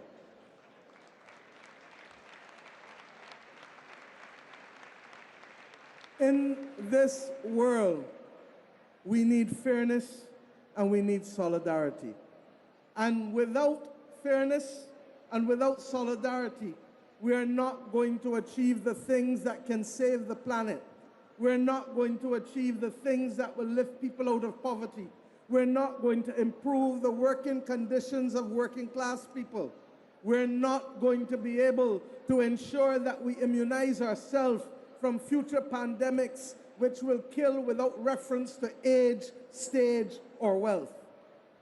I ask us today to recognize that it is in the small things that we do at the level of our families and at the level of our communities that will make nations stronger. And it is only when we have strong nations prepared to stand up for what they believe in that we can have a fairer world and that we can fight for the rights that are preserved and articulated in the United Nations Charter. But if ordinary people allow the not so good to pass, and if ordinary people turn a blind eye to the bad, And if ordinary people become blind to what is evidently in front of them, then people get accustomed to believing that they can get away with it and that impunity will always, always be the order of the day for them. We can only turn the wheel by holding each other to account. And I ask, therefore, Pedro, I ask, therefore, my brother and my sisters, that we get the message across. And principles will only mean something when it is inconvenient to stand by them.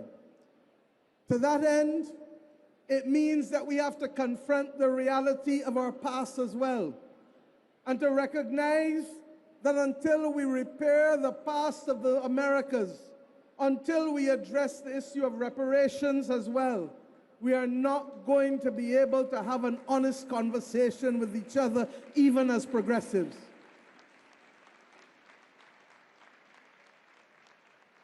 I ask us equally to recognize that we do not live in an echo chamber. And as much as we believe in what we believe and will fight for what we believe, we must be prepared to have conversations with those who do not agree with us. And it is in having those conversations that we begin to frame out what I have called for global, moral, strategic leadership, because two wrongs do not make right.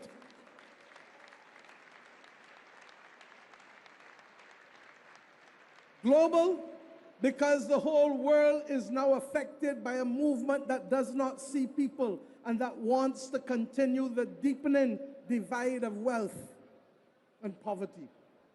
Moral, because we have to do the right thing for the right reasons, and too many people are using others to gain what they want in terms of imperial ambitions for land, for property, for wealth, for power, but they use people to get that. And strategic, because we cannot boil the ocean. We have to pick which issues we can win. And I say to you that making the international system fairer so that it can work for us, so that we can save both people and planet, because we are human beings that can walk and chew. We are human beings that know how to do multiple things, and it is not impossible to save the planet while creating opportunities for poor people to stop being poor. It is possible.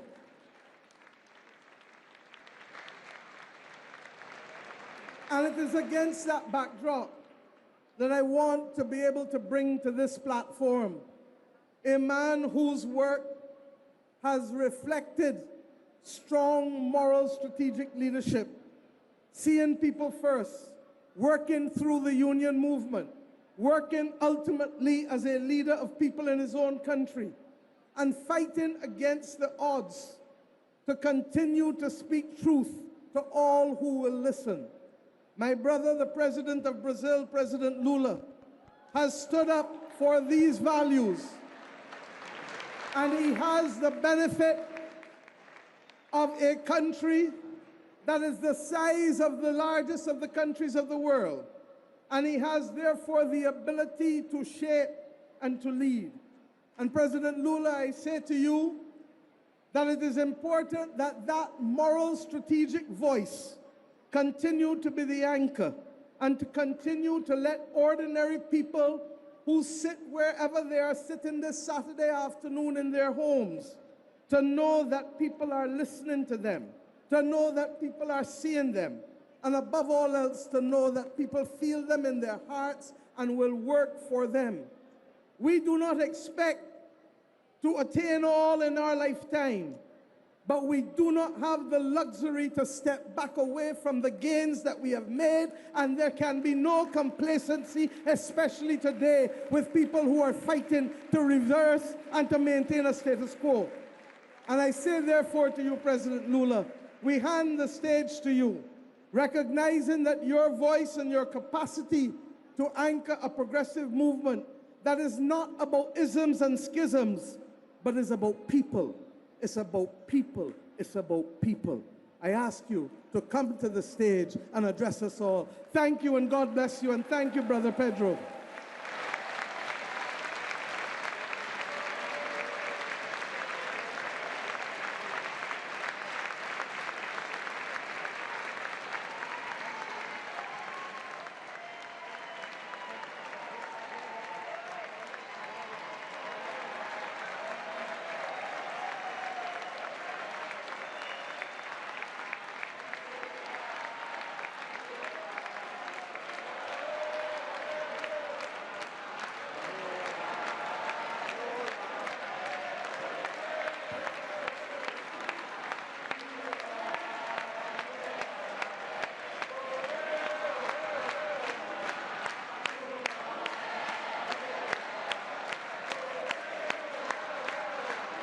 Eu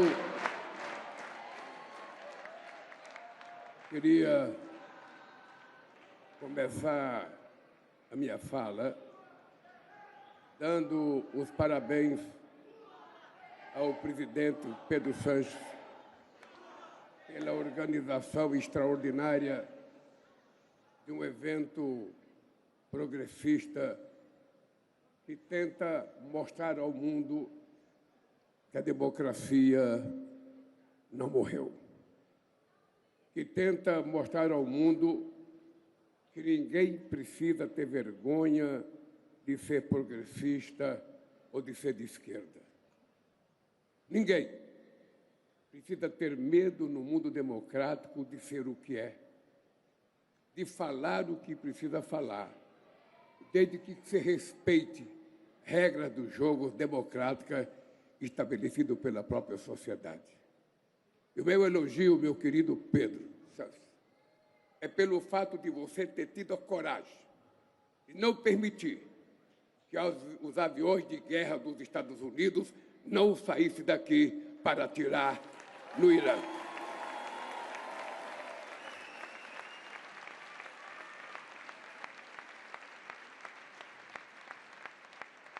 Eu estou me cuidando aqui porque eu tenho um discurso por escrito e eu fico com vontade de falar de improviso, mas eu preciso falar com muita responsabilidade porque nós estamos fazendo um movimento muito sério que não pode terminar no nosso discurso aqui e voltar a acontecer somente quando a gente fizer a nossa próxima reunião no México. O que nós estamos fazendo aqui é o começo de um movimento que tem que agir todo santo dia, durante toda a semana, todo mês e durante 365 dias por ano, para que a gente restabeleça a coisa mais sagrada no mundo, que é a democracia e o multilateralismo.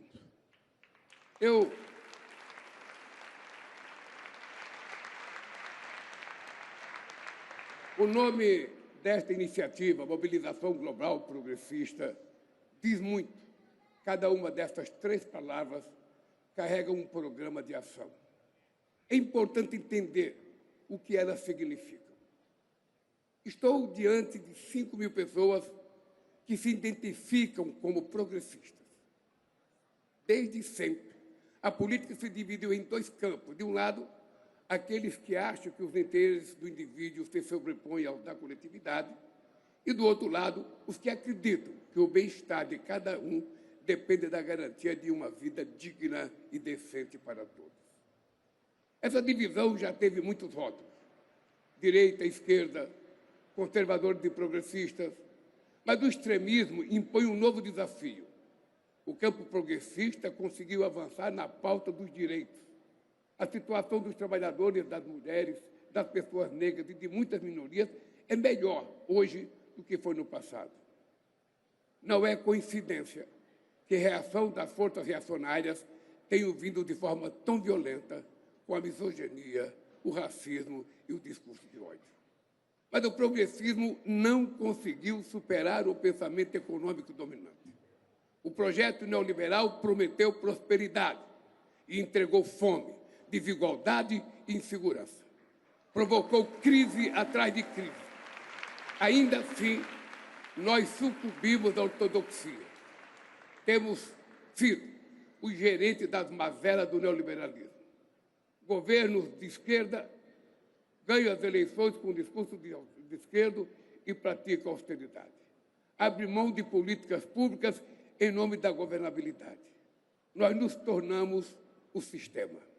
Por isso, não surpreende agora que o outro lado se apresente como antissistema. O primeiro mandamento para os progressistas tem que ser a coerência. Não podemos nos eleger com um programa de implementar outro. Não podemos trair a confiança do povo, mesmo que boa parte da população não se veja como progressista. Ela quer o que nós propomos. Ela quer comer bem, morar bem, escola de qualidade, hospital de qualidade, uma política climática séria e responsável, uma política de meio ambiente muito dura. Ela quer um mundo limpo e saudável. Um trabalho digno, com jornada de trabalho equilibrada, um salário que permita uma vida confortável. A extrema-direita soube capitalizar o mal-estar das promessas não cumpridas do neoliberalismo. Canalizou a frustração das pessoas inventando mentiras e mais mentiras. Falando das mulheres, falando dos negros, falando da população LGBTQ+, falando dos imigrantes, ou seja, tudo que é pessoas mais necessitadas passa a ser vítima do discurso de ódio que essas pessoas falam. O nosso papel é apontar o dedo para os verdadeiros culpados. Um punhado de bilionários concentra a maior parte da riqueza mundial. Eles querem que as pessoas acreditem que qualquer um pode chegar lá. Alimentam a falácia da meritocracia, mas chutam a escada para que outros não tenham a mesma oportunidade de subir. Pagam menos impostos ou nada. Exploram o trabalhador, destrói a natureza, manipula algoritmos. A desigualdade não é um fato, é uma escolha política. O que faz de nós, progressistas, é escolher a igualdade.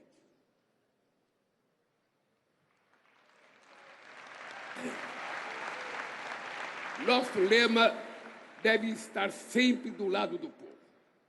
Essa luta precisa ser global. De nada adianta manter a casa em ordem em um mundo em desordem. Os senhores da guerra jogam bombas em mulheres e crianças, gastam em armas bilhões de dólares que poderiam ser usados para acabar com a fome, resolver o problema energético e o problema da saúde. O Sul global paga a conta de guerras que não provocou e de mudanças climáticas que não causou. É tratado como o quintal das grandes potências. É sufocado por tarifas abusivas e dívidas impagáveis. Volta a ser visto como mero fornecedor de matérias-primas. Ser progressista na arena internacional é defender um multilateralismo reformado. É defender o que faz prevalência sobre a força. Que a paz faça prevalência sobre a força. É combater a fome e proteger o meio ambiente. É restituir a credibilidade da ONU, que foi corroída pela irresponsabilidade dos membros permanentes. É criar um sistema em que as regras valham para todos, em que países desenvolvidos em desenvolvimento estejam em pé de igualdade no Conselho de Segurança, no Banco Mundial, no FMI e na Organização Mundial do Comércio. Esse não é um esforço só de governos. A internet se tornou um campo de batalha. Disputar as redes virtuais é uma tarefa incontornável, mas a disputa tem que ir além das telas. Tem que ser levado para as universidades, para as igrejas, para os sindicatos, para as associações, para os bairros e para a sociedade como um todo. A extrema-direita grita, mente e ataca. Não podemos ter medo de falar mais alto e com muita responsabilidade.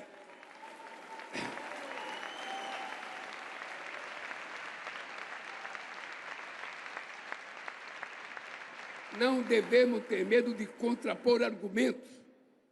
O risco que a extrema-direita representa a democracia não é retórico, é real. No Brasil, ela planejou um golpe de Estado, orquestrou um trama que previa tanque na rua e assassinato do presidente eleito, do vice-presidente e do presidente da Justiça Eleitoral. O Papa Leão XIV disse que a democracia corre o risco de se tornar uma máscara para o domínio das elites econômicas e tecnológicas. Nosso papel é desmascarar essas forças, desmascarar aqueles que dizem estar do lado do povo, mas governam para os mais ricos, que dizem ser patriotas, mas opõem a soberania à venda e pedem sanções contra o seu próprio país, que proclamam defender a família, mas fecham os olhos para a violência contra as mulheres e o abuso sexual de crianças, que se declaram o dono da verdade, mas espalham mentira de desinformação, que se consideram o homem de Deus, mas não tem amor ao próximo, que falam em liberdade, mas persegue quem é indiferente, como canta João Manuel Serrat. O caminho se faz ao caminhar. A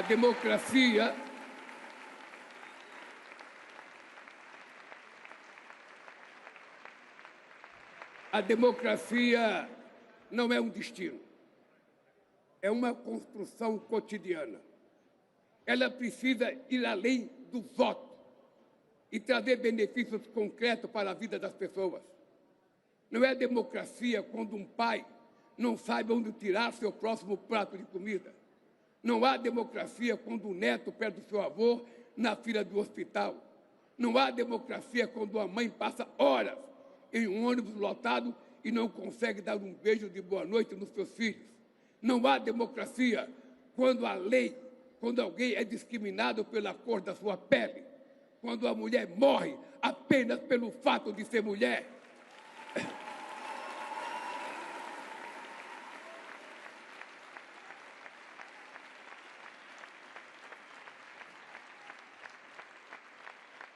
Temos que substituir o desalento pelo sonho, o ódio pela esperança. A mobilização global progressista tem uma missão importante: recuperar a capacidade das forças progressistas de projetar um futuro melhor, um futuro com justiça social, igualdade e democracia. Esses três termos, mobilização global e progressista, precisam andar juntos, não como palavras de ordem, mas como realidade viva. Queria dizer para vocês uma coisa, que eu preciso falar um minutinho de improviso. Desculpa, companheiro. Eu ando muito inquieto. Eu tenho 80 anos de idade.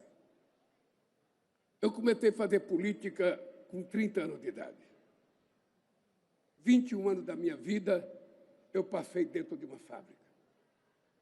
Eu saí de uma região muito pobre no meu país, como milhões de brasileiros, para não morrer de fome. Fui comer pão pela primeira vez com 7 anos de idade. E aprendi a fazer política muito tarde. E quando eu aprendi política, eu aprendi porque eu descobri que dentro do Congresso Nacional não existia representante do povo trabalhador, que eu imaginava que era a razão pela qual existia a classe política. E graças à democracia no meu país, que nós implantamos depois de derrubar 23 anos de regime militar, só eu fui caçado 2 vezes como presidente do sindicato. Graças à democracia, pela primeira vez no país, o Brasil elegeu um operário presidente da República sem diploma universitário, apenas com curso técnico, sabe, de torneiro mecânico.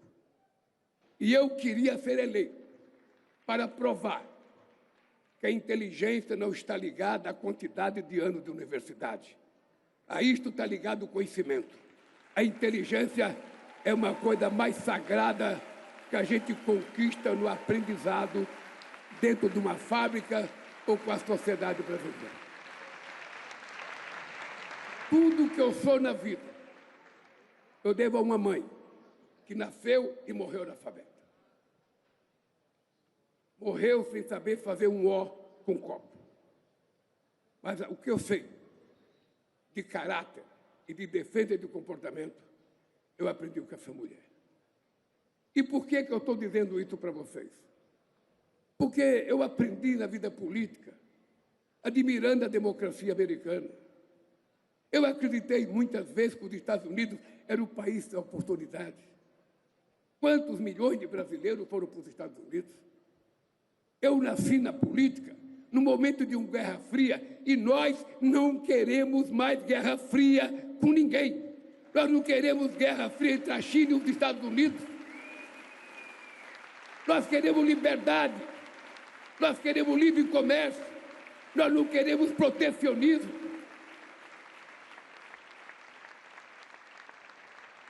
A esquerda progressista foi vítima do discurso do consenso de Washington.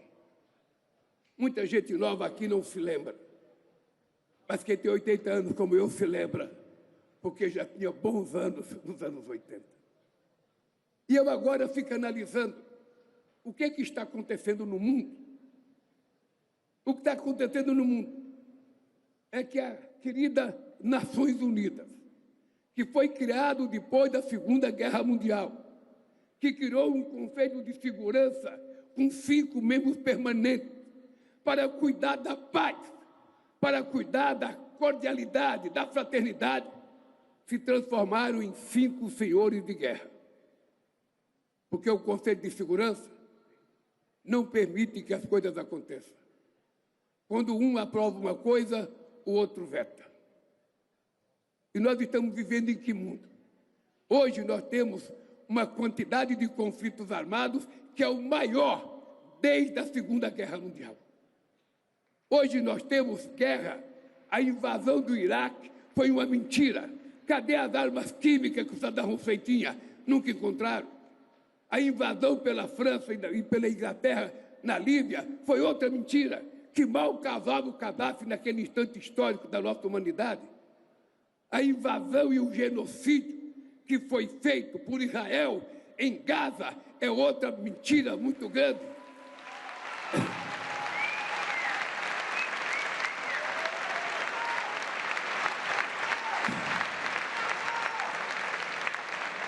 E agora o bombardeio de Israel ao Líbano, com que pretexto?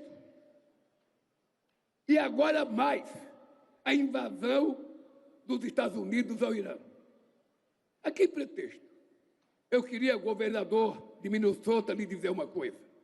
Em 2010, eu fui ao Irã, junto com a Índia, junto com a Turquia, negociar com Ahmadinejad o acordo para que ele não pudesse enriquecer o urânio acima daquilo que o Brasil enriquecia para fins pacíficos.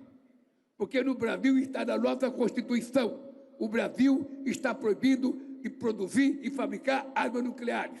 Isso é da Constituição. E nós fomos lá para convencer o Ahmadinejad e o Khamenei. E depois de 2 dias, nós conseguimos um acordo. Um acordo que foi feito com base numa carta manuscrita que o Obama me mandou.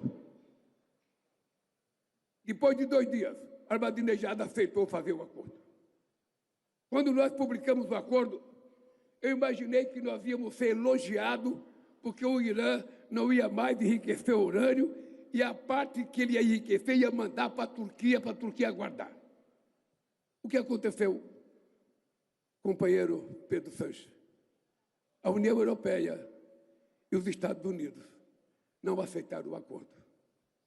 E agora estão atrás, outra vez, de construir a ideia de que o Irã iria construir bomba atômica. Eles não iriam construir bomba atômica. Nós precisamos acabar com essa história de contar mentiras sobre as pessoas para depois destruir as pessoas. A América Latina é vendida como se fosse o mundo do narcotráfico. O mundo árabe é vendido como se fosse o mundo do terrorismo. E quem é que é bom nesse mundo? Quem é que é bom? A gente tem que entender uma coisa muito importante. muitas vezes nós somos vítima, sabe, da nossa inocência política. Quantas vezes, Pedro, a gente ganha eleições e depois da imprensa, depois do sistema financeiro, depois os acadêmicos conservadores escrevem artigos, matéria na imprensa, obrigando a gente a tentar destruir aquilo que foi a razão da nossa eleição. E a gente vai ficando com medo. E a gente vai tentando agradar o mercado. A gente vai tentando agradar o empresário. E o que acontece é que nós vamos ficando desmoralizados. Então eu penso que desse encontro aqui, eu queria dizer ao presidente Trump, ao presidente Xi Jinping, ao presidente Putin, ao presidente Macron e ao primeiro-ministro da Inglaterra, que são os 5 membros do Conselho de Segurança da ONU. Pelo amor de Deus, cumpram com as suas obrigações de garantir a paz no mundo. Convoque uma reunião e pare com essa loucura de guerra, porque o mundo não comporta mais.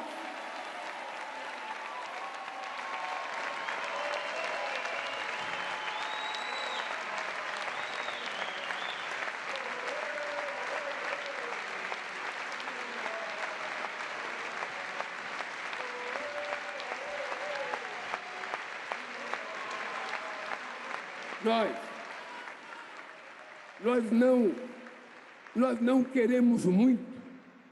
O povo pobre não quer muito. Ele não quer nem tomar as coisas dos ricos. O povo pobre quer ter direito a um emprego decente. Ele quer ter direito a um trabalho decente. Ele quer ter direito a morar numa casa boa. Ele quer ter direito a estudar. Ele quer ter direito que o seu filho possa ser doutor, igual o filho do seu patrão, igual o filho da sua patroa. Ele quer o direito de ter um sistema de saúde decente. É a única coisa que nós queremos, e tudo isso está na Bíblia. Tudo isso está na Constituição de cada país. Tudo isso está na Declaração Universal dos Direitos Humanos da ONU. E por que não se cumpre?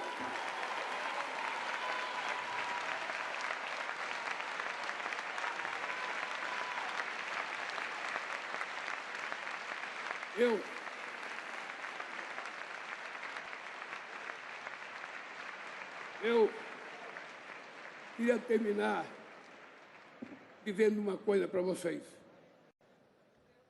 Eu tenho 80 anos de idade.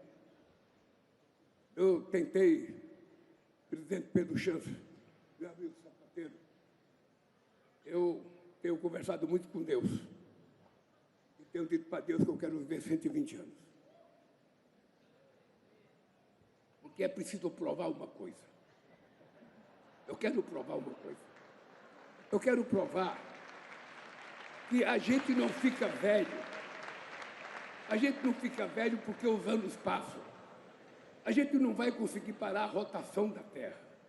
Então os anos vão passar. Hoje eu tenho 80, o ano que vem vou ter 81. Mas isso não é que envelhece as pessoas.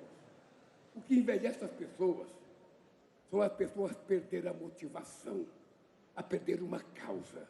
Se todos nós levantarmos de manhã com uma causa, para defender uma causa, a gente não fica velho. Eu digo para vocês que eu me sinto hoje igual quando eu tinha 50 anos de idade, porque eu tenho uma causa. A minha causa é a democracia. A minha causa é a liberdade. A minha causa é a igualdade. A minha causa é garantir que todas as pessoas sejam respeitadas. Um país pequeno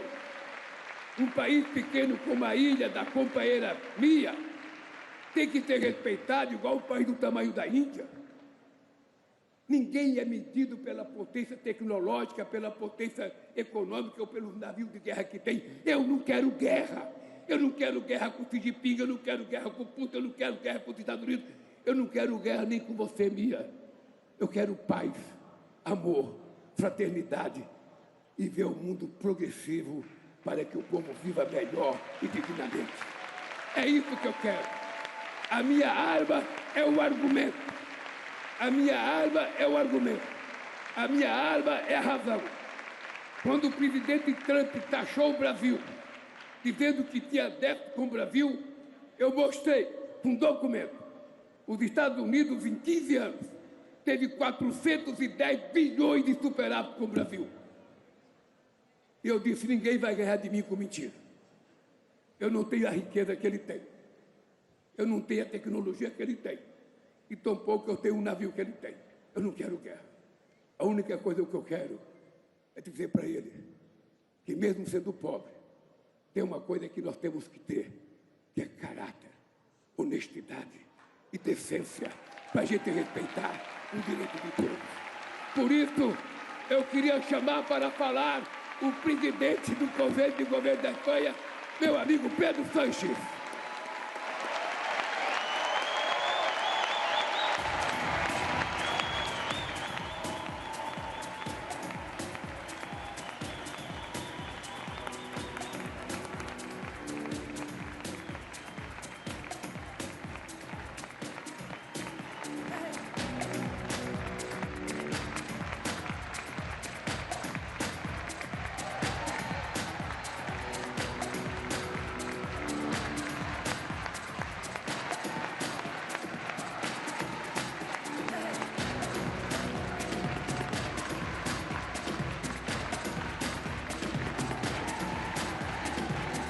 Buenas tardes.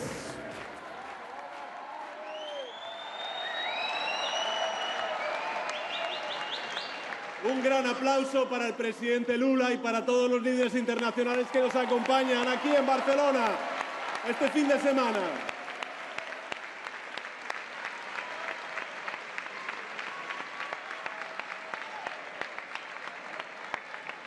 Y un gran aplauso también para el presidente Illa, el presidente de Cataluña y el alcalde de Barcelona que nos acompaña aquí, Jaume Collboni. Gracias por la movilización extraordinaria del Partido Socialista de Cataluña y del conjunto del Estado. Mirad, me hace muy feliz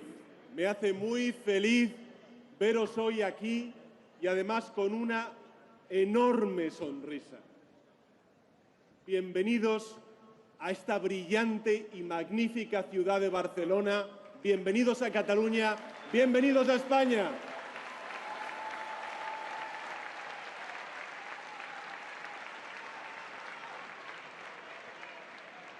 Gracias por haber abarrotado este espacio con vuestra presencia, con vuestras ideas, con vuestra ilusión, con vuestra energía.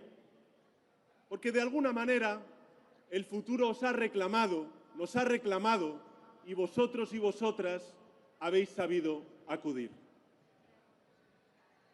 Mirad,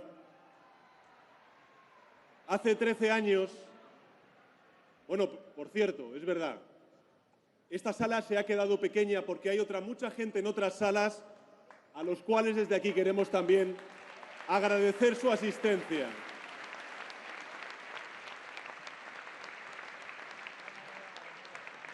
Mirad, hace 13 años, el presidente de Uruguay, el gran Pepe Mújica, dio un discurso ante Naciones Unidas.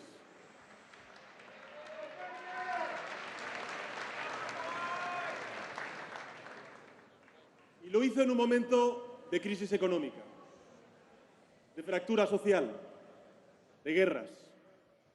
Pepe Mújica reconoció que las cosas no iban bien, que el futuro pintaba gris. Dijo sentirse angustiado, más allá de lo político, en lo personal. Dijo sentirse angustiado por el porvenir de la humanidad. Pero también, y esto es lo importante, se comprometió a luchar por él, aun a sabiendas de que no iba a llegar a ver ese porvenir por el que luchaba. A ese mismo compromiso quiero apelar hoy en esta intervención. Porque yo sé que el horizonte está cargado de incertidumbres. Hemos hablado de ello durante este fin de semana.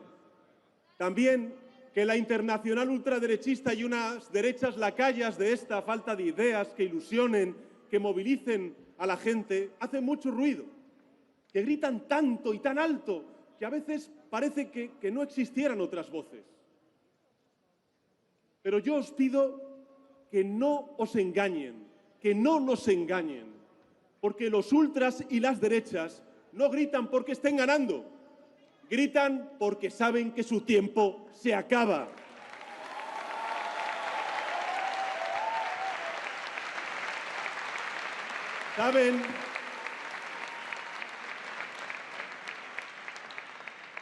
Saben que su ortodoxia neoliberal, que además de ser ineficiente es cruel, murió en 2008 con la gran crisis financiera y que ha sido superada por las políticas progresistas.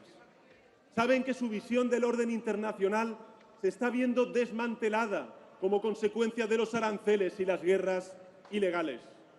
Saben que su rendición al negacionismo climático, a la xenofobia, al machismo de la internacional ultraderechista ha sido su mayor error, del que les costará mucho tiempo salir. La derecha no lidera, la derecha languidece. No importa, por tanto, que griten, ni cuántos bulos inventen. La gente se está dando cuenta de que no tienen proyecto, de que no tienen soluciones. Solo odio, eslóganes vacíos y unas políticas equivocadas que solamente han traído 4 cosas al mundo: guerra, inflación, desigualdad y fractura social. Eso es todo lo que han dado al mundo.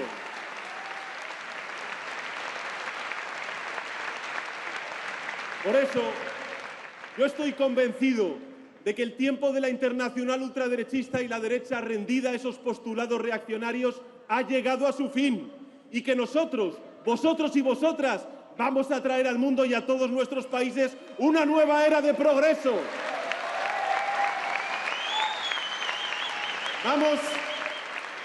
Vamos a reconstruir lo que ellos han tratado de destruir.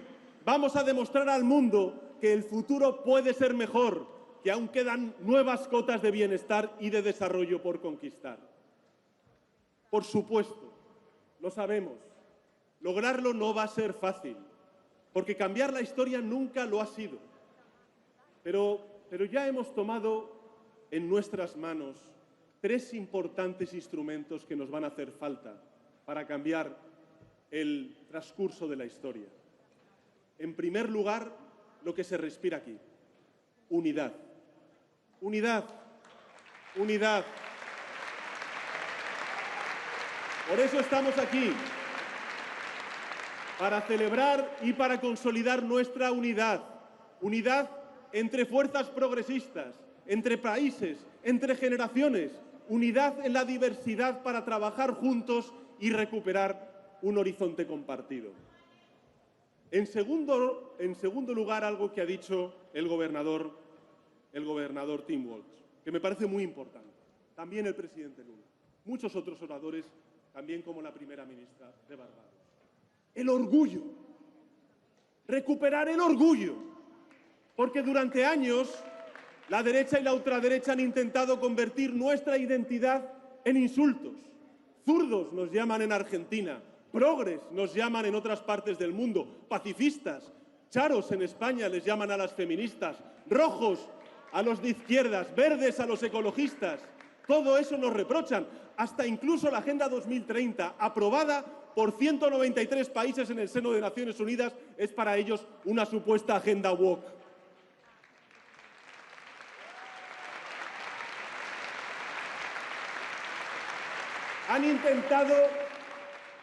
Han intentado una y otra vez que nos avergoncemos de nuestras ideas y de nuestra historia. Pero eso, ¿sabéis qué? Se acabó. Termina hoy. En Barcelona, el 18 de abril de 2026, la vergüenza cambia de bando. Se acabó. La vergüenza cambia de bando y lo va a hacer para siempre. A partir de ahora, la vergüenza para ellos.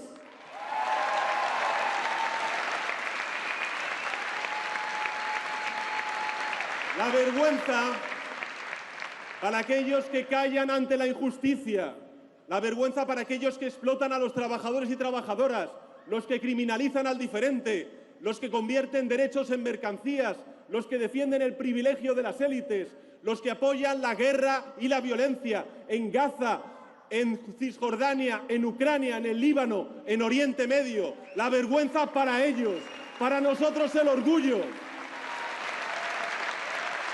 Para nosotros,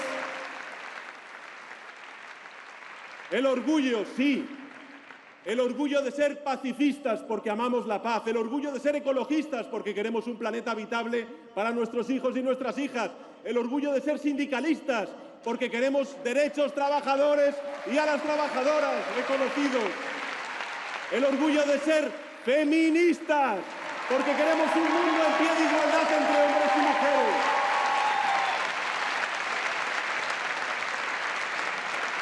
El orgullo, sí, de ser de izquierdas, de ser socialistas, de ser socialdemócratas, de ser progresistas. Porque el progresismo hoy ya es más necesario que nunca.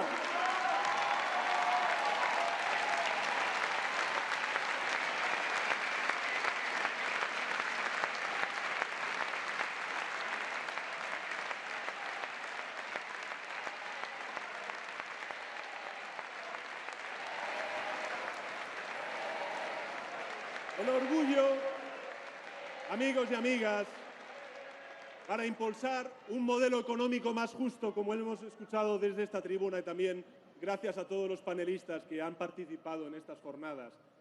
También el de la prosperidad que vaya a todos y a todas, sobre todo a aquellos que más lo necesitan, y al mismo tiempo protejamos el medio ambiente, como siempre defiende la primera ministra de Barbados. Algo que los progresistas, por cierto, estamos logrando. Aquí, en España, en Brasil, el presidente Lula, la primera ministra de Barbados también, o por supuesto el gobernador en Estados Unidos y todos los representantes a pequeña, mediana y gran escala progresistas que estáis aquí presentes. No me quiero olvidar, por supuesto, de los grandes alcaldes y alcaldesas progresistas que tenemos en el mundo. El orgullo por reforzar los servicios públicos, la igualdad entre hombres y mujeres, el orgullo por defender sociedades abiertas y que acogen a quienes se ven obligados a abandonar sus países para buscar una vida mejor. Aquí en España estamos aprobando e impulsando un proceso de regularización de 500 000 de inmigrantes.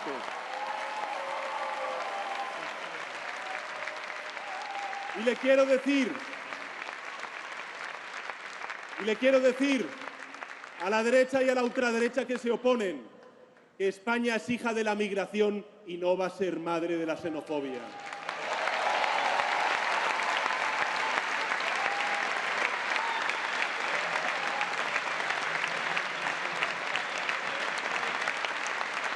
El orgullo, amigos y amigas, de estar del lado correcto de la historia. Sí, de defender el derecho internacional, de defender la paz y de gritar una y mil veces sí a la paz y no a la guerra, sí a la paz y no a la guerra, sí a la paz y no a la guerra, sí a la paz y no a la guerra.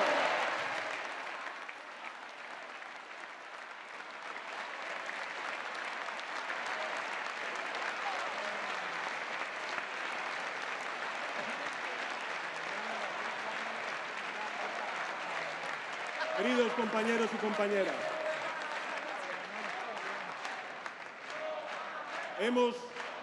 hemos recuperado la unión, hemos recuperado el orgullo, pero debemos hacer algo más.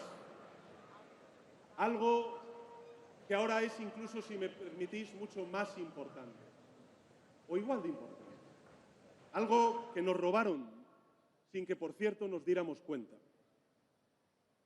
Y ese algo es la fe en el progreso. La fe en el progreso. El presidente Lula lo ha explicado en primera persona. Él creía en la democracia y cree en la democracia porque una persona humilde como él llegó a ser presidente del sindicato en Brasil y presidente de la República de Brasil.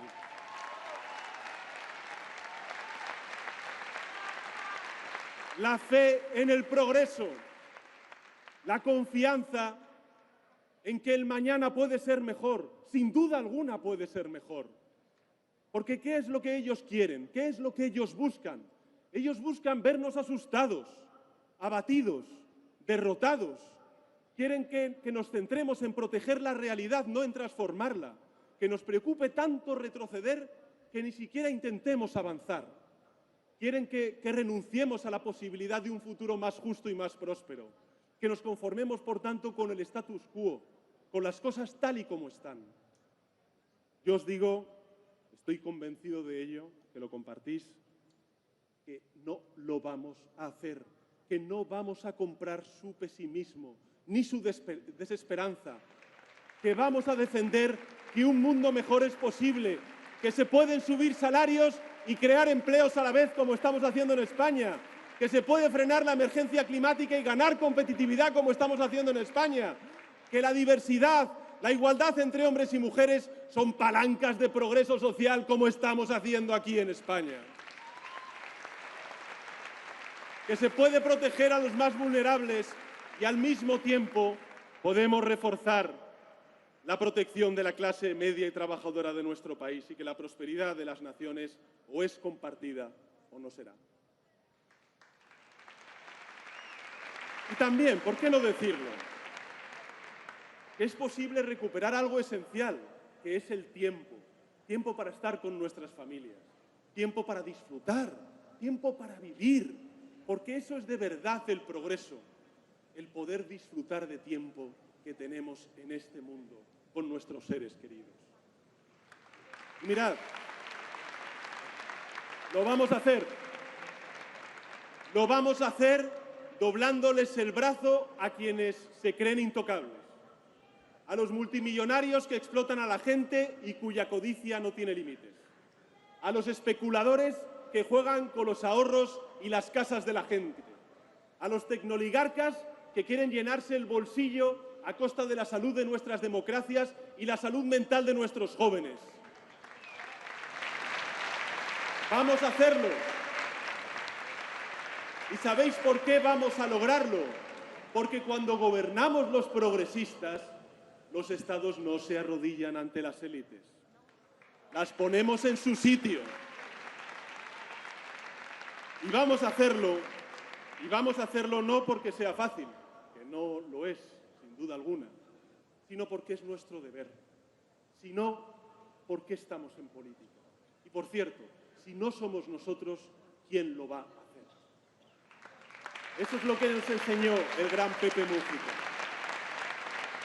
Y ese es el mensaje que quiero que os llevéis en el día de hoy. El progreso no es una garantía, el progreso no es una quimera, el progreso es una promesa. La promesa que todo padre y toda madre le debe a su hijo y a su hija. La promesa que toda persona de izquierdas le debe a la sociedad. No la promesa de resistir, sino de avanzar. No la promesa de soñar, sino de trabajar sin descanso para hacer nuestros sueños realidad. Por eso os pido que hagamos realidad nuestros sueños, en cada calle, en cada ciudad, en cada país, en el conjunto del planeta. Que nos unamos y trabajemos juntos y juntas. Y hacerlo además con moral de victoria, para que dentro de unos años la gente pueda mirar atrás y dijo, en Barcelona empezó todo. En este lugar somos 5.000 personas soñando un mundo mejor, pero fuera hay millones y millones de personas dispuestas a unirse a nosotros para convertir ese sueño en realidad. Esa es nuestra responsabilidad y ese es nuestro compromiso. Muchas gracias.